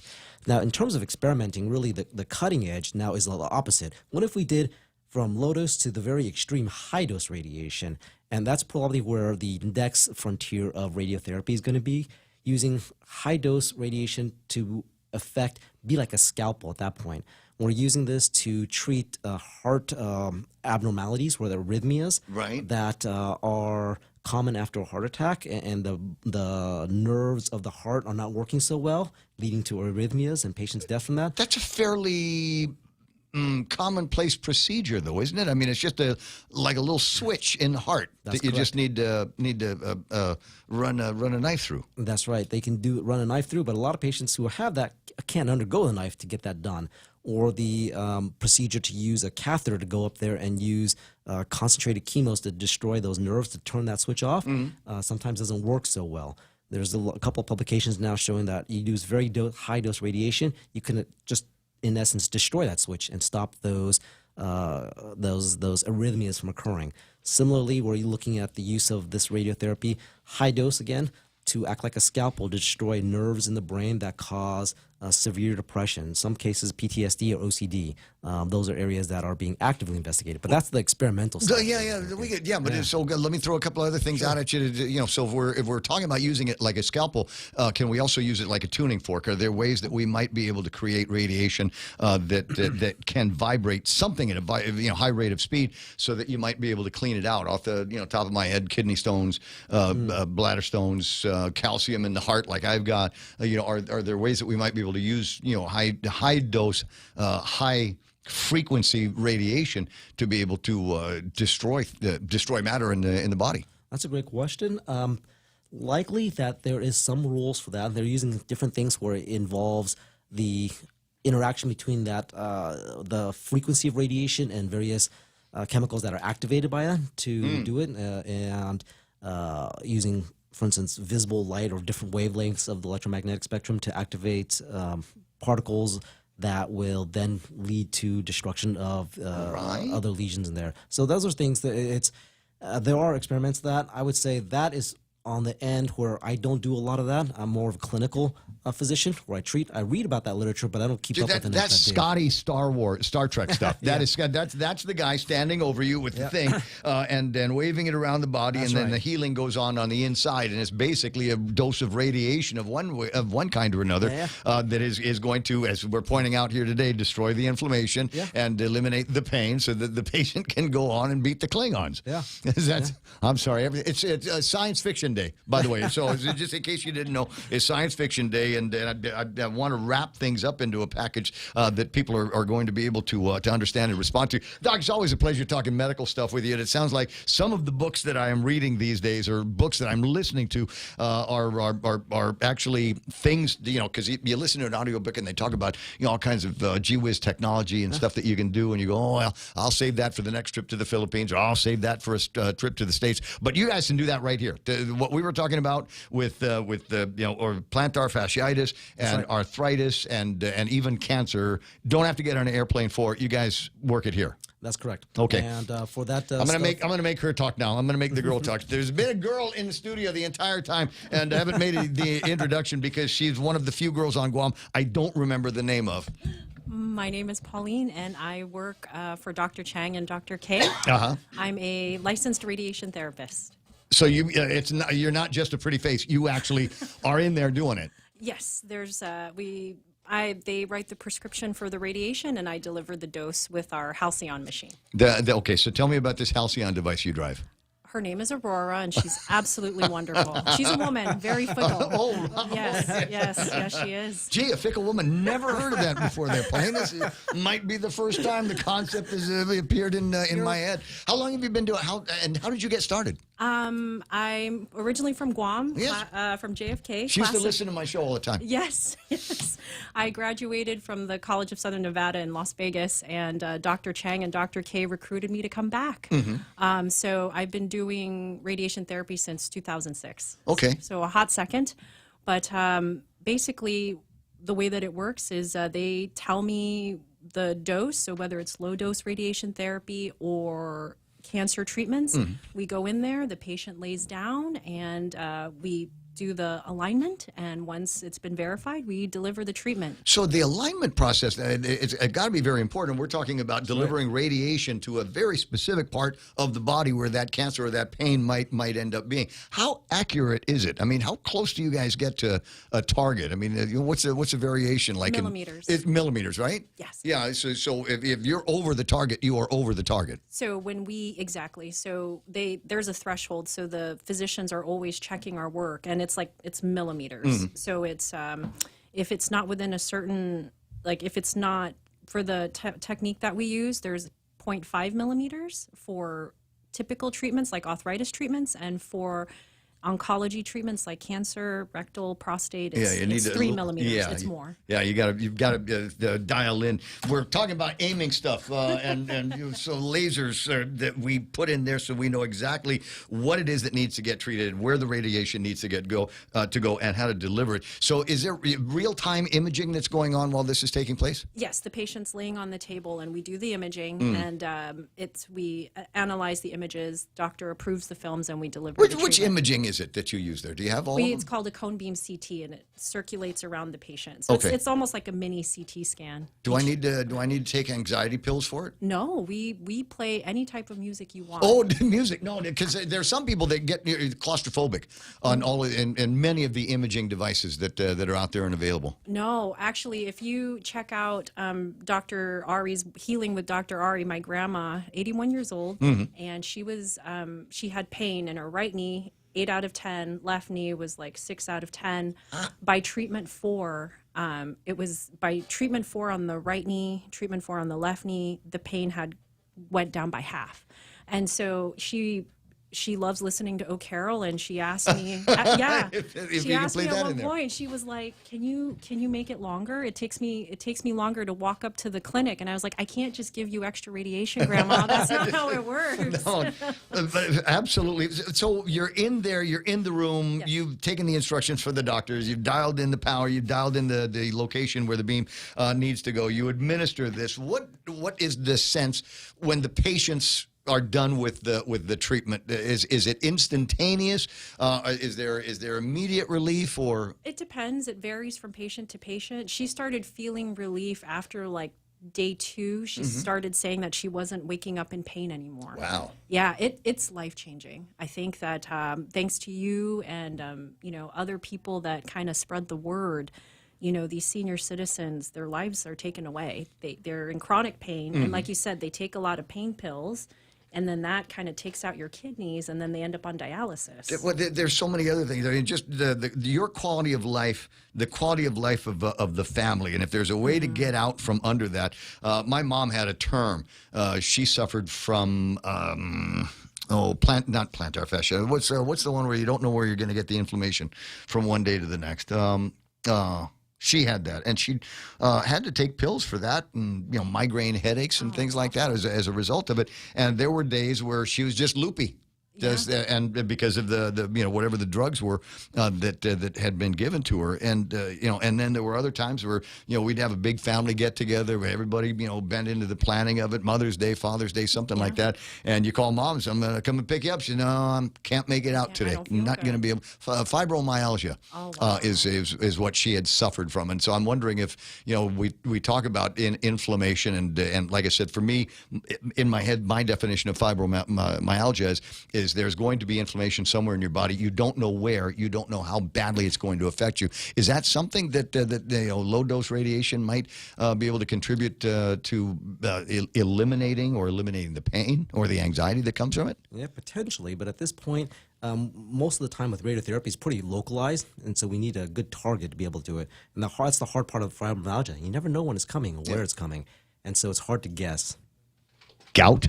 Can we talk about gout for some of my male friends that are listening that likewise have changed the gut quality of life issues as a result of suffering from gout? Yeah, it's a great question. I've never thought about that or looked into that, but I certainly will after our conversation get back to you. What do you think? Yeah. I mean, it's just it's the crystals, right? Yeah, the buildup of the crystals. Yep, it's build the crystals. Is that there. something that we might be able to blast with radiation? Potentially. The question that I'm thinking about is what leads to the buildup of those crystals. Is it an inflammatory reaction that's leading to that? And if so, potentially you can break that cycle and keep it from occurring.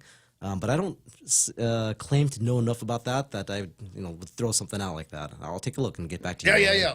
I only want royalties. I'll sub it for royalties. How do we get a hold of you guys? There are people listening and they're going, okay, all right, I you know what? Today's the last day I'm going to want to deal with this kind of pain anymore. It's a perfect interview for the first Friday back to work after the weekend and the holidays. People are putting together their plans for resolutions for 2019. 2026. Make this one of yours. Why suffer needlessly if there's technology and people that know how to use the technology, like the doctors I got in front of me? How do we find you? You can reach us at 646-3363. That's Island Cancer Center. You can go to, we have two websites. We have islandcancercenter.com, and we also have healingwithdrari.com that focuses on the arthritis care. And I just want to point out, like, it's funny because we have oncology patients that they're diagnosed early and they're like, I don't know if I want to do the radiation, I'm scared. But then I have like senior citizens that are like, I don't care, just treat me. Yes, it's like that. It is like that. Like, I just want a treatment, please. So I'm gonna, it's the Ray Gibson Show. So everything comes back to me and what I have go through and been through is I suffered from esophagitis. I didn't know I had it. I just thought it was just something old people get. Can't eat spicy food. No more fried chicken or any of that stuff. Anything that And unfortunately, what the things that they sell at Capriccioso would trigger my esophagitis. So I had sleep issues as a result of that. I believe that it contributed to a little bit of me getting too lazy to want to get up and run and do exercising and working out and things like that. But once I took care of the esophagitis, and I found this through a procedure where I swallowed a pill with a camera in it, we discovered, okay, you've got esophagitis, go to the store and get a box of Prilosec, take Prilosec for 2 weeks. It went away, never came back. My sleeping has improved 1,000%, and it got me, motivated to want to be, okay, I'm going to go out, I'm going to start walking, I'm going to get my weight down, and got down to running weight. Now I'm running weight, pre-COVID weight, almost pre-COVID speed, maybe one of these days. That's my goal for the year. But it all started with the elimination of this one pain that I was suffering from. Yes. And if we're talking about, you have the pain of arthritis, you got pain of plantar fasciitis, other inflammations that they might be able to treat, what's holding you back? Even if you have to pay for it yourself, it might be worth it if you can turn your life around. Like, absolutely. On a dime. Pauline, it's great seeing you again. See, I remembered her name. I remembered the name this time. And Dr. Wait a second. Dr. Andrew Chang. I wrote it down so I wouldn't have to forget. What do you do when you're not doctoring? You look like you out there in the community having a good time. What is it? I enjoy spending time with my family. I enjoy hiking around here in Guam. I was here last year covering again for 3 weeks. Dr. Ari, when he's vacation. I went to Paga Cave several times. Had a wonderful time. Oh my gosh, beautiful! That coastline is incredible. Exactly. Yeah, and there's a bunch of different ways to get down there that the hikers know about. You hang out with those guys; they'll take you around. I think you know which hikers I might be talking about. And in fact, on the screen right now, I got some folks that took advantage of a day off yesterday to climb Hummudzang Manglo and get to the top of Lam Lam and go take a look at the crosses that they've got up there. Yes. And a great way to start the New Year's sunrise on a hike. I hiked from the car to the beach over at Pirates Cove. That was my New Year's activity. I went there at Pirates Cove. Took my son there yesterday. Oh, did you? I told him it's one of my favorite hamburgers anywhere in the U.S. And so I was like, when I'm here, I'm going to take you to Pirates Cove. Last year I discovered it. It was delicious. You know what? He's a listener of the program, and I'm sure he's delighted for the next time you go there. Let him know. That you were the guy on the radio. He's an old guy. You can probably help him with your low dose radiation or one way or the other, and it won't. I'm sure it won't impact the quality of the burger. 9:53 in the morning, and again, the websites are islandcancercenter.com, healingwithdrari.com, and our phone number is 646-3363. The Healing with Dr. Ari one. How is that spelled or pronounced? How do I go directly to it? Okay, it's healing, HEALING. With Dr.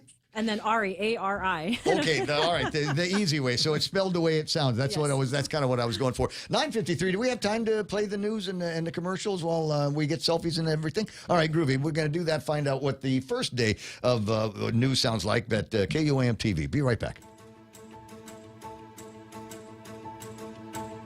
Buenas and Holiday Guam, I'm Jonathan Charfris, here to look at 3 stories you need to know for Friday, January 2nd. In a push to pause the federal government's proposal to open over 35 million acres of waters in the Marianas for mineral extraction, one senator has introduced a resolution to show Guam's unity against this action. A public hearing for the resolution will be held next Wednesday, ahead of the January 12th deadline, and she's calling on the community to testify. Mitsuki Hirayama has the details, so you can watch that story right now on the KUAM News YouTube channel. Police funding, staffing, and officer morale will be the spotlight testify at an upcoming legislative oversight hearing focused on the Guam Police Department. The hearing is scheduled for 9 a.m. Friday, January 9th. It will be chaired by Senator Sean Tao, head of the 38th Guam Legislature Committee on Public Safety, Emergency Management, and Guam National Guard. Lawmakers will examine preparation for performance-based budgeting, carryover authorization, the status of funded vacancies, and updates to GPD's general orders, along with how those policies are affecting employee morale. Participation will be limited to GPD representatives, but the public is welcome to attend. Written testimony may be submitted through January 8th, either to the Senator's mailbox at the Guam Congress Building or by email to office.senatorshawn@guamlegislature.gov. And a Santa Rita woman whose prayers helped preserve the heart of Chamorro's spiritual tradition is being recognized for a lifetime of service to faith and culture. We have more on Sina Rosita Duenas Osborne. You can watch that story right now on our KUAM News Facebook page. For more, visit KUAM.com. You can also catch the stream of our newscast on our YouTube channel or Facebook page. And to keep updated, make sure to follow KUAM News on Instagram. Jernigan Charfres, KUAM News. Craving delicious dishes with local flavors? Look no further than Mezcla Bistro. From our juicy burgers to flavorful seafood and local fusion, every dish is made with love and the freshest ingredients. Join us for an unforgettable lunch, dinner, or decadent Sunday brunch. Visit us online at mezclaguam.com or call 671-479-2652 or 671-489-2653 to make a reservation. Mezcla Chamorro Fusion Bistro, a true taste of Guam. Kim Anderson from Security Title here. If you are like me, the new year brings an irresistible urge to clean house and make a fresh start. As we head into 2026, it may be a good time to check the status of your family property. Have there been any changes, such as a marriage or divorce? Has a family member passed? Or do you have an estate plan in place? Taking a little time now can help prevent bigger issues down the road and give you peace of mind for the year ahead. From all of us at Security Title, Happy New Year. Dr. Macris checking in, says, can use radiotherapy to treat trigeminal neuralgia. There you go. Okay. We knew that already, Doc. For a $25 gift certificate to Marina Grill, please tell me what trigeminal neuralgia is. 888-8255 is the telephone number. Dude, you can ask Jack GPT. I'll spell it for you. TRIGEMINAL, neuralgia, as it sounds, NEURALGIA. You can use radiation to treat this kind of pain. What kind of pain is it? Is the question that I'm asking you.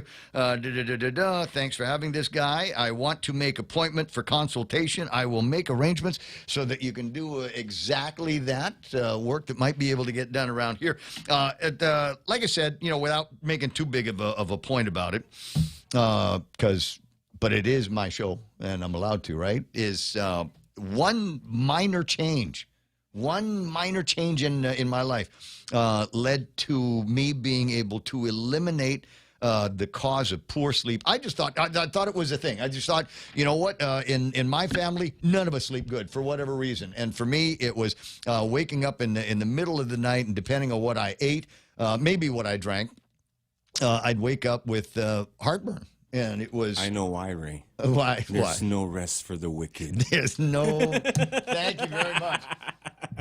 And I'd wake up. I wouldn't be able to go back to sleep. I'd lay in one direction, and the heartburn pain would kind of go away. But you can't lay down in one position all night long, so you move over, and then all of a sudden the stomach is higher than the mouth, and then all of a sudden everything starts dripping back down, and it wakes you up, and you got to go through the whole thing all over again. It was just absolutely terrible, and nothing to do about it. I just thought all old people get this, so I just thought it was something I'm going to have to deal with as I age, and didn't realize until I eliminated that it was something that I could get rid of. And once I got rid of that, I can sleep in better. My energy is up. I'm feeling fantastic. I want to go out there and do more things as opposed to, just taking long naps and all of that to make up for not being able to make a deposit in a sleep bank. Nobody called in to win? What is that? All right, do I want to save this for tomorrow? No, because tomorrow's Saturday. I'm not coming to work tomorrow.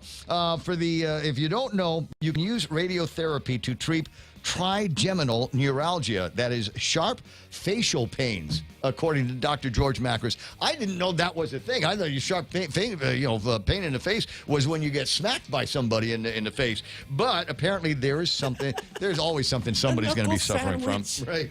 Something that somebody is going to be suffering from. Jerome says gout is a rich man's disease. To heal gout, go broke and file bankruptcy. All right, well, I'll tell you what, you file bankruptcy, I'll catch you next week on the first Monday of 2026. I'm Lisa Lacera, Fox News. On his first day in office, New York City Mayor Zoran Mamdani has brought back a shelved city agency that protects tenants as he works to fulfill a campaign promise to make the city affordable for all New Yorkers. Vermont Senator Bernie Sanders administered the public oath of office to Mamdani this afternoon and praised New Yorkers for voting for him. When working people stand together, when we don't let them divide us up, there is nothing we cannot accomplish.